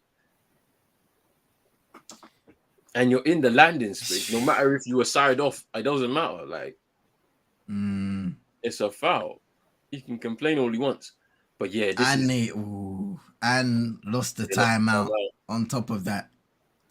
Yeah, that's game. I think that was a big play. I mean, I look at the play before where Zach LaVine really takes a difficult shot off glass and misses completely. They needed to get a good shot out of that one to have an opportunity, get a good defensive stop, and then come up and try and tie or take the lead, and they just weren't able to do that. The execution has not been on point for the Chicago Bulls, and they've had some good moments. Kobe White, I think, has been their best player down the stretch in terms of shot making. Yeah, for sure. Yeah, this is game over, man. 8-point lead with 40 seconds to go. They only have 1 timeout left as well. Finito. LaVine blocked by Adebayo. Good block by Adebayo there. Chino said, "I'm not happy right now. I'm out." Nah, Chino Chino, tax, man. Chino, what are you doing? You face the Bucks on Sunday. You better Listen, get ready. Chino. You better get Chino ready. Chino still doesn't know the consequences of his powers. Hey, Chino, don't Chino go anywhere. real. Chino tax Don't is go real. anywhere. Don't go anywhere. Chino, you lot are facing the Bucks. Boy, it is peak right now. That's a sweeping if I ain't never seen one before in my life. And I'm gonna be there to watch it. Well, on TV. We're watching all of them games, bruv. Chino's got to be here for all of them. I don't care. Hey. If he doesn't, I'll be in the chat slandering. No. I'm joking. I never cheat.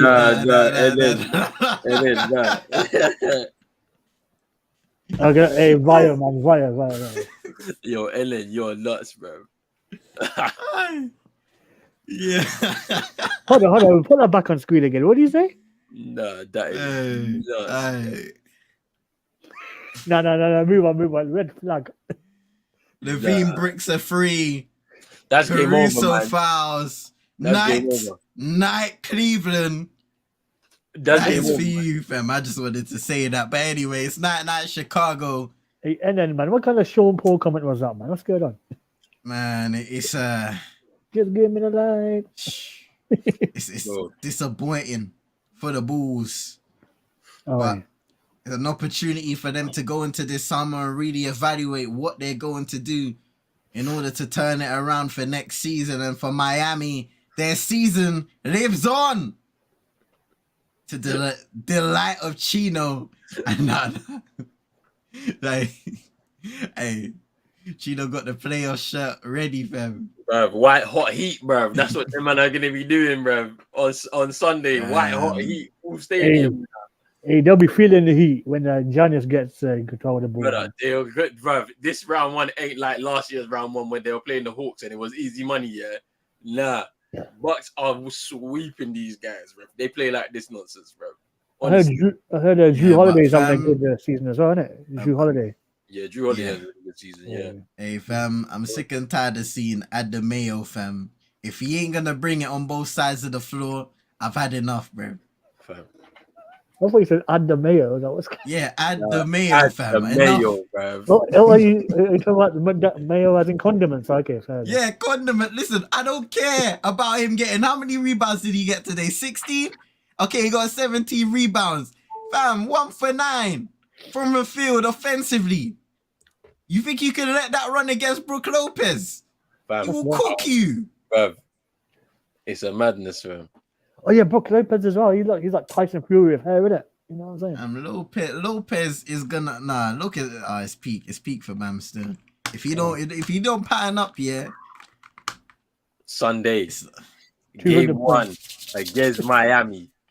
Against the Bucks. Sorry, Miami taking on the Bucks. They have made 8th seed in the East. 191. Chino. Let me hear what you say. Yo, see, but I do not care about that game. Yo, CM, I got $20 to win $500, bro. All right, you ready, bro? Listen to this, kids. We do not encourage betting at home. Do it at your own. What they be saying in the bet responsibly. Yeah.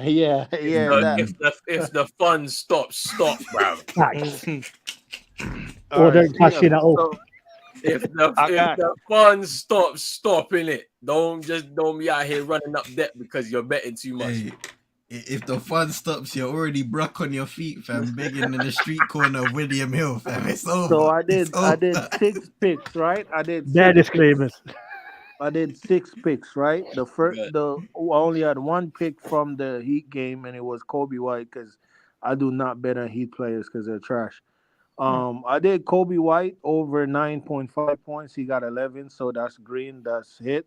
And then the rest is from the next game, the Timberwolves versus OKC. I got Josh Giddey. I got him getting more than 20.5 points. I got Dort getting more than 14.5 points. I got Ant-Man getting less than 27 points, less than 28 points. And I got Cat grabbing less than 10 rebounds, and Shea getting more than 33 points. So That's a lot of numbers, man. Yeah, I don't know, man. I think Shea could get 30, but hope he could get over 33. So Come yeah, on. man, bro. Don't Roland. I already told you, bro. I told you what I wanted on Wednesday, bro. 11th by your 8th. These men, bro. Like, why would you do this? Like, why would you not, bro? Jimmy was screaming, bruv. He was like, and on the floor. Bruv, he wanted this. You get me? He wanted this, and you're there, innit? So He on went Monday, on script, bro. He probably just wanted bonus money in his contract for making the play. Sunday, Jimmy, bruv, Jimmy didn't care about this season when he was in Argentina during All-Star break. Now all of a sudden, yeah, you care about the season, bruv. Nah, this is gonna be interesting though. The Bucks. What's your prediction, bruv? Let me know. Bucks in 4. That's it. Bucks in 4. Nah. At least he's honest. You know what? I'm gonna say a mad thing. I'm gonna say Bucks in 6, fam. Bucks in 4. I'll say Bucks in 5. A couple of it's a sweep, man, for me. Was it? Bucks are sweeping them guys, bro. Fair enough. I want to see Miami cause a couple shots, ask a couple questions. I'm not gonna lie, it looks like a sweep, fam. Yeah. I'm gonna say something different, fam. It's a sweep, man. Yeah. They're gonna get swept, Miami, bro. And then there's gonna be just doing all of this to waste time anyway, bro. It's mad. I mean, and you're gonna get whooped too, so it doesn't even matter. We ain't get whooped by who, bro? Atlanta. It doesn't even matter. No, by the Bucks. When you meet them, you're gonna get whooped too. Oh, well, then swear down and your you books. And you barely beat them last season without Chris Middleton. You barely scraped through with all them whistles Tatum was getting. You barely scraped through. So don't even sit up here and act good. We're good, bro. You didn't see the game when we scored 145 on them, bro. Don't do this, bro. Don't do this. We can do that. We can do that. You're a Boston fan, are you, bro? Oh, revelations, man. Nah. Yeah. For a guy who be banging his Dr. Umar drum, sure do love wait. That's you, bro. You Umar thing, bro. Sure do love the Boston Celtics and the state of Massachusetts. Bro, I support my people. Them. They see a Marie Riyadh. His name is John Cena.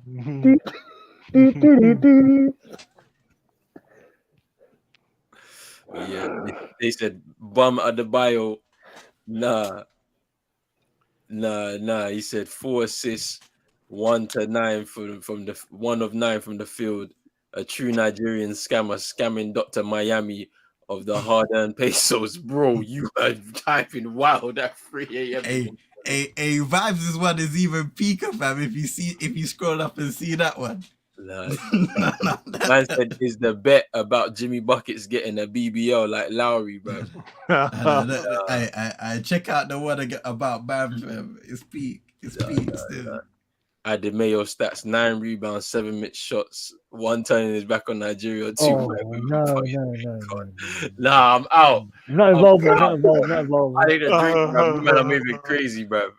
I need a drink. Nah, the chat is going wild. You know, I'm moving mad. Nah, I ain't talking about the fans, bro. I'm talking about man like Jaylen Brown, fam. That's my guy, bro. That's my guy, bro. Vibes on different vibes, man. I tell you that. Yeah, vibes. I don't know what you're talking about, bro. Wait. Nah. No racism tax over here, bro. We're talking about where you at? We're talking about Chino tax. Hey, spam Chino tax in the comments, bro, because he wanted Miami to lose, bro. So what? Maybe I should want them to win against the Bucks, and they would actually lose. Nah. Bucks winning that. You said Bucks in 4, yeah. So Miami are winning the thing, bro. Bucks in 4, bro. Imagine Miami winning 4. Miami win the thing, bro. Miami winning it, fam. Man said you killed Lizzie just to get to you. No, I'm not involved, man. No. Nah, allow me, fam. Nah, that's hilarious. Chino tax, bro. Slap it in there, bro. Man said Bucks in 4, Miami in 6, bro. Round 2, bro. Miami in 6 in a. Imagine what would be the odds on that actually? Miami in 6. But they might be pretty good, but I don't know, man. Probably have good odds. Obviously, like Chino and that, bet responsibly. You know what I mean? Hey, listen, when the fun stops, stop. Oh, bro. Save your money. Go get some fish and chips or something. You know what I'm saying? You know what I mean, fam? You could go get something to eat, feed your family, put in your savings or something like that, and let the interest make the money grow, fam. But when you put money into a bet, there's probably a 50% chance of that growth, and if it doesn't grow, that's money down the drain, fam. Financial advice from CM, ladies and gentlemen. Financial advice. Come on, man. Use it at your own peril. Now, good advice, man. You should run for politicians on that. You know what I'm saying? No. I don't want to go in that Babylon position, fam. Everyone that turns into a politician. Anyway, let me not speak, fam. Yeah. That's a whole nother thing. Oh, he's gone. Just like Chicago. Politics is politics, fam.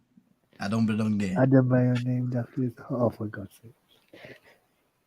Hey, nah, you're moving mad. Nah, you're moving mad. You're moving mad. Thank God I stopped at the right time, man. Yeah. Man, I'm moving crazy, man. What's going on, man? Hey, Len, what's going on here, man? Hey, fam, Hellman settings, fam. And then means night, man. That's what it means, man. Night, Yeah, man. bro, you're moving mad, fam. This is funny as hell, fam. I don't know where and then from, but big up. That game has ended. We need to move on to the next one. Still. Now is the time, fam. Minnesota versus OKC. Whoa. So CM, OKC fan, yeah. How you feeling? I'm feeling good, you know. I'm feeling confident in my team. A little nervous, but of course, over the course of this season, they've proven time and time again that they can compete. Yep. Even in losses against some of the best teams in the league, they've always bounced back. They've grown as a group, especially in these last 2 years.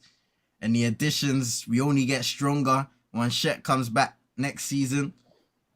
You know, we saw an image of him not long ago, and he looked like he bulked up ever so slightly, which is a good thing. And it's going to be exciting to see what he can do on both ends of the floor next season. And I guess whoever's drafted to the team in the off season.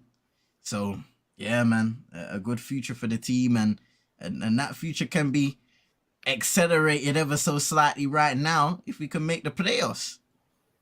Winner faces Denver, right? Yep. So first versus 8 seed Denver Nuggets. That's gonna be an interesting one if we do make it. Either way, even the Timberwolves, it'll be an interesting matchup for them. Mm-hmm. I just hope that Anthony Edwards, hopefully he's fit tonight. Mm-hmm. I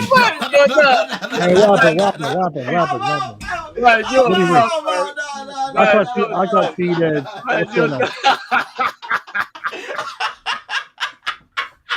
What do you say, man? Go to the chat. Let's get on. You're dumb. What do you say? Man, you're dumb. You're actually dumb, man. You're actually stupid, bro. I did my what? Oh no. Traveling. Man, you're stupid, bro. Hey, Vibes, man. That's a flagrant foul, man. That's a flagrant foul. Yes, bro. La. That's a 10-game ban, man. That is funny as hell, fam. That is hilarious, fam. Bro, this is CM said, that Bam is doing 90-day fiance, bro, for the green card, fam. Nah. You didn't blind date, still a black thing, you know what I'm saying? Bro. Nah, yo, that is crazy, bro. Hey, Vibes, man. Hey, I need a drink, bro. You man are making me mad, bro. Yeah. Bro, I need a cold drink, bro. I'm hot, bro. This is crazy, bro. I need some food, man. Yo. I'm sorry, fam. I'm sorry. I don't even know what's going on in the chat. I can't even see it. Oh, fam, it's a free for all, man. It's crazy. Oh, man. how am I sounding on the mic? Alright. Yeah, your mic's good, bro. I had a few issues the other night, man. That's the crackling. Fam.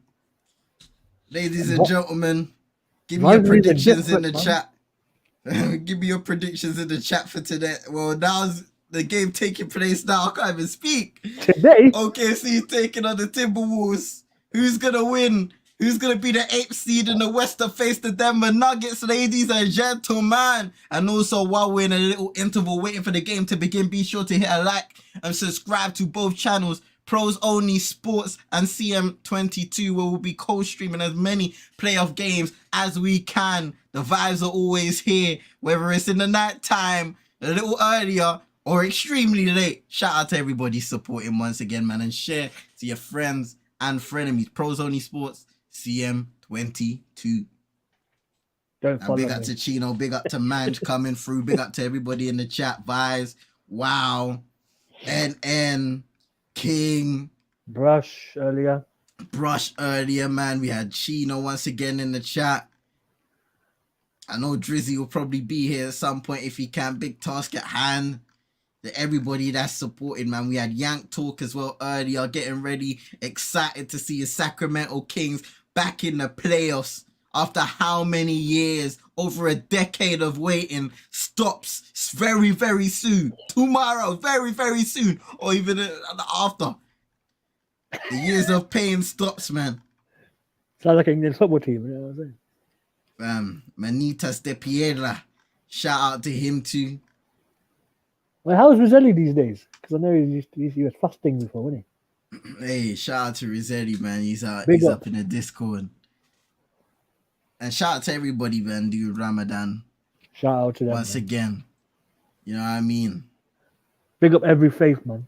Every religion. Yes, the athletic LeBron asked his fellow players who to take a knee for BLM. Paris, no. No comment. No comment, fam. No. We don't do them thing there. Yo, vibes. Yo. He's getting vibes on here, man. He's killing us right now. Hey, vibes. And yeah, Dallas fan 750K, Zion getting traded. Does he have the assets to get? Or is going... Oh, is Zion getting traded though? Or is that just a rumor mill right now? I feel like that's on a rumor mill. I wouldn't know, to be fair. Let me see. Yeah, Mario Brother look good, man. I can't lie. Because funny enough, I forgot to mention the comments from CJ McCollum after the game that they lost to OKC, kind of saying, you know, kind of bringing up the question of the availability of some guys on the team, the way they prepare and help their bodies through the season, getting ready for the playoffs, kind of questioning maybe the dedication of some of the guys not being available enough when their team needs them the most. That is quite an interesting one. And Zion, I remember he had a little interview and he was saying, well, you know, in terms of on-court stuff, physically, I'm good, but maybe mentally he's in his own head if he were to come back for that game. So he wanted to support his teammates from the sidelines. What do you guys think of those comments? Does it seem a little off, or is Zion in the right? They're just giving the starting lineups now. The game will soon begin. OKC, Shea Gilgeous-Alexander, Josh Giddey, Lou Dort, Jalen Williams, and Jalen Williams both starting. Yeah. And then for Minnesota, Mike Conley, Anthony Edwards, Nickeil Alexander Walker, Carl Anthony Towns, and Rudy Gobert returning to the starting lineup after a game suspension of this altercation with Carl Anderson in the final game of the season. CTC. Oh Lord, fam, I can't even. Ed, fam, I can't. Nah. What do you say? Yeah, I'm not repeating it, but I can't say it. Have you written in the chat? Is it written in the chat? Yes, in the chat, fam. I'll have a look. £1 water gun, you know, fam. Oh, vibes. But no, and fam, yeah. And then means no. Wow factor saying he hinted, and the franchise, they ain't play with that. sticky And then one still. relax, man. Ooh. He only wants to play when he wants, just like Trae Young situation and Kyrie playing when they want. No, it's not right. So interesting points there from NM. What do you guys think of the comments? The game is about to tip off with Jaden Williams and Rudy Gobert. That comment. Okay.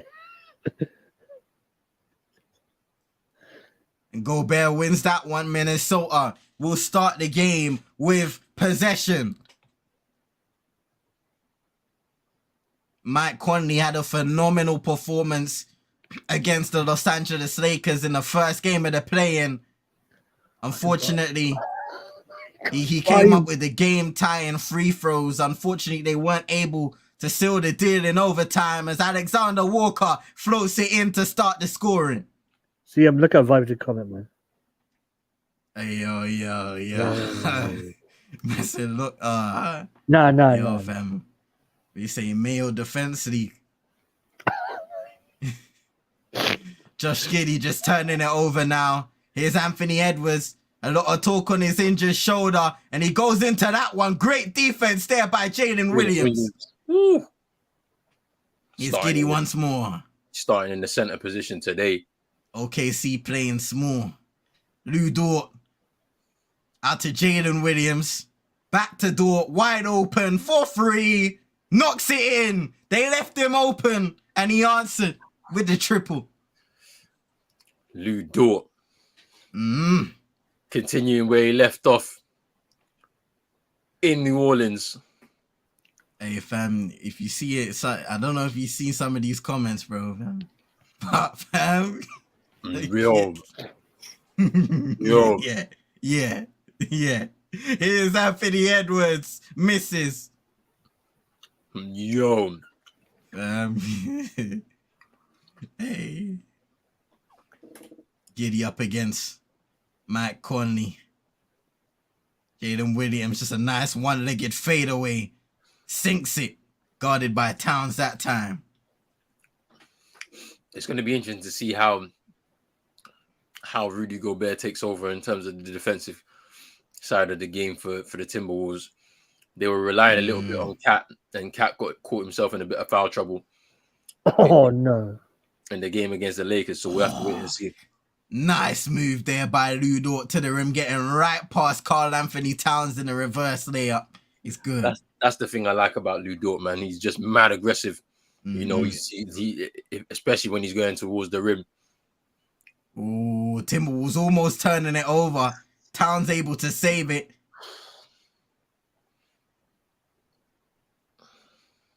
Good defense by Shea on Mike Conley.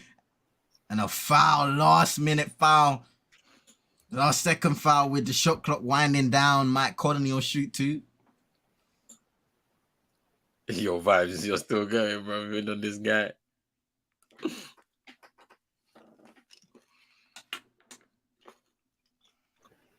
The comments of Vibes do not reflect the channel operates on sports of CM22. Thank you.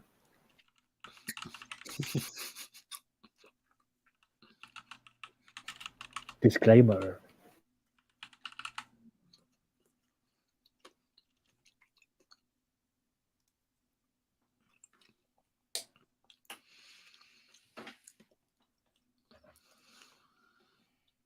OKC with an early 7-2 lead in the first quarter. Mike Conley makes a first free throw. CM said Bam at the league, you know, bro. Bro. Fire for that. Yo. Oh, what? Oh. Jesus. Hey, Mike Conley made some clutch free throws against the Lakers to tie the game. Pascal Siakam couldn't do the same though. Hey, with Toronto. He missed 3. He missed 2. He had 3. That was tough. Shea gets to his spot. I knew he wouldn't be able to make all 3. OKC starting fast. 5-point lead. Oh, nah. Oh! Gobert's fouled. Tested well there by Lou Dort. He got up. You know, it's interesting because towards the end of his tenure in Utah, I remember there was a little dispute about the touches that he got on the offensive end, which I found interesting because Rudy Gobert is not really known for his offensive game. A lot of the buckets that he does get are off dimes, lobs, and stuff like that. I always found it interesting, and I understand as a center you wanna get going, you wanna have more touches, but you're not gonna get them posting up because you don't really have a fadeaway or a jump hook. It's more so you're getting your buckets at the rim being set up. Babs, you're nuts. You're nuts, bro. Oh, Giddy missing an easy layup there. Unlucky. Towns to the rim, easy. Easy there for Towns. And now Minnesota back within one. Lou Dort with a tough attempt. Foul. They'll shoot 2. Towns is called on that one.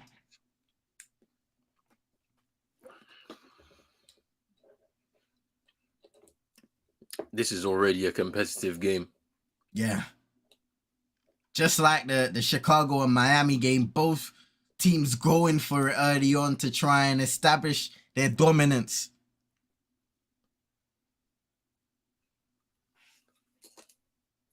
Dort misses the first. And look at the transition defense by the Timberwolves. It's actually Towns who runs past multiple players, including Rudy Gobert, to try and stop Lou Dort at the rim. That just can't happen in a playoff environment.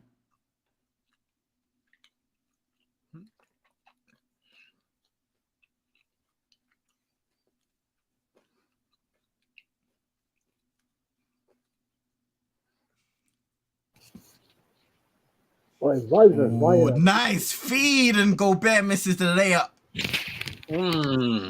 Didn't drop for him. Yeah. He's giddy. Jalen Williams misses. Oh,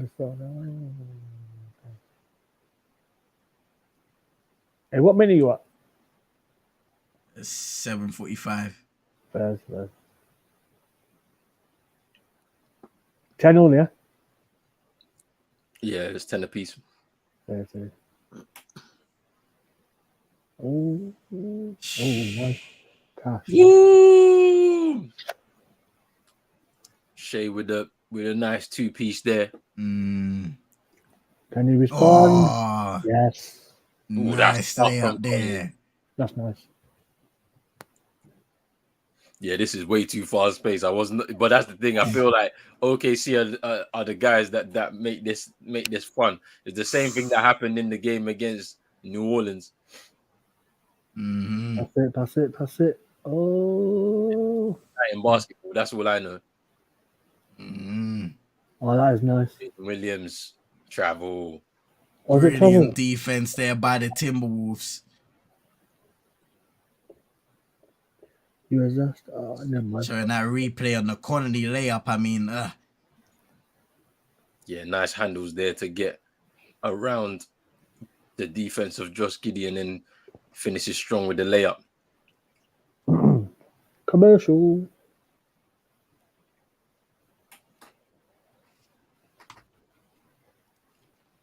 Who's your all-time favorite players? Like best, like who do you consider the GOAT? I'm gonna stick to the all-time favorite players bit. LeBron. Russell Westbrook. Yeah. Russell Westbrook's high up there because he got me into watching basketball. There's a reason why I'm a fan of OKC today, because of Russell Westbrook. So I have to put him high up there. LeBron. I always, especially looking back on his career, was attracted to Kobe Bryant. Shaq as well, even though I didn't watch NBA in this time, but just watching him back and seeing how dominant he was. Really good player, man. Yeah. There's so many players, to be honest. Kevin Durant, modern day Giannis. There's too many players that I could say I like their game, and way too many players. Yeah, it I depends mean, on even after this. depends on preferences and when you started watching it. Everyone started watching different eras and stuff. Yeah. But like when I start watching sports, I like even watching the previous eras. So I remember during the pandemic, they used to show like the old games on YouTube and stream them, and I always used to watch them and just see how different the game was back then.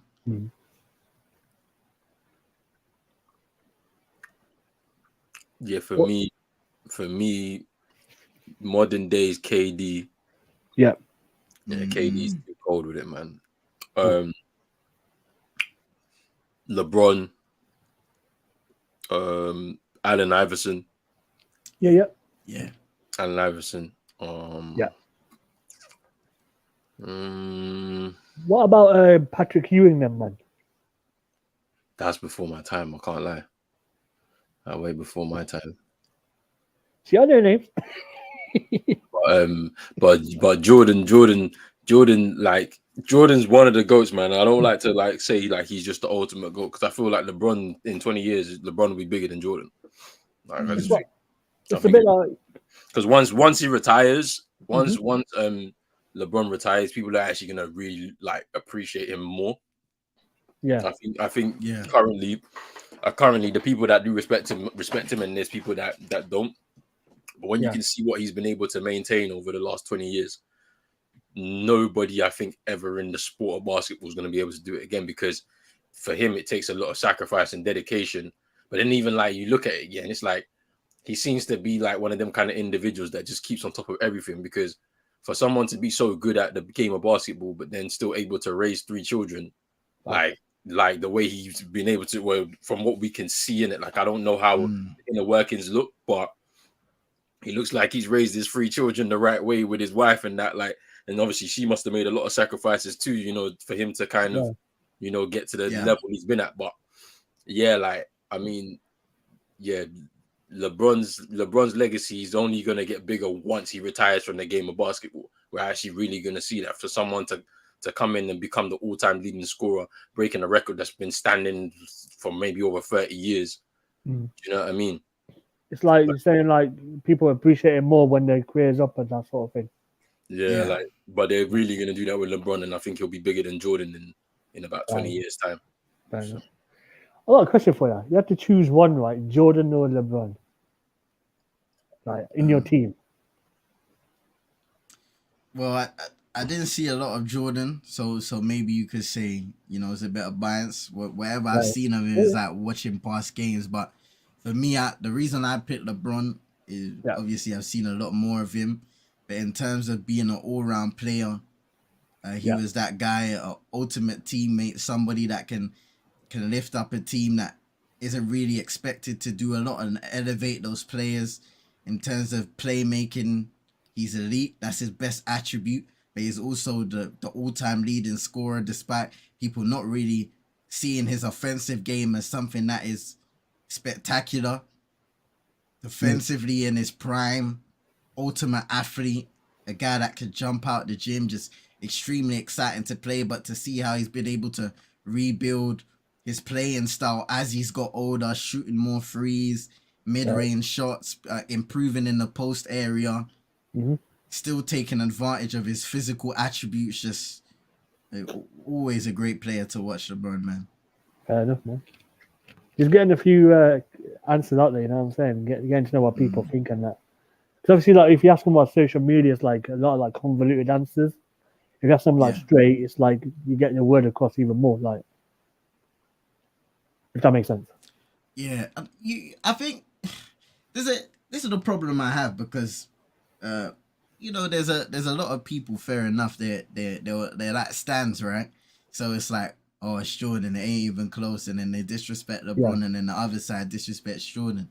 There's no doubt that Michael Jordan, back in his heyday, number one, was the best player in the world by far. Oh yeah. He won championships, but also his aura, not just on but off the basketball court, was second to none, and he was the guy that helped to elevate the sport of basketball, as the guys like Larry Bird and Magic Johnson did in that previous era too. No, Doesn't drop through. I just feel like the GOAT debate is fine. Yeah. But maybe people should focus on looking at the key pillars of players who have helped to elevate the NBA in every different era. So, like I said, you got your Larry Birds, your Magic Johnsons, you got your MJs, Kobe's, LeBrons. Who's gonna be the next generation? Some say it could be Giannis, Luka. You know, there's so many pillars over the years of players who have brought excitement. Even Roland mentioned it, Allen Iverson, and what he brought in terms of just culture into the league. There's so many pillars in that regard who have personified what the league has looked like in their current moment, but also for many years down the line. Fair enough. Fair.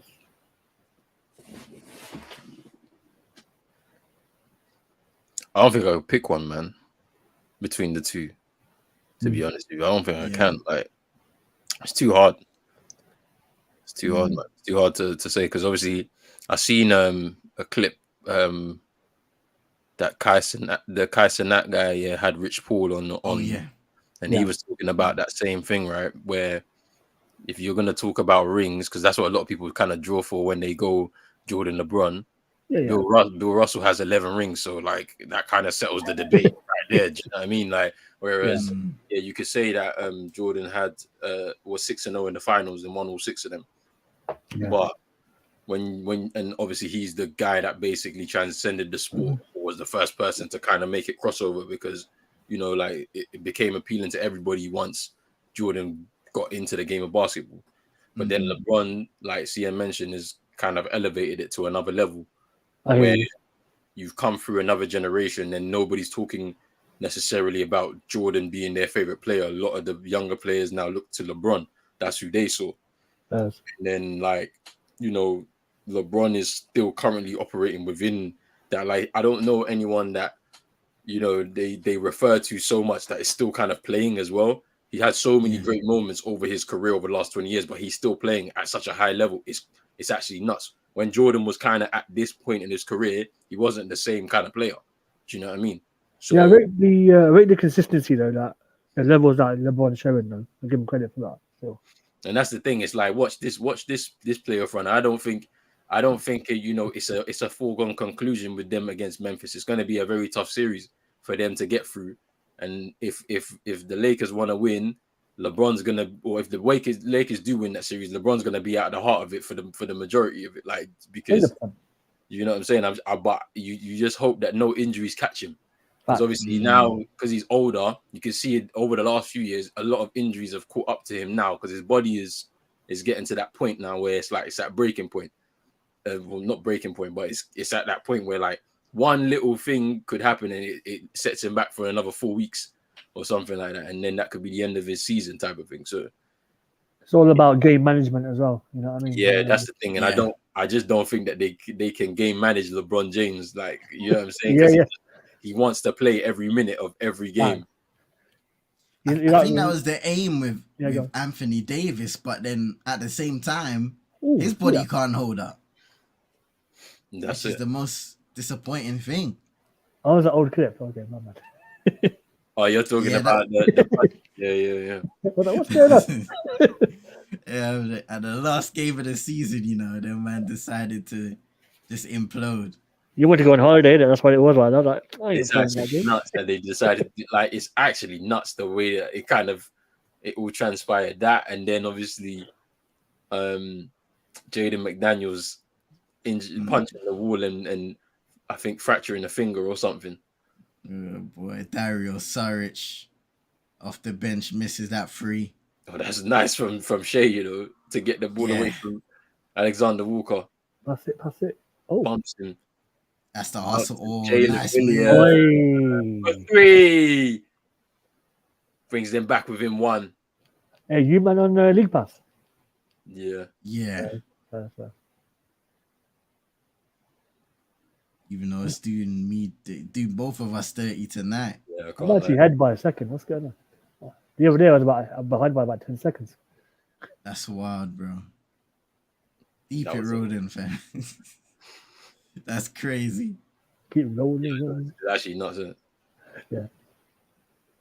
Anthony Edwards, I need to see more from him tonight. Oi! That's a nice layup there. Nice. I think that's 4 points And for let's see Anthony if he Edwards can now. get it going coast to coast. Ooh, Isaiah A little Joe with the reply. Hold that. This is a man himself in Isaiah Joe who has shot the hell out of the free ball this season. tie game. Kyle Anderson and one. Oh, that's on one. I understand now. Yeah. And then this is it. This is it. This is it. This is why this game was going to be so fun and so open. Yeah. You got two teams that love the offense. And then it's the added fact that this is a win or go home situation. Just adds to the occasion.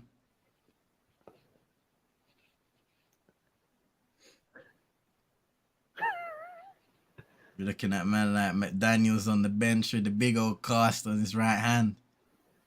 It's actually crazy. What a shame to not be a part of this moment.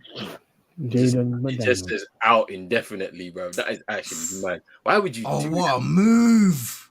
And he draws a foul, Shay. How come Shay's definitely on it though. Because first half in the game against the Pelicans, he was not there at all. Scored 5 in the first half, and then proceeded to score 26 or something in the second. So he's locked in at the beginning. Bro, wait, man, what? They got Nas Reed injured as well. And he's got a wrist issue. So 2 key contributors of this team. What kind of Floyd Mayweather injury is that? What's going on? Bro. Go on, hit a 3. Yeah. Oh. Ooh. Oh, nice feed by Anderson. But it's turned over. Saric coming forward on a fast break. Ooh. Trying to spin, almost looked like he could have traveled. And Shea step back, and that's the space he needs against Gobert, but misses the triple. This game is heating up. For real. Gobert, he drops that. Was it a foul by Shea? Yes, foul. Yeah. Yep.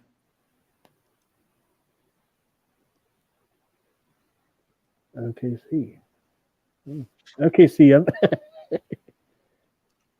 Ooh. Let's see. Pick on bracket challenge.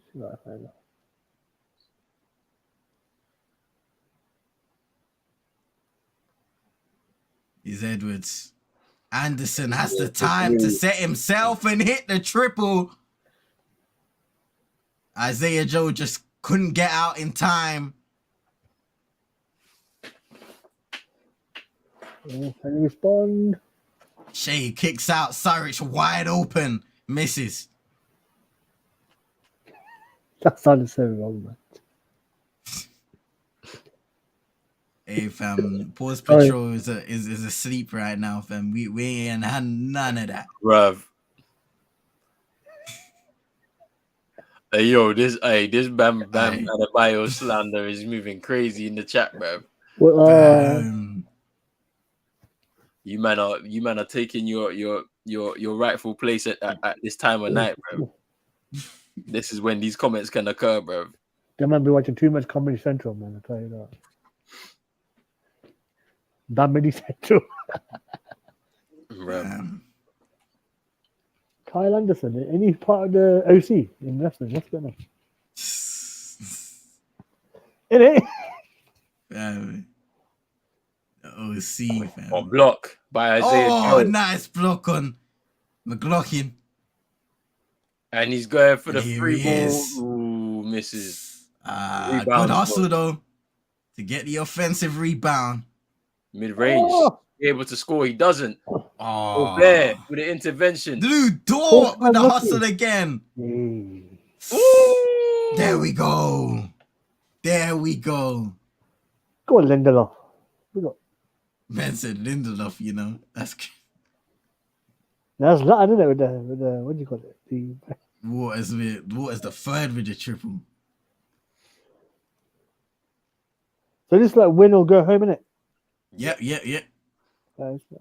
So the team that wins gets the number 8 seed in the West. Yep. And the team that loses, it's holiday time. Time to work in your game, buddy. Or don't. Orion Prince, corner 3, misses. Lou Dort rebound into the final 40 seconds of the first 1-point game. Oh, is it a bit of a violation in the chat? Yeah. Yo, vibes. I'm gonna call him violation, not vibes, man. Vibes.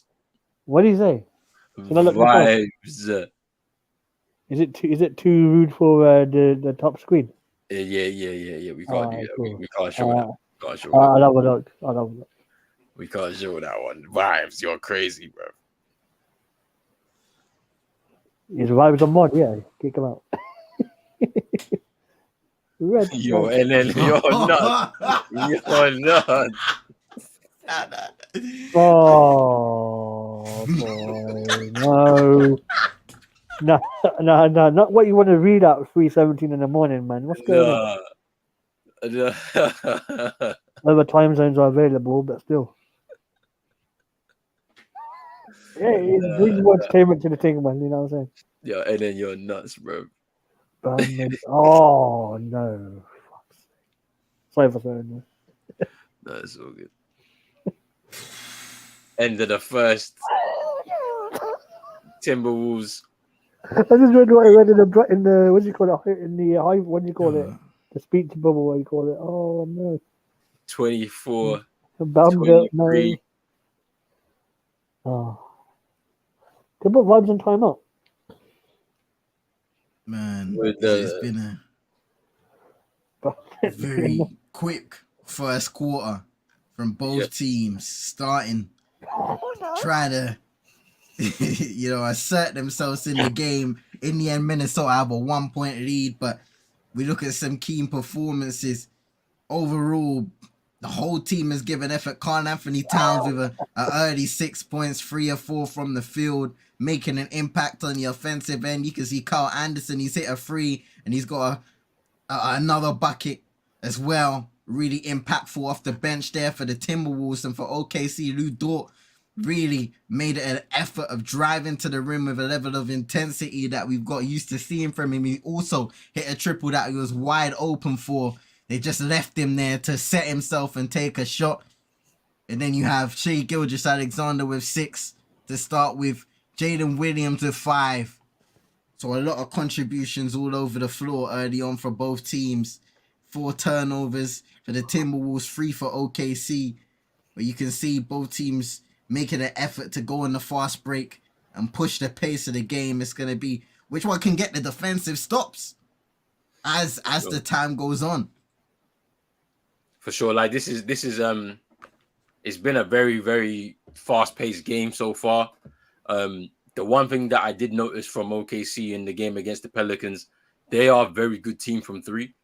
They have a lot of shooters on their squad, and the thing about it is in this kind of scenario, you can really change the course of a game by the 3 ball. Like I saw it last year in the game, the playing game, the win or go home game between the Cavs and Atlanta. In the first half, Lauri Markkanen was shooting the 3 ball like no tomorrow, and then in the second half, that kind of died down for the Cavs, and Trae Young took over for ATL and took them through to the playoff against Miami. And this is something that I think OKC can take advantage of, and also backed up by the fact that they've won a game to get here, so they have a bit of confidence, a bit of momentum that they're not scared to go away from home, which they were in New Orleans, to come here against the Timberwolves and do the same again. So we'll see how it goes. But I mean, and then on the Timberwolves side, I told you the game will change a little bit with Rudy Gobert back in. I feel like they were a little bit more fluid through the offense. 1 through 5 is not necessarily the same with Rudy in there, because I think out of everybody within the team, he's probably the weakest guy on the offensive side, and so it kind of changes the way they play. So we'll see. And an interesting thing to add to your point is the Timberwolves 1-7 from 3. If that continues, like you said, bro, it could be a long night for them. So they need those shots to fall, as well as getting inside, which they have done a couple of times. But it needs to be better. Kyle Anderson hitting their only 3 made thus far. Although they have got 16 points in the paint, which is maybe kind of expected as you know, the OKC go small ball at times with Jalen Williams coming in at the 5. Sorry, sweet floater there.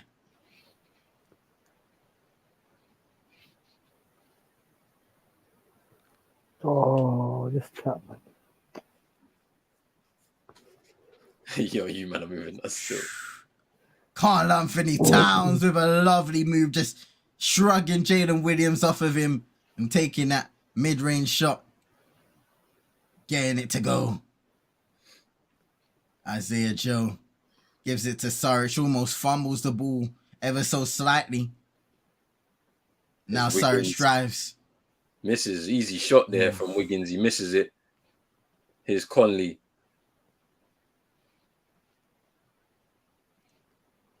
A bit You of a can see mismatch. Minnesota almost forcing OKC to make that pass time and time again. Ooh, the floater drops there for Cat. Extends the lead to 3. He thought he was fouled there, but no. 10 points for Cat. 5 from 6 from the field. Oh my God. Anthony Edwards is on the bench right now. I think that injury is troubling him a bit. Yeah. Yeah. And it's just unfortunate that he is struggling with such an injury at this time of the year. Yeah. Isaiah Joe giving away an offensive foul there. I think it was Torian Prince who took it in the end. Towns on the possession before, just exceptional patience, being able to use his strength and then just floating the ball up and in as he misses that time. Isaiah Joe for 3. He misses. Towns rebound. Now OKC kind of struggling from downtown now. The thing about it is that Conley with his first triple, I believe, of the game. Timeout OKC. Now, the thing that I think is interesting about the playoffs is teams shouldn't necessarily live and die by the 3. Yeah. I think because it could go for you at times and it can't go for you at other times. And the thing about it is that it's very rare that most of your team are going to be shooting at that kind of high rate. And I feel I'm even talking from this perspective of the Celtics, right? I know guys like Derek White, Sam Hauser, and Grant Williams are probably 3 of the best 3-point shooters in the league this season. But even at that point, if I was Joe Mazzulla, I would never say you got to live and die by that.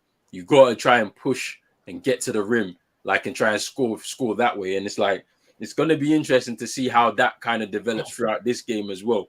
Because for OKC right now, they're not shooting the free ball very well. So what do? They got to be having a switch in focus to try and push the ball towards the rim and go that way. Try and score through contact if they can. Well, most likely they're going to have to with Cat and Rudy, guarding. It's all about having the confidence and the execution, because in the last few possessions, the Timberwolves have done a good job in dictating the pace of OKC. That can't happen in terms of forcing them to make those passes, getting them out of their half-court offense. OKC maybe need to slow it down a little bit in the half-court, get to their own spots and get some good looks.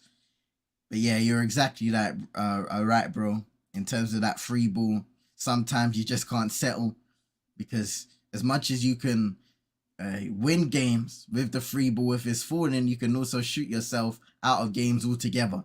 Yeah, this is the thing is, and it's like you saw Mike Conley was shooting that free ball in the game against the Lakers. I think he scored 10 threes or something like that, 9 or 10 threes. And it's like we don't know if he like, because even tonight that's his first one. He's not been shooting that well. Maybe he's not taking enough of the opportunities, but like we have to wait and see how that develops throughout the game.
OKC started 4-4, and since they've been 5 of 22 from the field.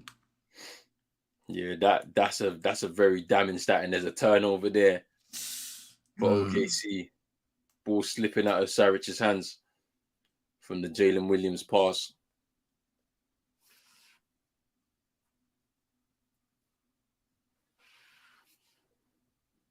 Al Anderson almost losing balance there. He's able to give it to Conley. Receives it back from Karl Anthony Towns, and now Conley again.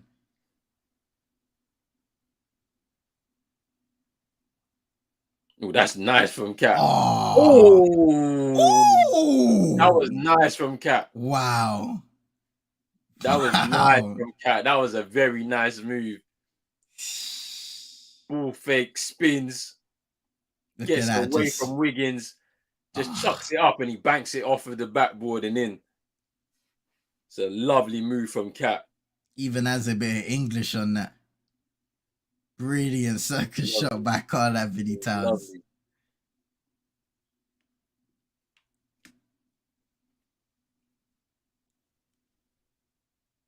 And he gets a free throw to go.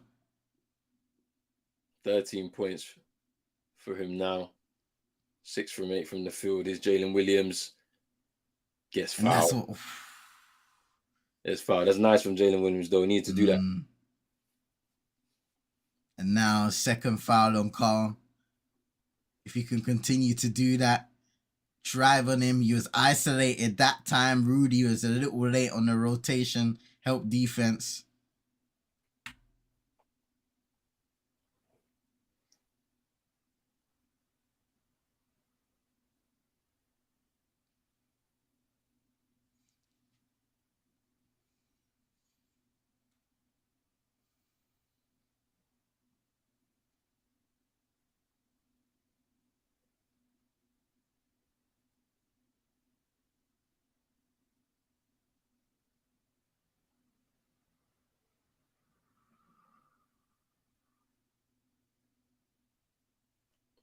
Jalen Williams misses the second.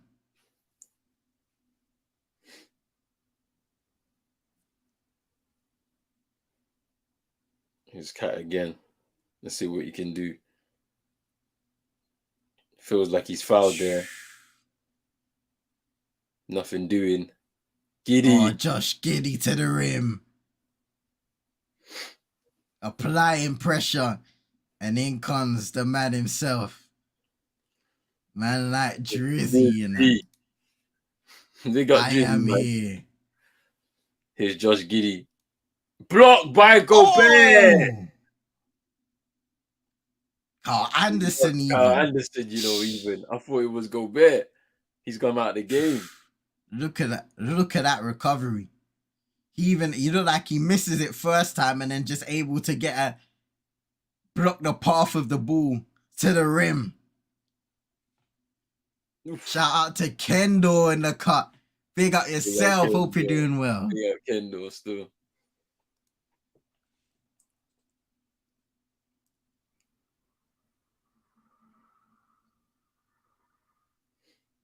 He's Jalen Williams.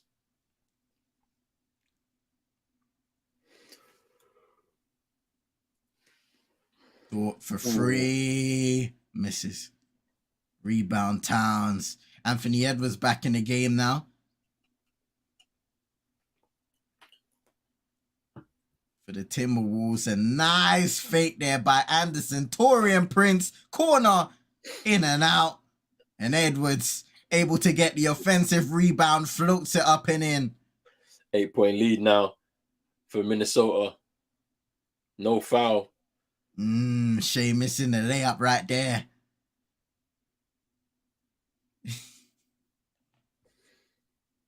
Hey, man. We didn't quite get to see, you know, the on top of the table. Anderson with the free. Now OKC down by 11, Minnesota really putting it together. OKC struggling offensively.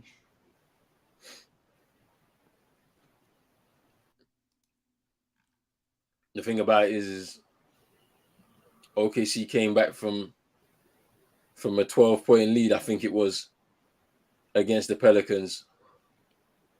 They can do it again, but they need to be shooting better from free. Isaiah Jones came on, roll off the rim. Was it OKC at home then for that game? Nah, they were away. What was it? Yeah, this is their second game away. Great defense there. And Isaiah Joe, still OKC ball. Anthony Edwards is asking for a challenge, but it's not a wise decision to use it so early in the game for a decision like that.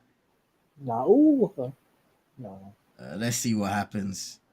Yeah, it's definitely. Oh yeah, that comes off Isaiah Joe's foot. Oh wow, are they gonna use the challenge now? I think they have, yeah. Wow, that seems like a cheap decision to use a challenge on, because you never know when you're gonna need that late in the game.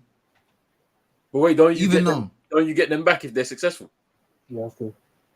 I'm not sure. I think they only get the timeouts back. I think. No, it's like tennis and that, isn't it? Like, and then I think the challenge is gone. Let me search it up real quick.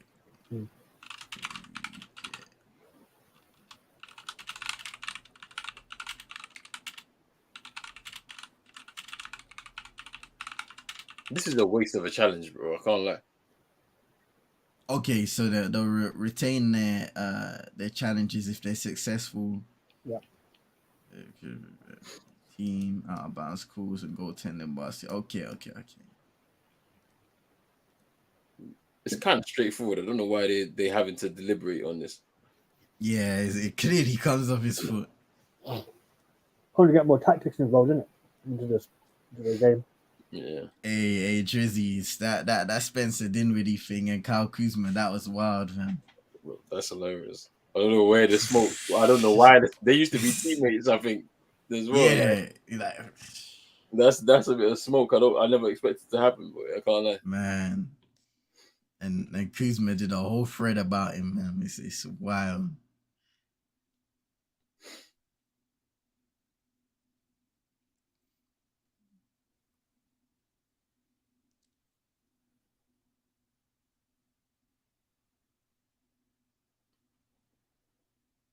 Right now, both teams just talking it over. A lot of improvements to be made for OKC. Right now, the Timberwolves, they're in their stride offensively. Karl Anthony Towns having a massive impact in the game. 13 points, 5 rebounds. Shooting well from the field. He's looked good with that front court pairing of Rudy Gobert. A lot of questions on how fit Anthony Edwards is. He's been able to get a few easy buckets here by getting offensive rebounds, getting to the rim, laying it up and in. Still not looking all there when it comes to his 3-point shot, but maybe that will improve over time in this game. Kyle Anderson's had a decent showing as well. 2 for 2 from 3, 3 of 5 from the field, 9 points so far, 3 rebounds to go with that.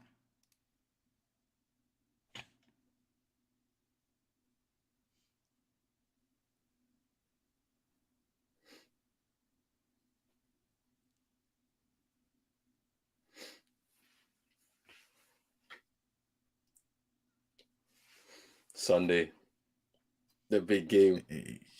That big game. That the Suns Clippers series is gonna be good. I can't wait for that. Oh man, I cannot wait. Kawhi Leonard, because that's the one out of all of them I feel like is gonna go the distance. That goes to 7 games in round 1. I'm sure of it. I think PG's not back for it though. He won't be back for that series. Yeah, That's a shame. This is the thing that I think is gonna maybe hurt them in that series with no PG. Here's Cat. Anthony Edwards back in the game.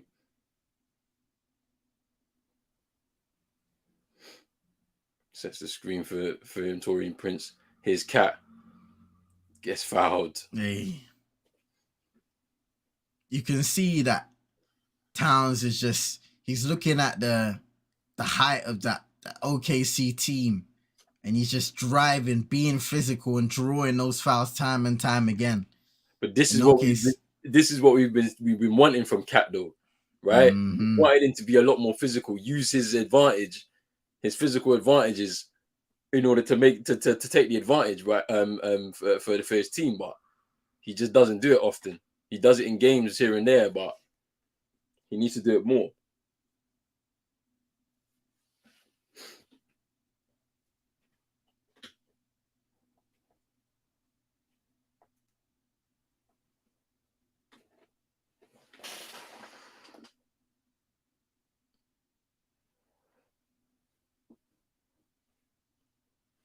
Game's running away from OKC at the moment. 7-0 run for the Timberwolves in the last 2 minutes and counting. Jalen Williams in the corner. More much needed triple there. And the Minnesota lead back to 10.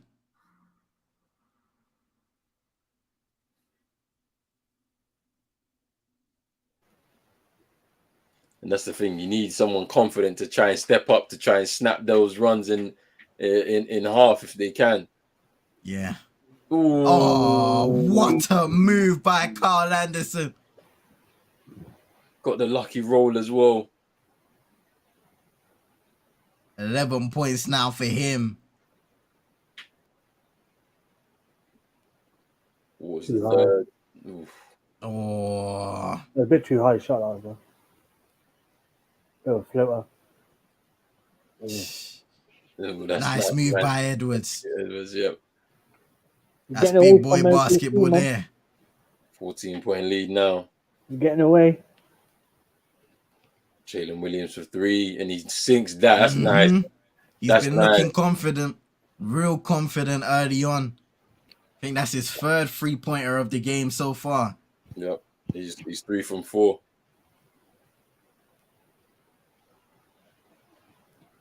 And here come OKC again. Jalen Williams on the attack. Ooh, to the rim, using. Oh, what a block! Nice foul by Anthony Edwards there.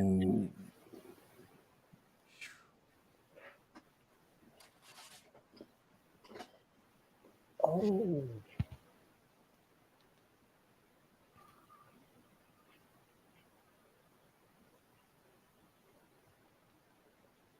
So it wasn't Anthony Edwards, it was Alexander Walker with the foul.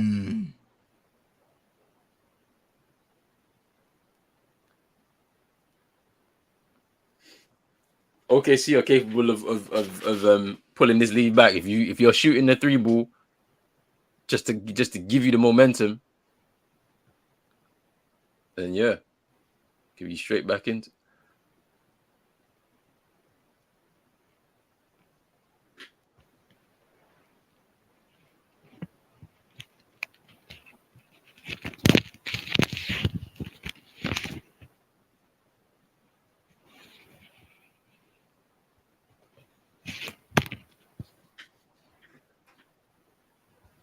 Williams able to make both free throws that time.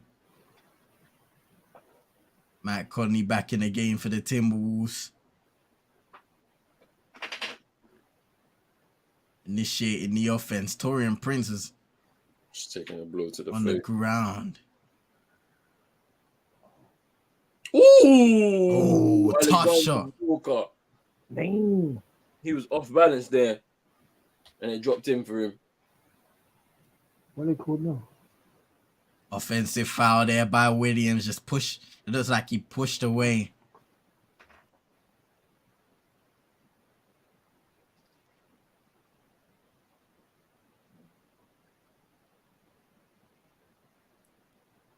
Looking at Karl Anthony Towns. His hand got caught with Lou Dort there on the previous possession. Here's Anthony Edwards. Driving inside, losing his power, misses the layup. And Jalen Williams able to secure that rebound. Ooh, turnover. Here's Mike Conley now pushing the pace into Gobert. And he misses. Nice. Ooh, it's a foul. What? It's a foul Foul call. by Shea. SGA's third foul now. So look here. Yes. Yep. That's a foul. You don't need to make that foul there. I think you just let him go. You just let him go. Let him They dunk. made the bucket. Yeah. You look at the matchup, that's basically a foregone conclusion. Dunk at the rim, or it should be at least.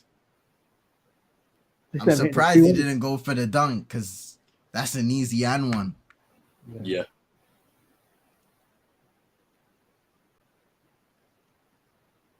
Ooh. Misses the first one. This game's flown, boy. Yeah, it's been pretty fast paced from the beginning. To be honest with you, OKC don't really take timeouts like that. They just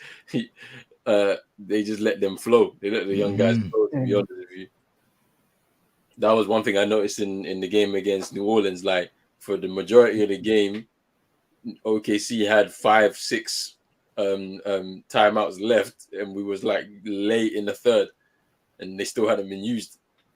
Same happened. Shane, lovely. As long as you keep it to 10, there's always an opportunity to go on a third quarter run. Don't let it clutch freeze, man. That's what I mean. I think the coaching staff trust the team to get themselves out of a hole if need be, which is good. Yeah. Anthony Edwards still struggling shooting. Here's Shea now. Can he kick it back to Jalen Williams? He's got it back.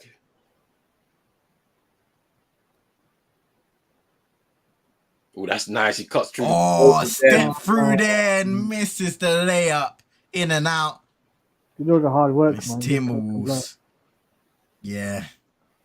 Good look, though. Yeah. Good defense from Trent Alexander-Arnold.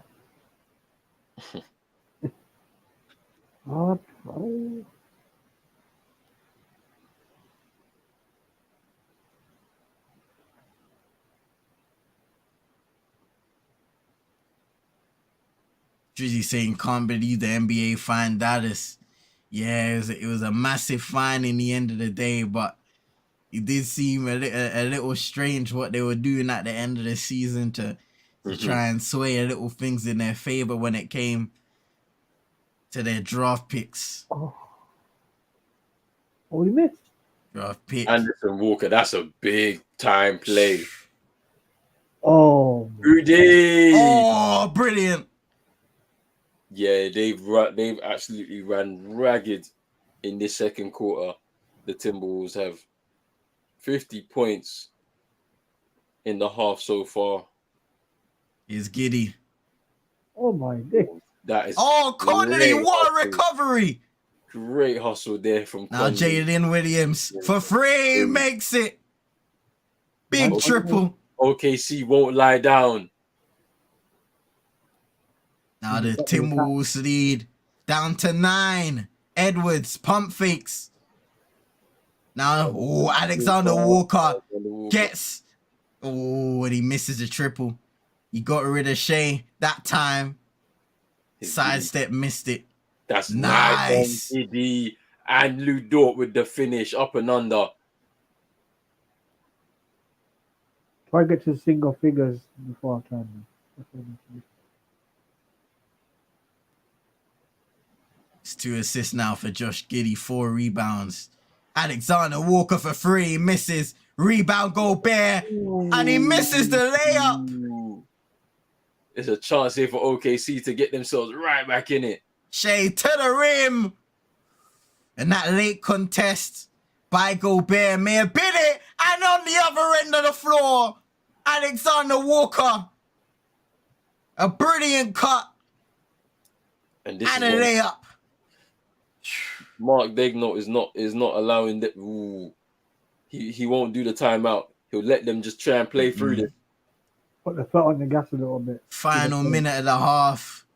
Here's Shea, 4 seconds on the shot clock. Needs to make something happen and draws a foul. I thought it was a turnover, it was a foul.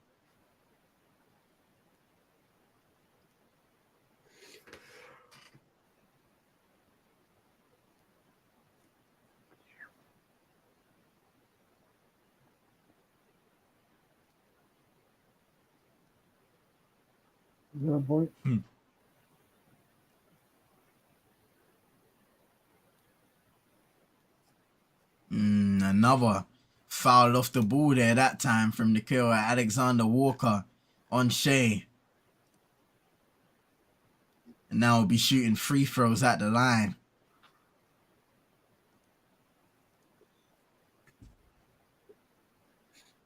Yeah, OKC in the bonus. Makes a first.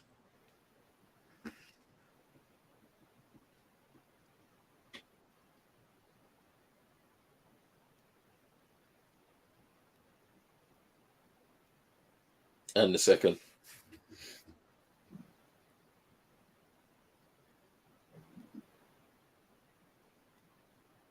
It's only 7. It's only a 7-point lead for the Timberwolves. Not too bad. It's not insurmountable for OKC here. Nice bucket there by Matt Connolly inside, just slicing, dicing, and laying it up with the right hand. Shea inside, high off glass. And Wiggins with the follow-up. Great follow there.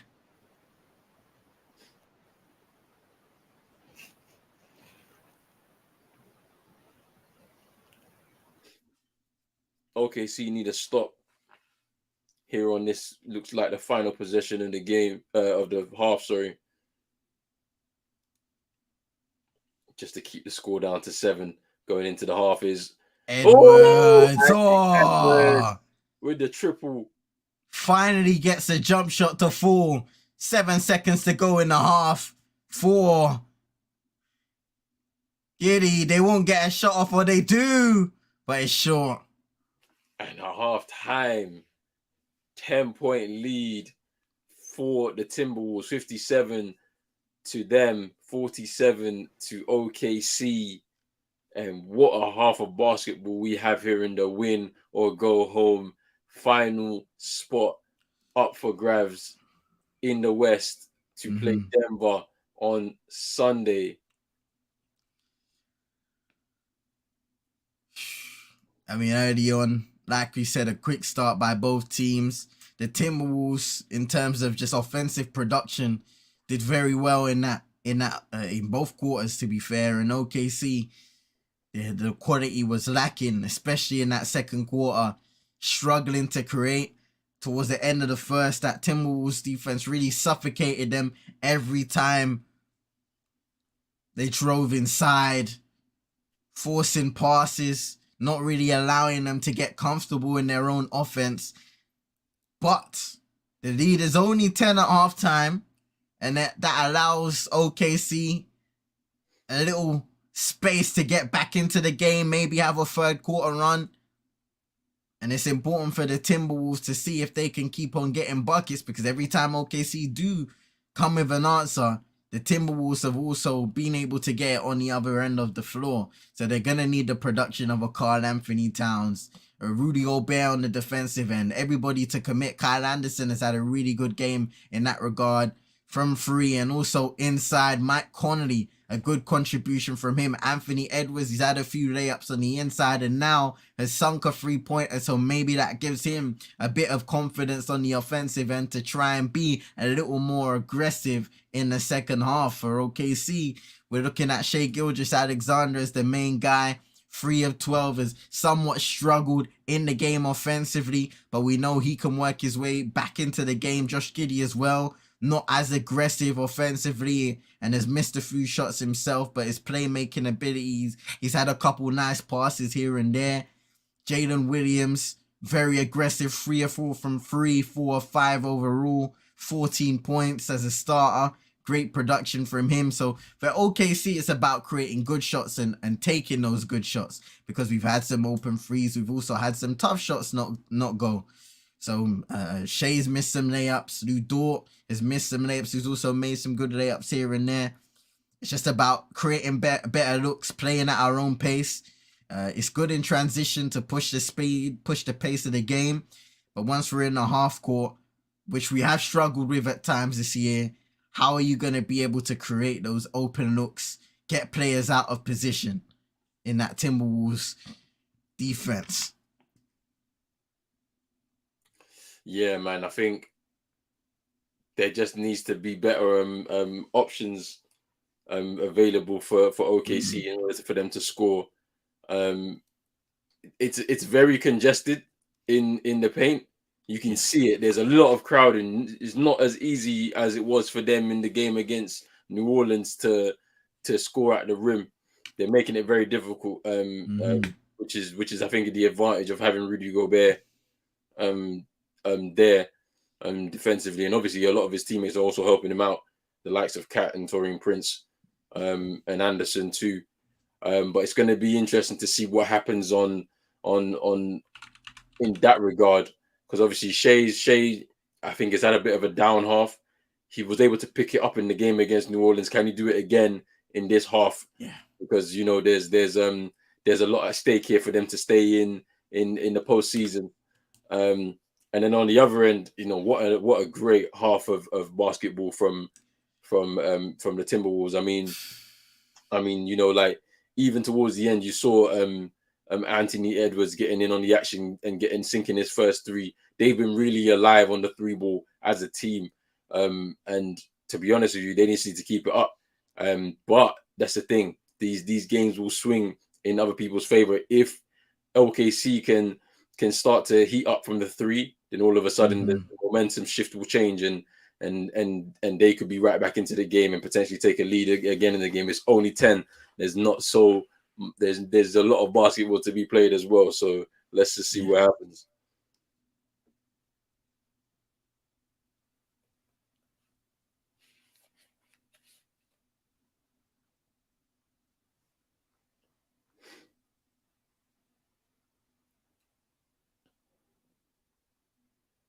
Miami ran away with that game. They ran away with it towards the end. I can't lie. So the team with the experience in being successful in the playoffs, there just worked their way back into it when it looked like Chicago were on their way. They had their momentum. They've hit some shots down the stretch. Kobe White hit 2 big threes down the stretch. DeRozan had some really tough shots made in the second half, and they looked like they were able to just suck all of the energy out of the arena. But Miami came back. Credit to Jimmy Butler. Credit to Max Strus, who performed brilliantly and hit some shots down the stretch as well. Just able to get the job done, and now they're in the playoffs to face the Milwaukee Bucks. Yep.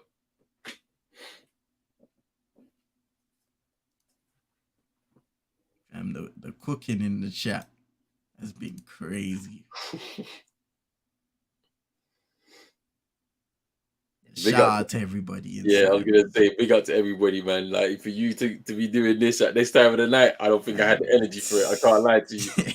I don't think my brain will be functioning at these hours, man, doing that type of stuff. So big up to everybody that's here, man. Vibes, Ken Dor, Drizzy, and then who else, man? Before I forget anyone, obviously big up Manj as well, who's on the stream. Big up. Cheers for having me on, man. Factor. Wow, Factor, yep. Come on. Bing, who was here earlier, Chino, Big up, big up, Chino. Come on, man. Let's see. You guys might as well do 24-hour stream, man. You know what I mean? You mad, fam? No 20-hour streams, man. Like this, like these streams are gonna be 5-6 hours. If there's 3 games, it could be like 7 hours. 4 games could be 8 hours. But then it's cool, man. Don't worry, because as I think the next 10 days is just gonna be lit. Like it's just gonna be a lot of games. We expect some sweeps. I think some teams I think a couple of teams may get swept. I think some games go 5, a couple go 6 maybe, and then we're done.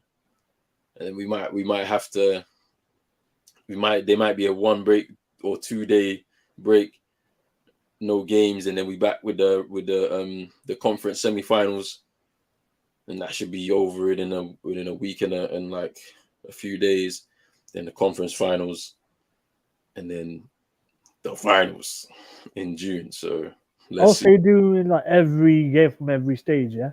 Pretty much as many as we can. If there's any burnout at some point, then we may have to take a night off. I hear you, man. You know what I'm saying? Yeah, I hear you. May have to take a night off or a couple of night offs if it's getting a bit too much. I can't lie. Just watch the highlights. You'll be good. Because this ain't for the faint-hearted. I can't lie, man. Like, I just tried to clock. I was like, that's what I'm saying. Like, it's 4 a.m. right now. Like this won't be over till probably about 5. Yeah, till probably about 5. Yeah. Then you gotta do all over again. Yeah, tomorrow's gonna be a long stream, depending on what type of break is in between. I'll be here, man. Trust. Cool. To support you guys. You know what I'm saying? Yeah. Man. To wake you guys up a little bit with my nonsense basketball takes. Even I'm not contributing much at all today. You know what I'm saying? I'm here for the vibes, but vibes is in the chat. Yeah, but vibes is in the chat, man. No pun intended.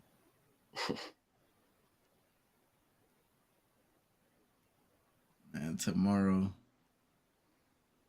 it's looking lit, fam. I can't lie. I'll be on about 11:30. Is that all right? Tomorrow. Yeah, that's cool. Hey, man, whenever you're ready, bro. Whenever you're ready. Just send it through, innit? The thing. And I'll be yeah, for sure. Need to do that tomorrow morning. I'll do that. Yeah, man. Sorry if I keep asking, innit? You know what I'm saying? So good to worry, bro. Big up. Yeah.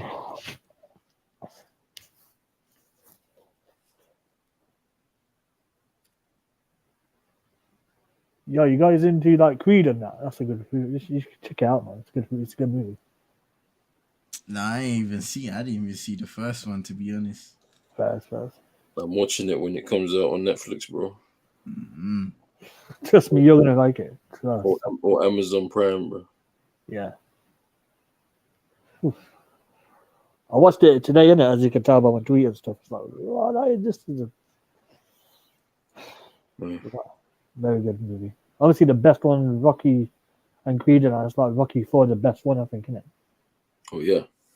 I think this will be the close. This will challenge it. Like top 2, top 3, something like that. Fair enough. I made bare movies that I should have stopped at 4. This athleticism. See that dunk? Yo.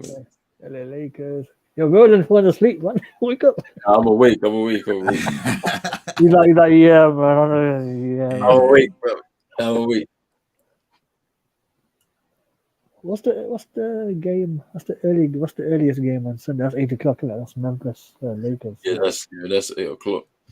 That's a decent time. Yeah, they always bless us with the early games on the weekends, man. Why can't you do that in the midweeks, man? In the midweek, they don't do that. That's the thing. That's a 3:00 start. Yeah, that 3:30 Denver game on Sunday into Monday is going to be a peak one because that game's finishing at 6:00. I'll be in the chat to support you guys in the first quarter. I'm crying, fam. Because last season, I remember, the late game was Dallas, Utah in the first round, right? Yeah. Like I wasn't doing watch-alongs for those games, innit? Like I was only doing like Celtics games. That's all I was doing, Yeah. And like I'd be going to sleep, waking up to go to the gym in the morning. It's 5:30 in the morning, or maybe 5:00 in the morning. The game is still going on. Final quarter, still doing their thing. I'm just like, yo.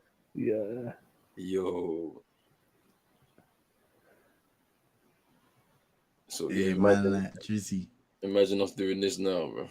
Drizzy, I'm going to be graduating in May with my degree in psychology. Congratulations, man. Big up, Drizzy. Big up.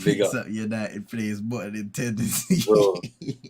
Yeah, big up Drizzy Des Hard, man. You know what I'm saying? Hey, bro, Drizzy, but we might need you there, you know.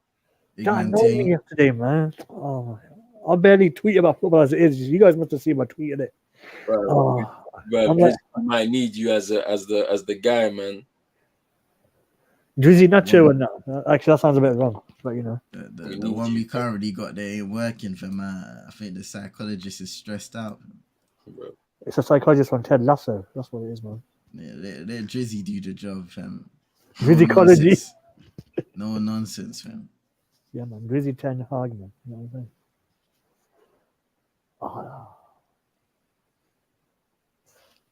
Oh, do you know if I remember United playing on Sunday, man? Drizzy, man. Oh. Wait, who'd United play on Sunday? We got Forest away. Forest. Yeah. Not gonna lie, I'm locked out of the season, fam. My head's in it. My head's in the playoffs, fam. Hey, CM, man. Stress free. Join us, innit? Or the Stress Free FC has lost a member already. Me. Stress Free FC. Stress Free FC. I just be chilling and enjoying the United games from a distance, fam. I'll be watching the playoffs. Oh, hey, this is just watching NBA at 4:00. Imagine fans around the world watching United at 4 a.m. That drops the other day. Yeah, man. You have to big them up, man, because big up. It's dedication, you know, to show your love for the team. And a lot of people, you know, that I remember a couple years ago, there was this debate about match-going fans. There still is, and fans abroad and all of that foolishness there. But these match-going fans, they're chatting rubbish in the terraces, fam, while man are waking up at 4, 5, even 7 a.m. in the morning to watch Manchester United play. Like, and then them lot be like, "Oh, I didn't see you in 1993." Oh, what are you talking about, man? Get out. Yeah, fam. Brother was a crackhead in 1993, fam. You don't even remember what happened. Man. The views of CM at 4 in the morning do not correlate to President's Sport. I'm sick and tired of some of these, man. I hear you, man. This is the reason why I don't even like to engage on social media anymore, because I'm like, bro, I already know that. I know the formula that some of these people have been running, man. So what it is, I saw space here, United. What is this people have spaces, man? Yeah, don't get me started on that. It was a whole is a bit mad as well. What's he saying?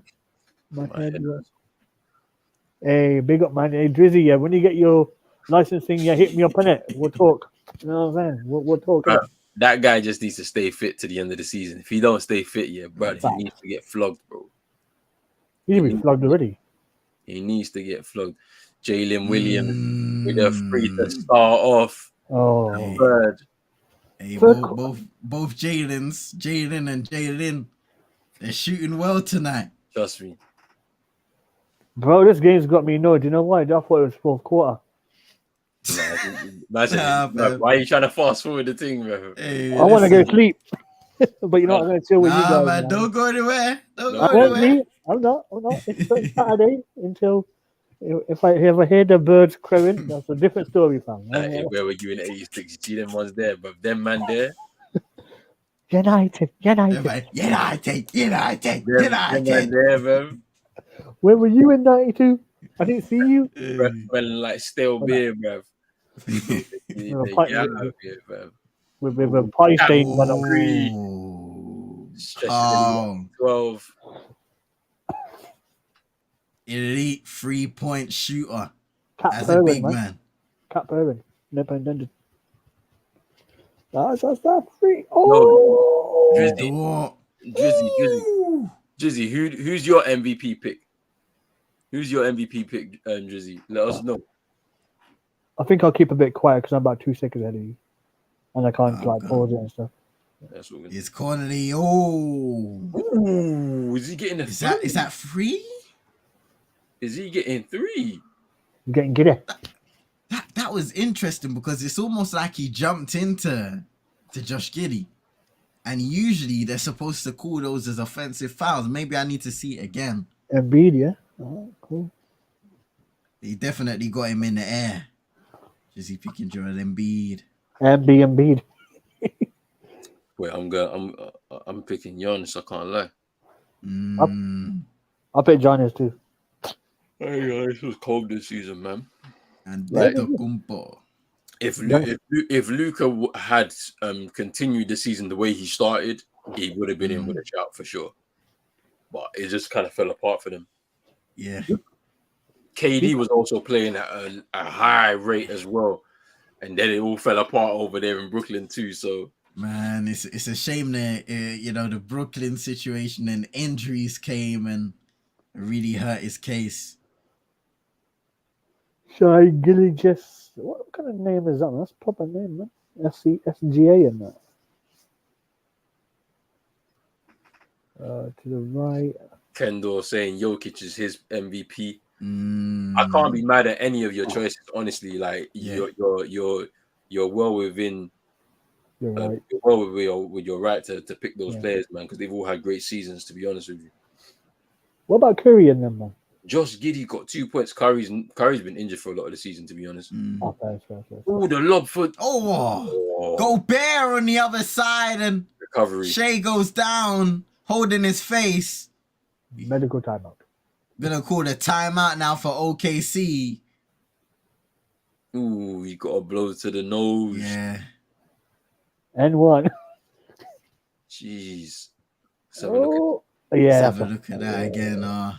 You can see on the other, as his elbow kind of goes down and he gets ready to grab the rebound, he just hits Shea in the back. Yeah. Gosh. That's unfortunate. Yeah, he's bleeding. Yeah. This is not good for OKC. Man.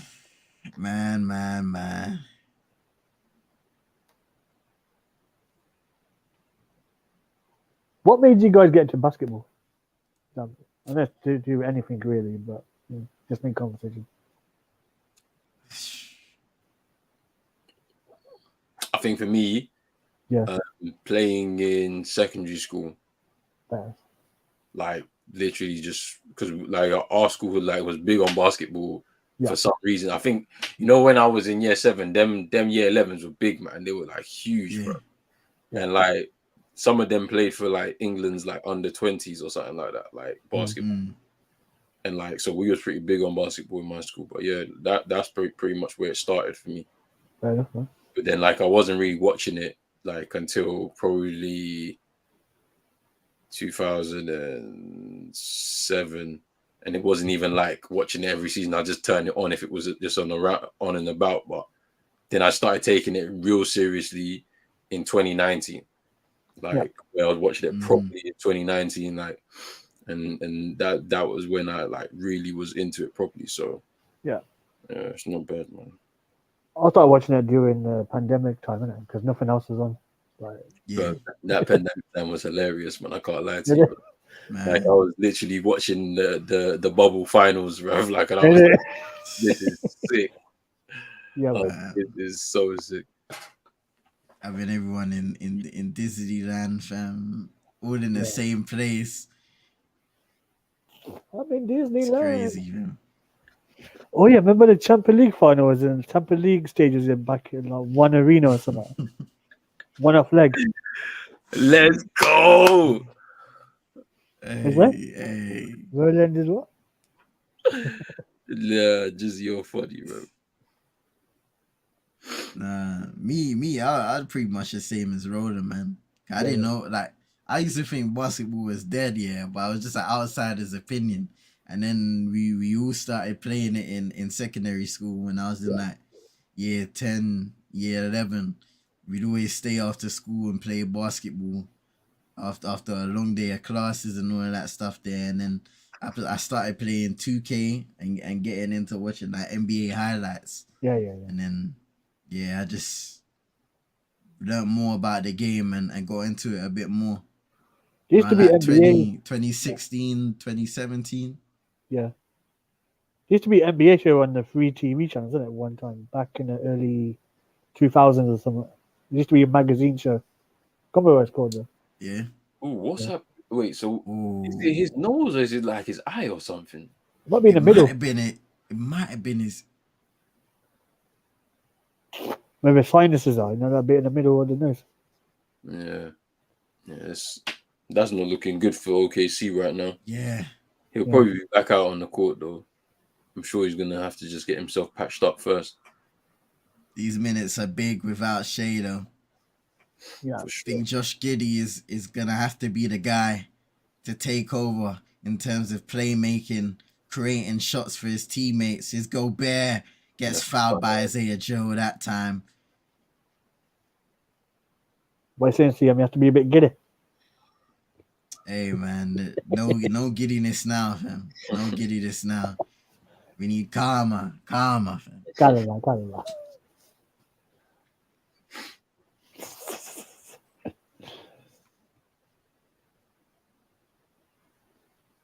At 9:21 to go in the third. Shea headed back to the locker room. Gobert makes the first free throw.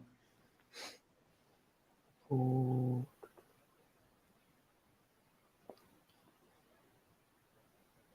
Gendo said Rolls Royce learned how to avoid double dribbles. Hey, no double dribbling over here, fam. Come on, man. We ain't traveling either, man.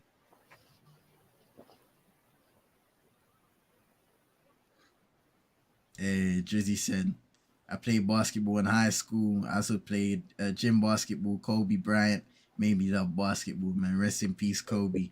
Kobe still. GG and everyone that was on the plane as well. For sure. Yeah. How did Conley recover that? Oh.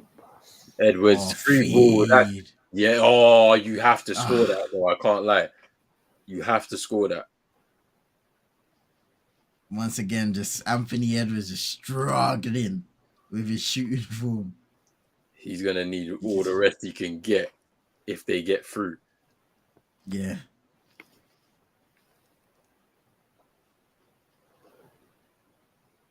Oh, that's a nice find by Josh Giddey.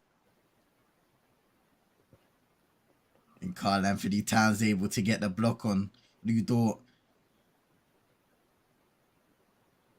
I thought it was a foul. It wasn't. So it was a clean. His Dort in the corner now for free. Makes it. Another big free for OKC. Timberwolves lead by 10, 68-58. 14 points for Lou Dort tonight. 5 from 11 from the field. Here's Connolly. Can't answer.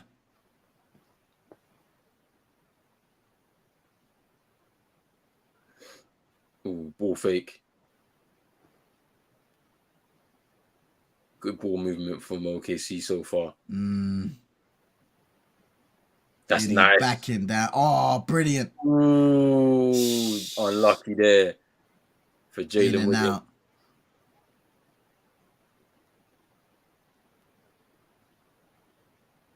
Here's Gobert. Oh, offensive foul. Wow. Jalen Williams able to draw the charge. Shea coming back into the game now. You can see the sweating on his eye. Damn. Just under. Eesh.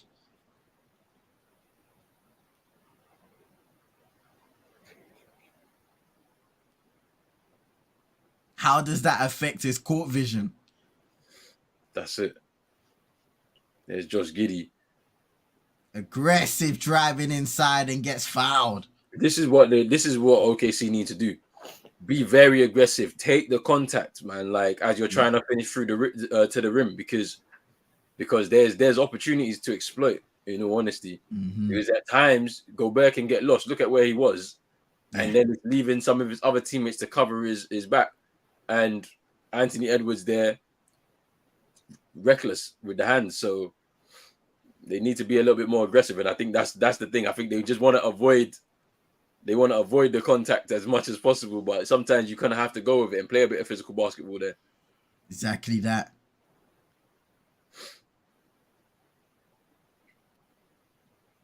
Lead down to 8.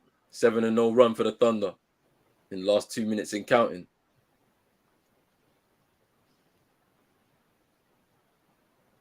Here's Towns. Nice feed into Gobert. That's too easy.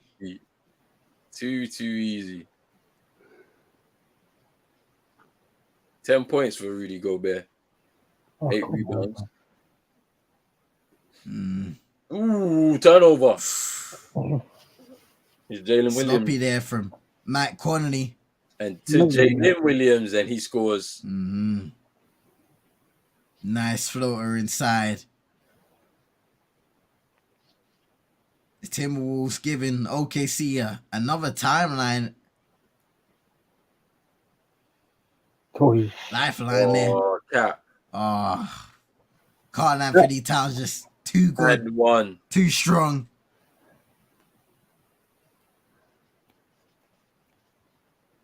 Oh, Jesus. Like a freight train knocking down Jalen Williams. So he said he went, and what? Barging him out of the way to finish. Get out of here, man. And what?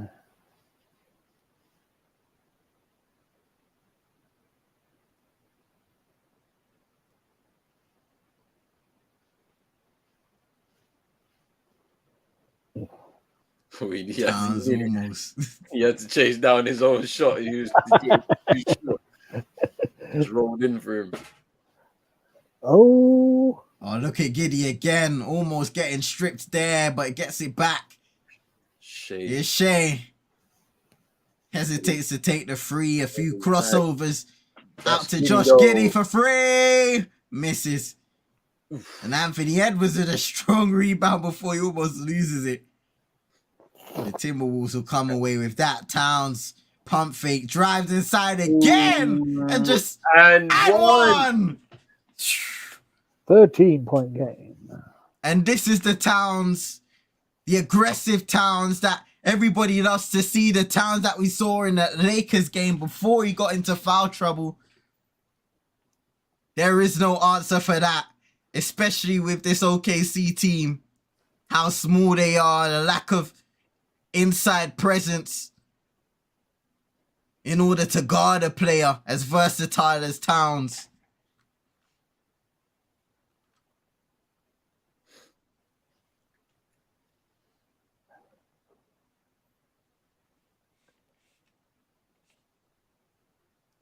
Wow, so 42 paint points for Minnesota to 16 for OKC.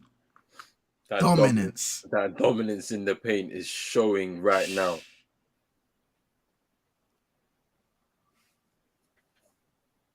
Giddey, nice move inside. Towns does enough. Here's Anthony Edwards.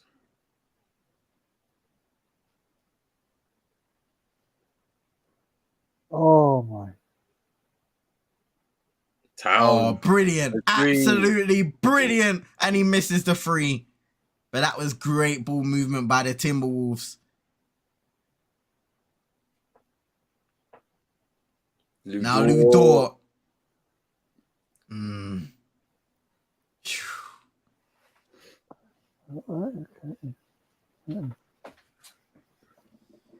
And you have to love Anthony Edwards competing, even though he is struggling shooting. He's been able to get some layups, floaters inside, and he's competed today on the boards. Oh, for sure. Got 8 rebounds overall now, 5 assists as well. LeBron James. Man, like LeBron James. Drizzy saying, "Oh, relax. Fourth quarter Timberwolves will show up." Let's see. Oh my! Torian Prince for free. Drizzy. As the shot clock expires. Timeout OKC. 17. The game is running away from them now. 9-0 run for the Timberwolves so far. Wow. 62-79. What a shot, though. Oh. And look, that's Anthony Edwards making the play again. Unselfish. In the corner. Torian Prince triple. Bucket. Yes, the game is running away from OKC right now. They needed that timeout desperately. Yeah. Some things need to be done right now. They need to talk it over and see what they need to do to be able to stem the flow from free. And at the same time to even try and minimize the threat from Cat, because he's driving into the lane and he's finishing even through the contact. You can double team him and he'll still get through you. So they need to find a way of trying to limit that. I don't know how they're going to do it. But that's the thing, going into this matchup in particular, the lack of having a big body to guard those type of players is a real issue out there. But do you know what's sorry to cut you off. Do you know what's interesting though, right? Like, with the addition of Chet for next season, does that help the case or not? Because he's a pretty small big though, isn't he? Like, just frame wise. So what does that mean for the team? I think for him, it's gonna have to be progressively getting stronger throughout his career, because I don't see him being a dominant figure in the post or even as a rim protector. Maybe he'll be able to get some block shots here and there, but in terms of being physically dominant and stopping guys at the rim or in the post, it's going to be quite difficult for him, especially when you're going up against guys like, Jaren Jackson Jr. or bigs like Embiid and Jokic who love to dominate and use their strength in the post. But then what? So like, what? So what would it be? Because I've seen him. He's got some skills for a big man. So does he move to the 4 or does he stay at the 5 and then you try and develop him there? That's an interesting one, to be fair. I feel like he'd be a good 4, but at the same time, I wouldn't be surprised if he would be used at the 5, just due to the options that we have currently. Yeah. But it will be difficult for him on the defensive end if he is in the 5 and with some of the talent that he's guarding. But offensively, I think he will showcase the skills that he has and will be able to develop upon that. But it will be interesting. I mean, another guy that we could have kind of put in a position like this was Pokuševski, who unfortunately is injured for this series. He's a 7-footer, so he would have given us a bit more size in that regard for these matchups. But it just wasn't to be right now. But yeah, Chet, I'll probably say primarily you play him in the 4, because you put him in the 5, and I like what Drizzy is saying.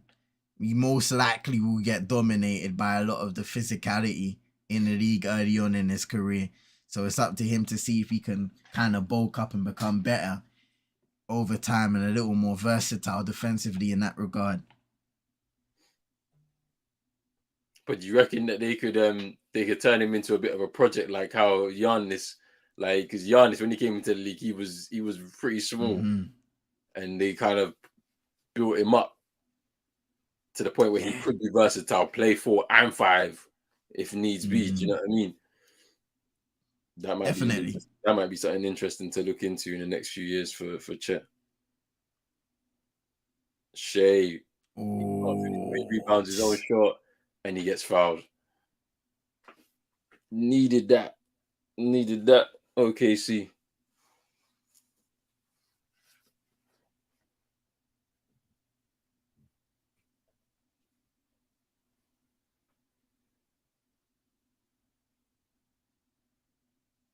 You can see all those Timberwolves players just packing the paint, trying to prevent that easy layup.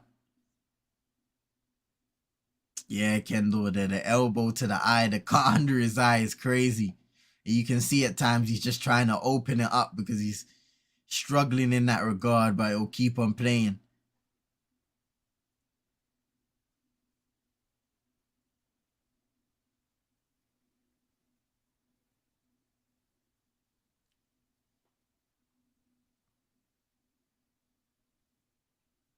Here's Edwards driving left, kicks it out to Alexander Walker for 3, misses. Rebound, Towns.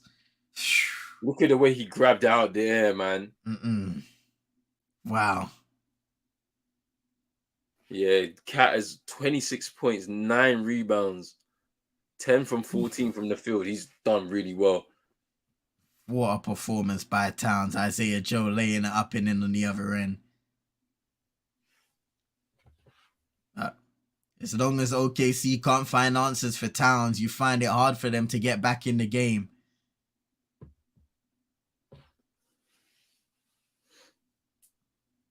And here's Shea driving to the rim, draws a foul on Taurean Prince. That's 2 in quick succession for Taurean Prince there. Yeah. More foul shots for OKC. Look at this rebound there, one-handed from wow. Cat. Rips it out of the air and then just finishes. Ease.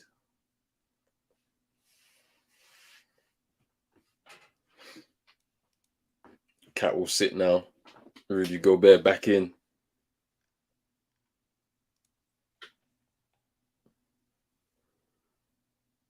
And that's been a massive difference maker for the Timberwolves. You know, you can bring on Rudy Gobert now and you have another big body capable of defending that rim, painted area. They didn't have that against the Lakers. Yeah, for sure. Here's Edwards, spins away.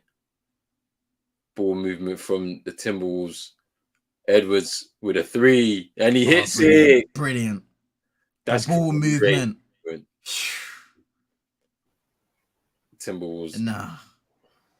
Edwards getting into it. 14-point lead for the Timberwolves, and the home crowd are loving it. 2.5 minutes to go in the third. Shea fouled again.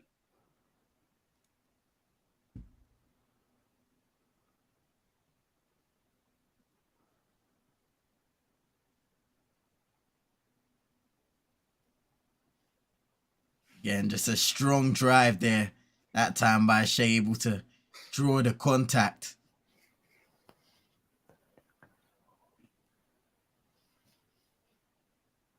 But maybe this is something that will help Shea to get in a bit of rhythm going into the fourth quarter, helping OKC, just seeing the ball go in the hoop.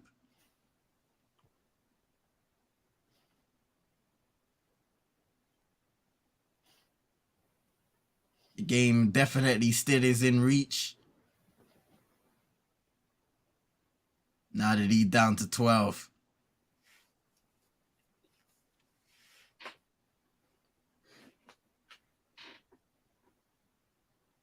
Ten free throws for Shea alone, and he's been able to go 100% on that. OKC on the fast break. Joe slams it down with the left hand. Timeout Timberwolves. Lead back to 10.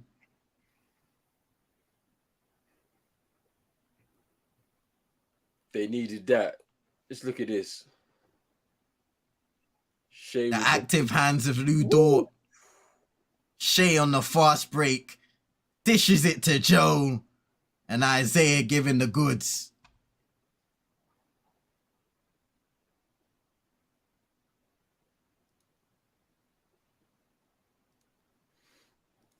Kendall speaking about that free from Anthony Edwards a few possessions ago. Drizzy also saying something interesting. He said, "I'm sorry, but Zion is a bust to me." What do you guys think about that on the panel? Well, it's not looking good, man. Like he sat out against OKC on Wednesday morning. Yeah. For us, there was a talks. I mean, it's a hamstring injury, I believe. It's kept him out for, I want to say 63 games this season, or 53 games or something like that this season. He's saying that he needs to feel, back to Zion again to be able to play. Yeah. He signed that max contract heading into this current season. He didn't look in shape to me. I won't lie to you. When I saw him, like he didn't look in shape, not as trim as he was when he started the season. Yeah.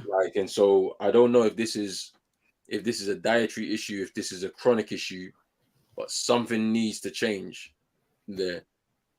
I mean, yeah, and I think the fact that he had the foot injury in the first instance was due to the weight. I think when when you're a bigger body, a bigger frame, yeah, you have to have an ideal weight in order to kind of operate at your optimum level. And I don't think he's really on point with controlling that. And he needs to be. But then people may say he's looking for an out. I don't know. It's not looking good right now for him. He needs to be able to have an injury-free season all in all for us to be able to really make a judgment on him, to be honest with you. Because I think when he's been fit and healthy, you can see what he can offer. But just can't seem to have the consistency in terms of injury, any injury, to be free of injury. Sorry. Yeah. And Torian Prince, he hit a free. But wild factor saying this game is far from over. Shea drawing more fouls and Torian Prince on the other end.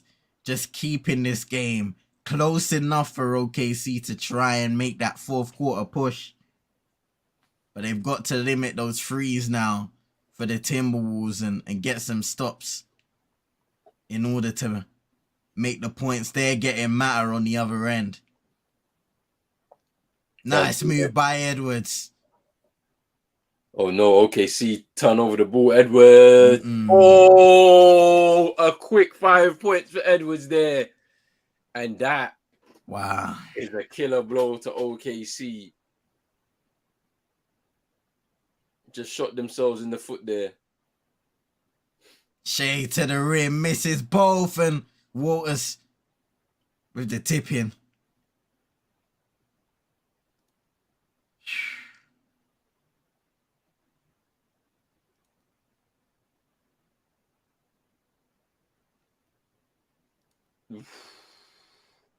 Isaiah Joe fouling. Sheesh. Rudy Gobert, he was going for the slam. Good activity on the other end by Lindy Waters. But Anthony Edwards was just speaking about getting that layup, and then on the inbound, Lou Dort and Shea miscommunication, and that leads to a triple. 78-92 in favor of Minnesota. Gobert at the line now to add onto that lead. Shout out to Anthony Edwards though, man. He's playing through the pain, it looks like, and he's in his rhythm now. That was such a bad free throw from Rudy Gobert. Yo, that was bad. Hey. You can see the difference. 9 points against the Lakers, 19 points tonight, shooting a lot better from the field for Anthony Edwards. But Rudy Gobert,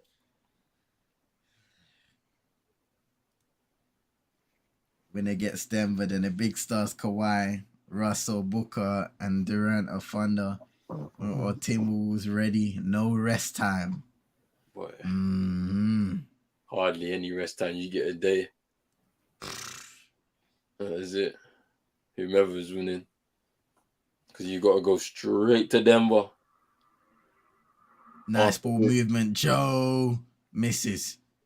It's Conley. Mike Conley again. He's been really active in securing the loose ball for the Timberwolves, and good steal by Waters. Oh no! Behind the back. Nah, Go Bear! If Rudy's doing this to you, it's peak. It's over. It's over. It's End over. the screen game.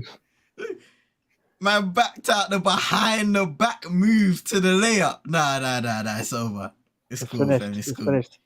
It was a nice season, man. It lasted, man.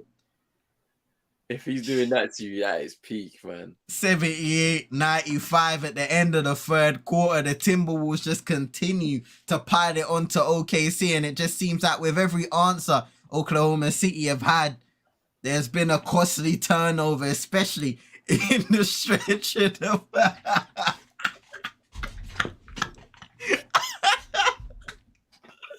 When you look at the way he did it, yeah, bro. Nah, I'm sorry. I'm so sorry. Yo. That is wild, bro. Look at the way he did it, bro. Yo, OKC turned to OKC later, man. That's what's going on, man. Oh, man. End the stream, Dave. What a move by Gobert. Oh, boy. You guys want to end the stream now, man. To be honest, it seems like the Timberwolves got this. The way they're hitting shots right now, I know Drizzy earlier said fourth quarter Tim, but the way they're hitting shots right now from beyond the arc, they've really found their rhythm inside the paint as well. They've been absolutely dominant.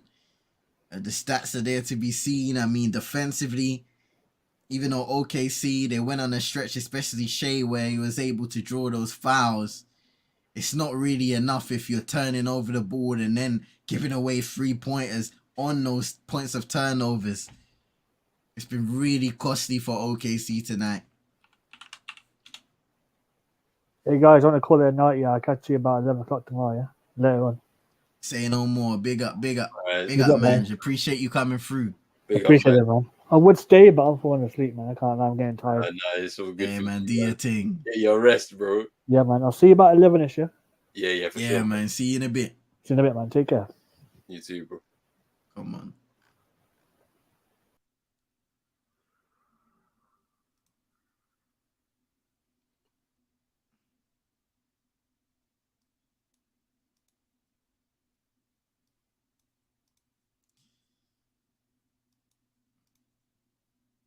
$22 assists for the Timberwolves as a team, sharing the ball well, converting their shots.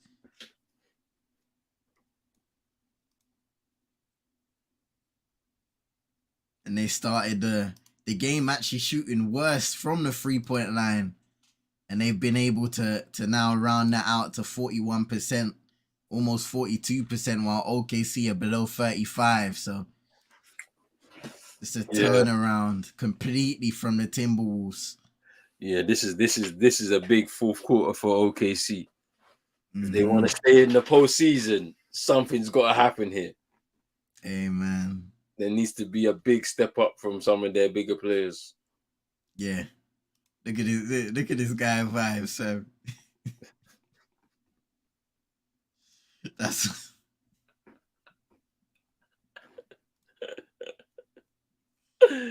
when I saw him back out behind the back, I was like, yeah.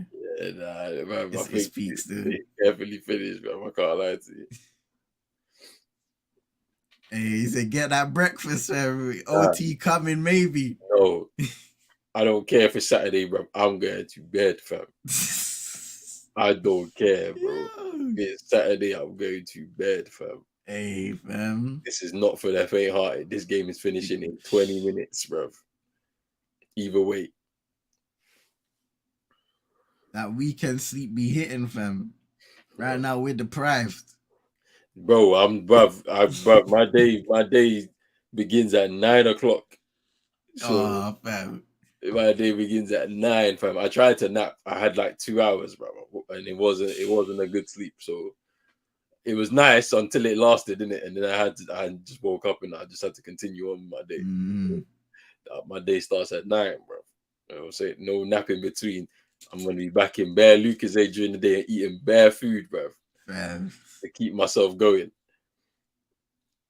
And then we in for a marathon. 4 games tomorrow. Hey, come on. It's gonna be a mazza.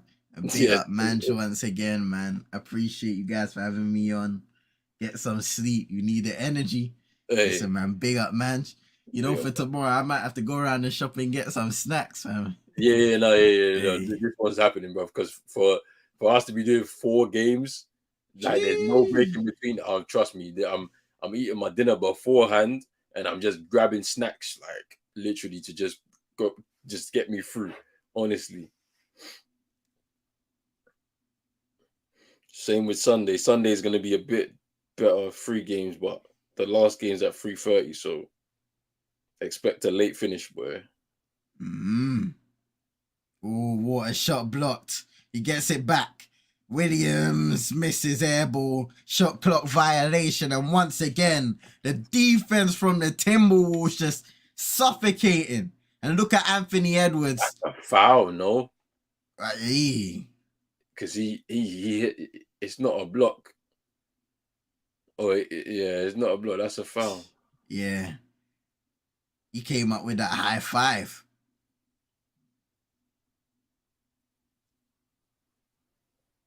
Man. 35% from the field and go back. Up high. Down low. This ain't good. Yeah, this is looking peak for OKC. I can't see them getting it's a 20-point lead. Now for the Timberwolves, they got to claw this back within this. Oh no, stripped. Jalen Williams. Turnover. Anthony Edwards. Yeah, it's no foul though. It's just out of bounds. Yeah. He ran into Rudy. This is where you start to see the inexperience ever so slightly of OKC in terms of, and they're going back to what was happening at the start of the game in terms of their passing off, not able to make shots or create good looks. Oh, for sure, man. Here's Anthony Edwards. It's a learning experience. Tried to kick it out to somebody, and it was just a bit too much on it for Conley there. Yeah. Learning experience for the Timberwolves. A back-to-back seasons in the playoffs if they're able to hold on to this lead. Yeah. Yeah, for sure. Hey, shout out to Yank Talk, man. He went to the party, enjoyed himself. We love to hear it. Yo, that is nuts. He went to the party and he came back home and we're still going. That is nuts. Hey, we here, man. We here. Big up Sekendo each and every time and everybody inside, man. Come on. Trust me. Appreciate the support, man.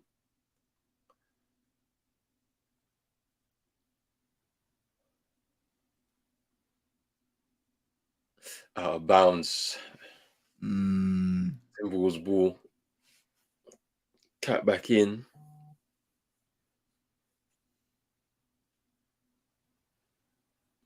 Yeah, I think Anthony Edwards should sit. He should sit for the rest of the game. You don't even want him to get any more banged up than he already probably is. And he has competed tonight. Well, for sure. For sure. He's definitely stepped up a lot. The game against the Lakers was a pretty poor night by his own showing. Gobert. Assist. Oh, my word. Alexander Walker with the corner 3. They stretched the lead out to 21. Largest lead of the game for the Timberwolves. It's Shea. Waters. Step back on Gobert. Misses.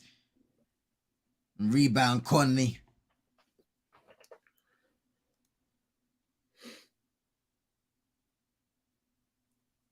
Yeah, Rudy's made a big difference, man. Wow factor. Yeah, you're right. He's made a big difference, man, on both ends of the floor for sure. For sure. We've seen the best of Rudy Gobert tonight, especially in the second half. I think he's got a point to prove, man, because a lot of people have spoken about him in the playoffs and, him not being the best, type of fit for a team in the playoffs. Like, there's been a lot of talk about him this season, in terms of his move for first round picks for him to arrive here in the Timberwolves, and a lot of talk surrounding that. So I think he's got a lot to prove. Honestly. Mm-hmm.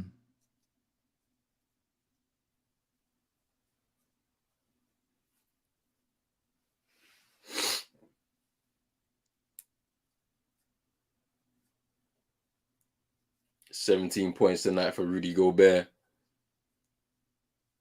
Hit that 18. Crazy. Wow, his career high is 19. Oh, really? So he most likely will pass that tonight. It's crazy. So you mean he's actually having a career night here? Yeah. That's nuts. Mike Conley step back triple. Oh my goodness. The Timberwolves, when it rains, it pours for OKC. Williams in the corner. Can't stop the bleeding. It's Conley again. Screen by Gobert. Step back. Pump fake. And here's Rudy again. In the post, draws the foul. Nah, hey, Rudy. What is going on here? Rudy. I've never ever seen you act like this before. Hey, we're gonna have to back out the meme, fam. I apologize. I didn't know you had a game like this. I wasn't familiar with your game, bro. you know, I wasn't familiar with this. He's actually trying to free throw. He's trying to. What's wrong with this guy, man?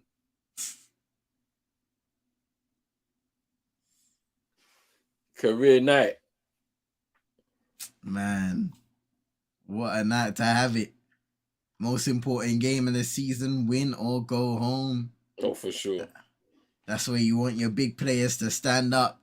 We all know about the defensive body of work from Rudy Gobert, but he's brought it offensively today as well. Oh, another turnover for OKC. Oh, man. Could this be it for Gobert? He gives it out to Carl Anderson. Turnover. Tries to find Carl Anthony Towns and Isaiah Joe. Can't get it in his stride. Oh, Gobert, career high in points. Night. Timeout. OKC. Poor fast break execution. Turnover after turnover. And Minnesota are bumping. The crowd are loving it. The players are loving it. The bench is loving it. And they are on their way to being the 8th seed and making the playoffs.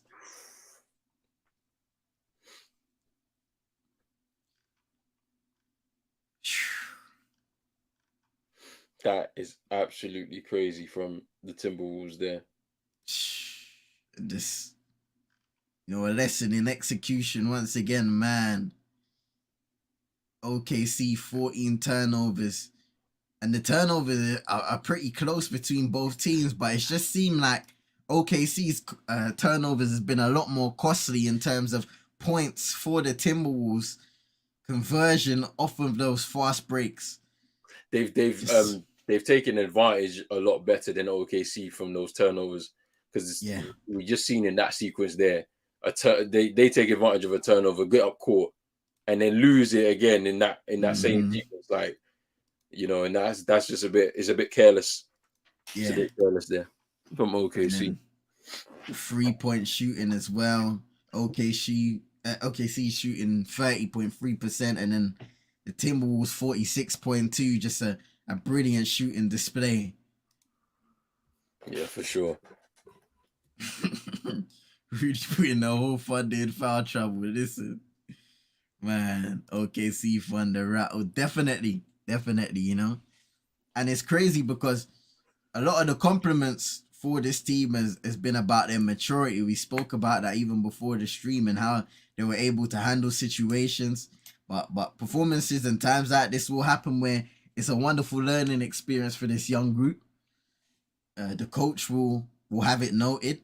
And sometimes it's a good thing that you allow them to play through this because you learn how it feels and you learn how to deal with it as it happens more and more to you.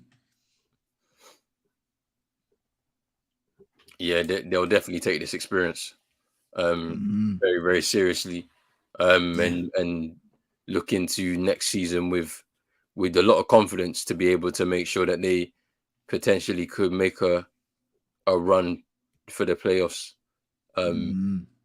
as well. But we'll see. We'll see how they work some of their picks as well that they've accumulated too. True. How that because obviously I feel like at the center position you need someone there that could potentially help you compete in certain games like this where you're going to be facing some elite players in that kind of area most nights, to be honest with you, because when you look at some of the top teams in the league, they have some elite centers there, you know, so it's going to be interesting. But can't give enough credit to the Minnesota Timberwolves and how they've been able to bounce back from that tough loss against the Lakers. Mike Conley playing really well in those last two games. Karl Anthony Towns, you know, if he wasn't really in foul trouble in the Lakers game, you could have argued maybe they could have won that game. Anthony Edwards bouncing back strong in this game, competing on both ends of the floor. Rudy Gobert, of course, his addition, Nickeil Alexander-Walker, has done really well, made shots, defended and competed. And he switched on to multiple guys in this OKC team. Taurean Prince, knocking down shots. It's been an all-round, Kyle Anderson, especially earlier in the game, his shot-making, playmaking ability. It's been an all-round performance from the Timberwolves today. Jokic versus Rudy and Kat. It's an interesting matchup there. Or matchups.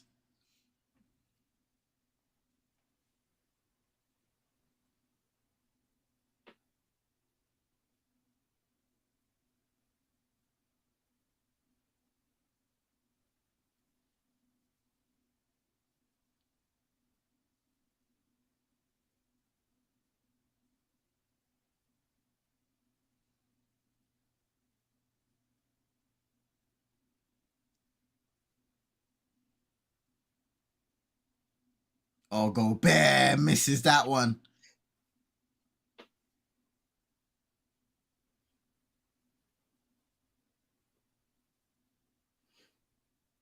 Oh, Jalen Williams misses from the free there.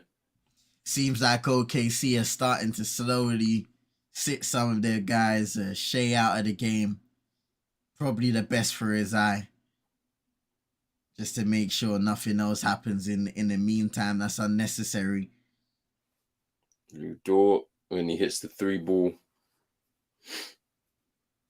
Timberwolves calling a timeout with the few that they have just to make sure that complacency doesn't end up setting in.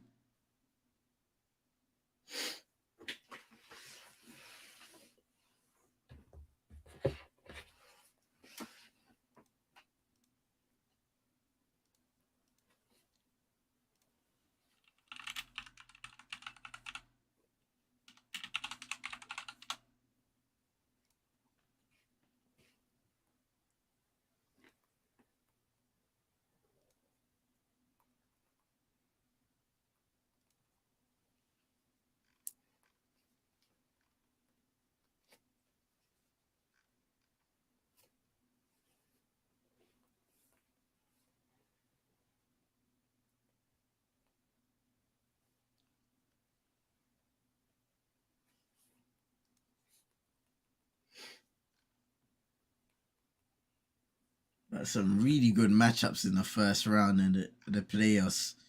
Grizzlies, Lakers, Kings, Warriors, Suns, Clippers, of course, which we touched on.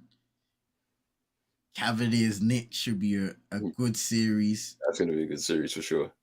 Sixers versus Nets. Another good series. For sure.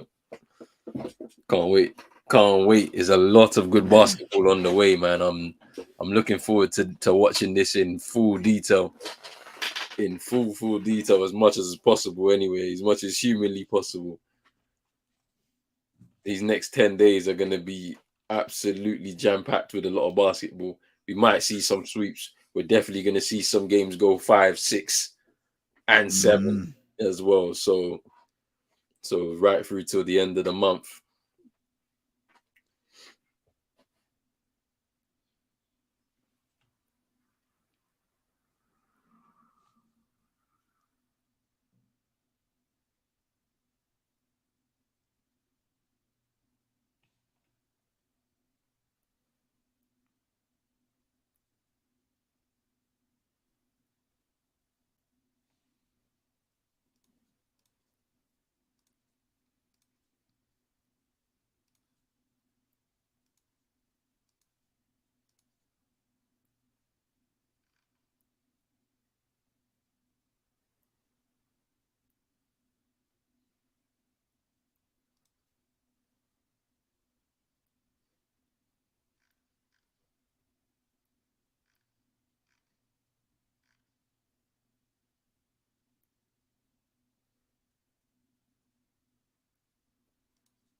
Well, I've had to say in the big one, Golden State versus the Kings, Lakers versus Memphis Suns, Clippers. That's the one to keep an eye on because of the drama.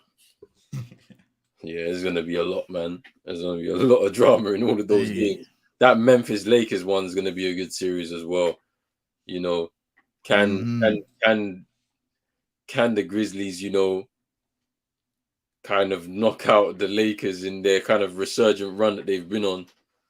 Who's going to be the star of the show in that series? But it's going to be interesting to see.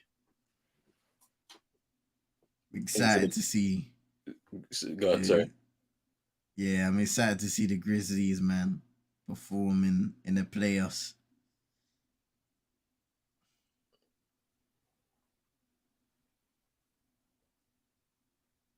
Two seconds. They miss. That was a nice feed there by Edwards.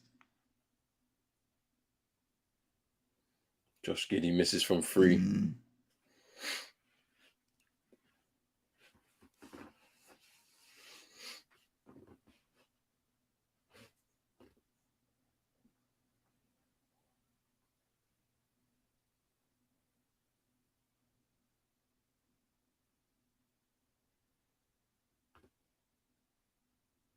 I think what's been good to see from this OKC side is that even though they're down big, they're still giving it a go. They're still competing. Yeah, I've seen a lot of teams like the Charlotte Hornets in the play-in in the past. They've completely given up in games. The Pelicans in the past as well. And it can be hard sometimes for young players when you are in significant losing positions.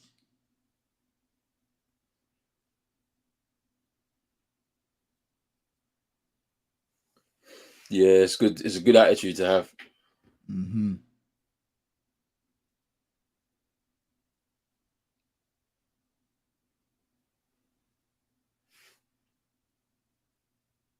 Oh, nice.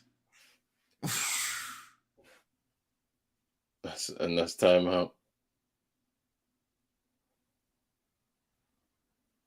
OKC.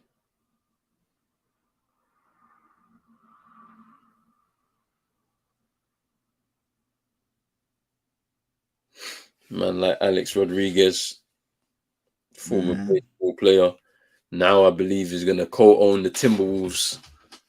I think it's been finalized.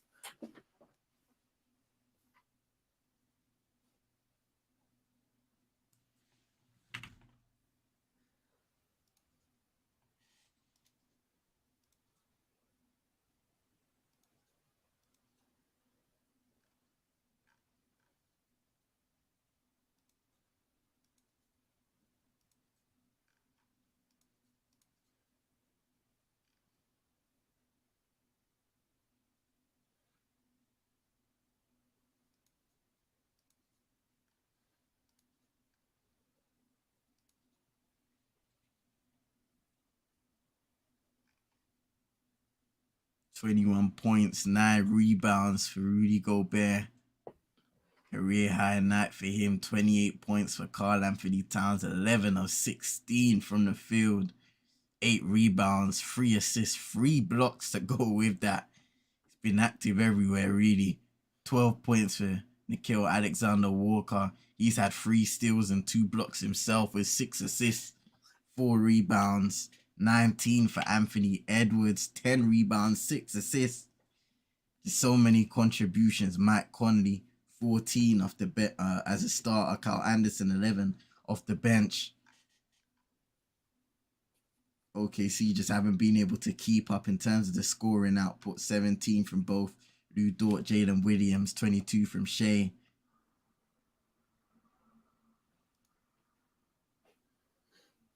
Some of the games are early tomorrow, guys. I think there's 4 with the last one at 1:30. Now that's a 9-hour shift. Yeah, we're covering everything. We're covering everything. We're covering everything. Trust me, we're ready. Come on. We're ready, man.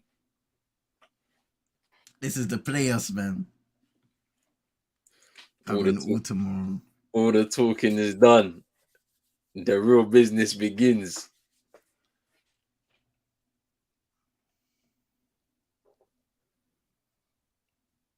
Playoff bracket complete. Turnover again. Torian Prince through the contact. Oh, nice move. Misses the layup.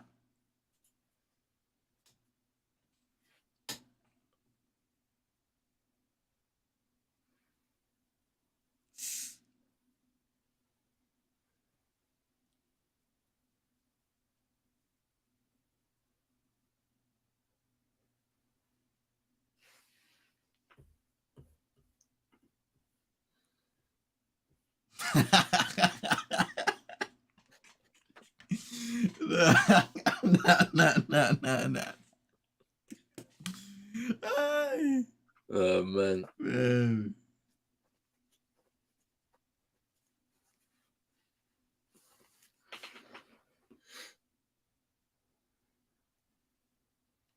Hey, man, this is the timeout, so just let the game flow, man. Yeah. I don't need no more timeouts, man. It's 5 o'clock, bro. The game done, fam. Like, there's no coming back here, fam. Like it's done. They got 3 minutes, man. Like I know a lot of things can happen in basketball, and OKC have had some freak results as well over the years, or the last couple of years. I just don't think it's happening in the last 3 minutes, man. Because my day starts at 9:15, so I need to sleep, bro.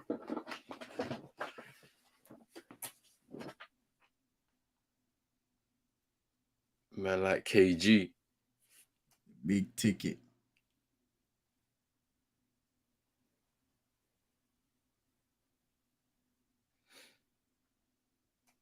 Man, 19 years since they have back-to-back playoff appearances. That's crazy, man. No.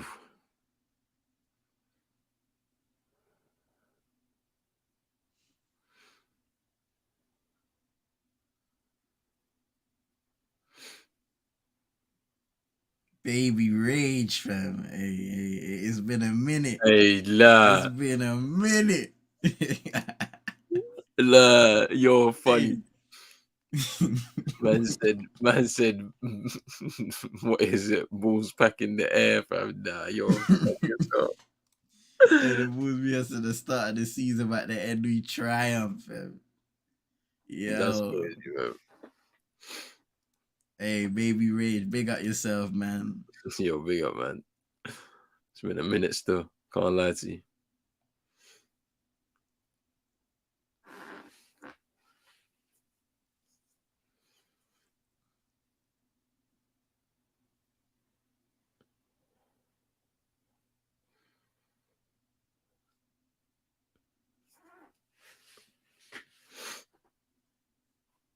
Austin Rivers.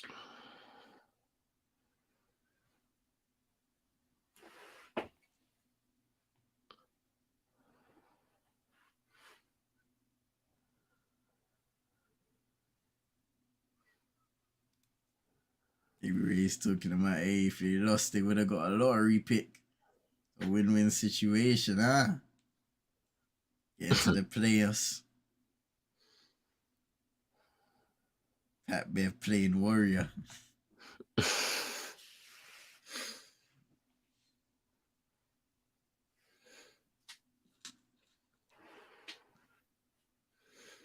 why, man. I'm upset, man. We didn't get the video 2 years in a row.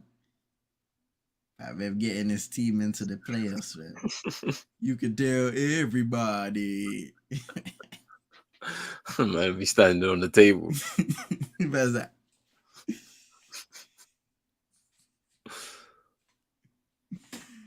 Hey, man. Hey, it's been a minute for real, Baby Rage, man.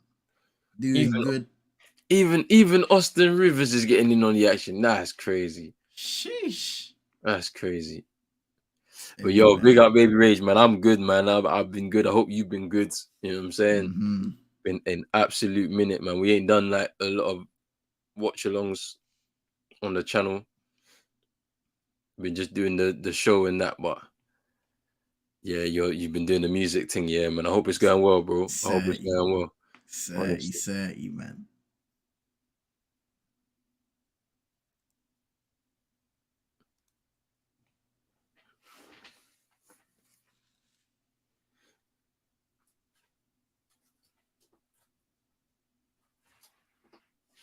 It's going great. We love to hear it, man. We love to hear it. That's good. That's Keep good. doing your thing, man.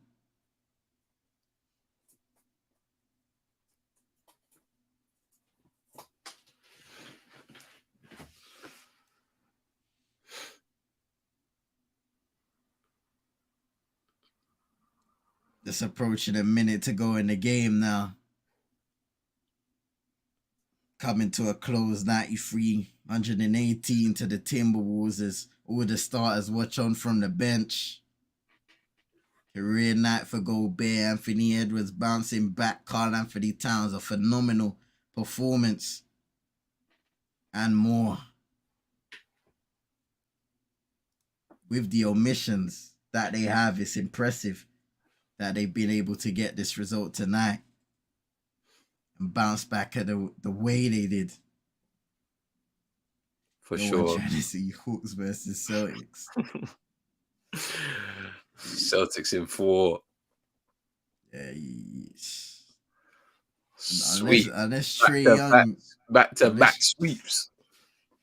But unless Trae Young wakes up and all of them, man, yeah, it's gonna be a hard time for them. Hey, yo, that's Bruv, I don't know what kind of move that was, bro. What?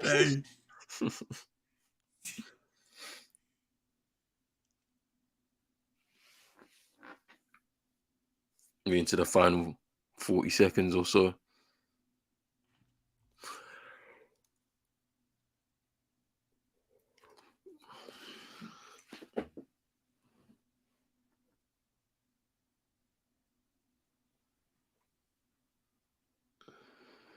Crowd on there.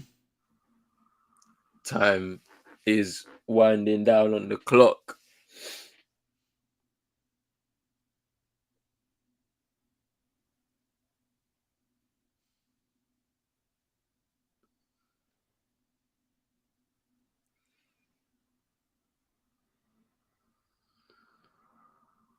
What a night for Rudy Gobert. Career night.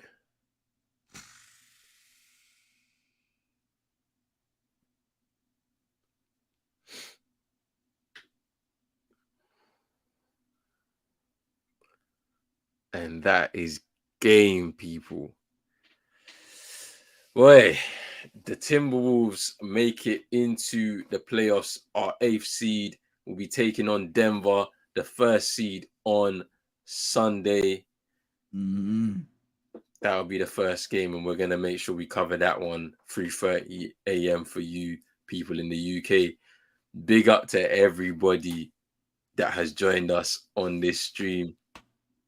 Yank, Baby Rage, Vibes, Wow Factor, Kendall, Chino, Drizzy, Who else am I missing? And And then King, you say Manj, Manj, big up Manj. Endor, Drizzy. Come on, man. It's been a good evening. 2 games. We know who the 8th seeds are gonna be in both the East and the West. But it's time for bed. Big up to man like I said big up 5 a.m. Well, it is time for bed right now, people. Yes, but yo, yes, we're gonna be back later on today. You know what I'm saying? For more 4 games to begin the playoffs to kick it all off. But it should be good. Big up to everybody inside. We'll be out soon. Peace, people.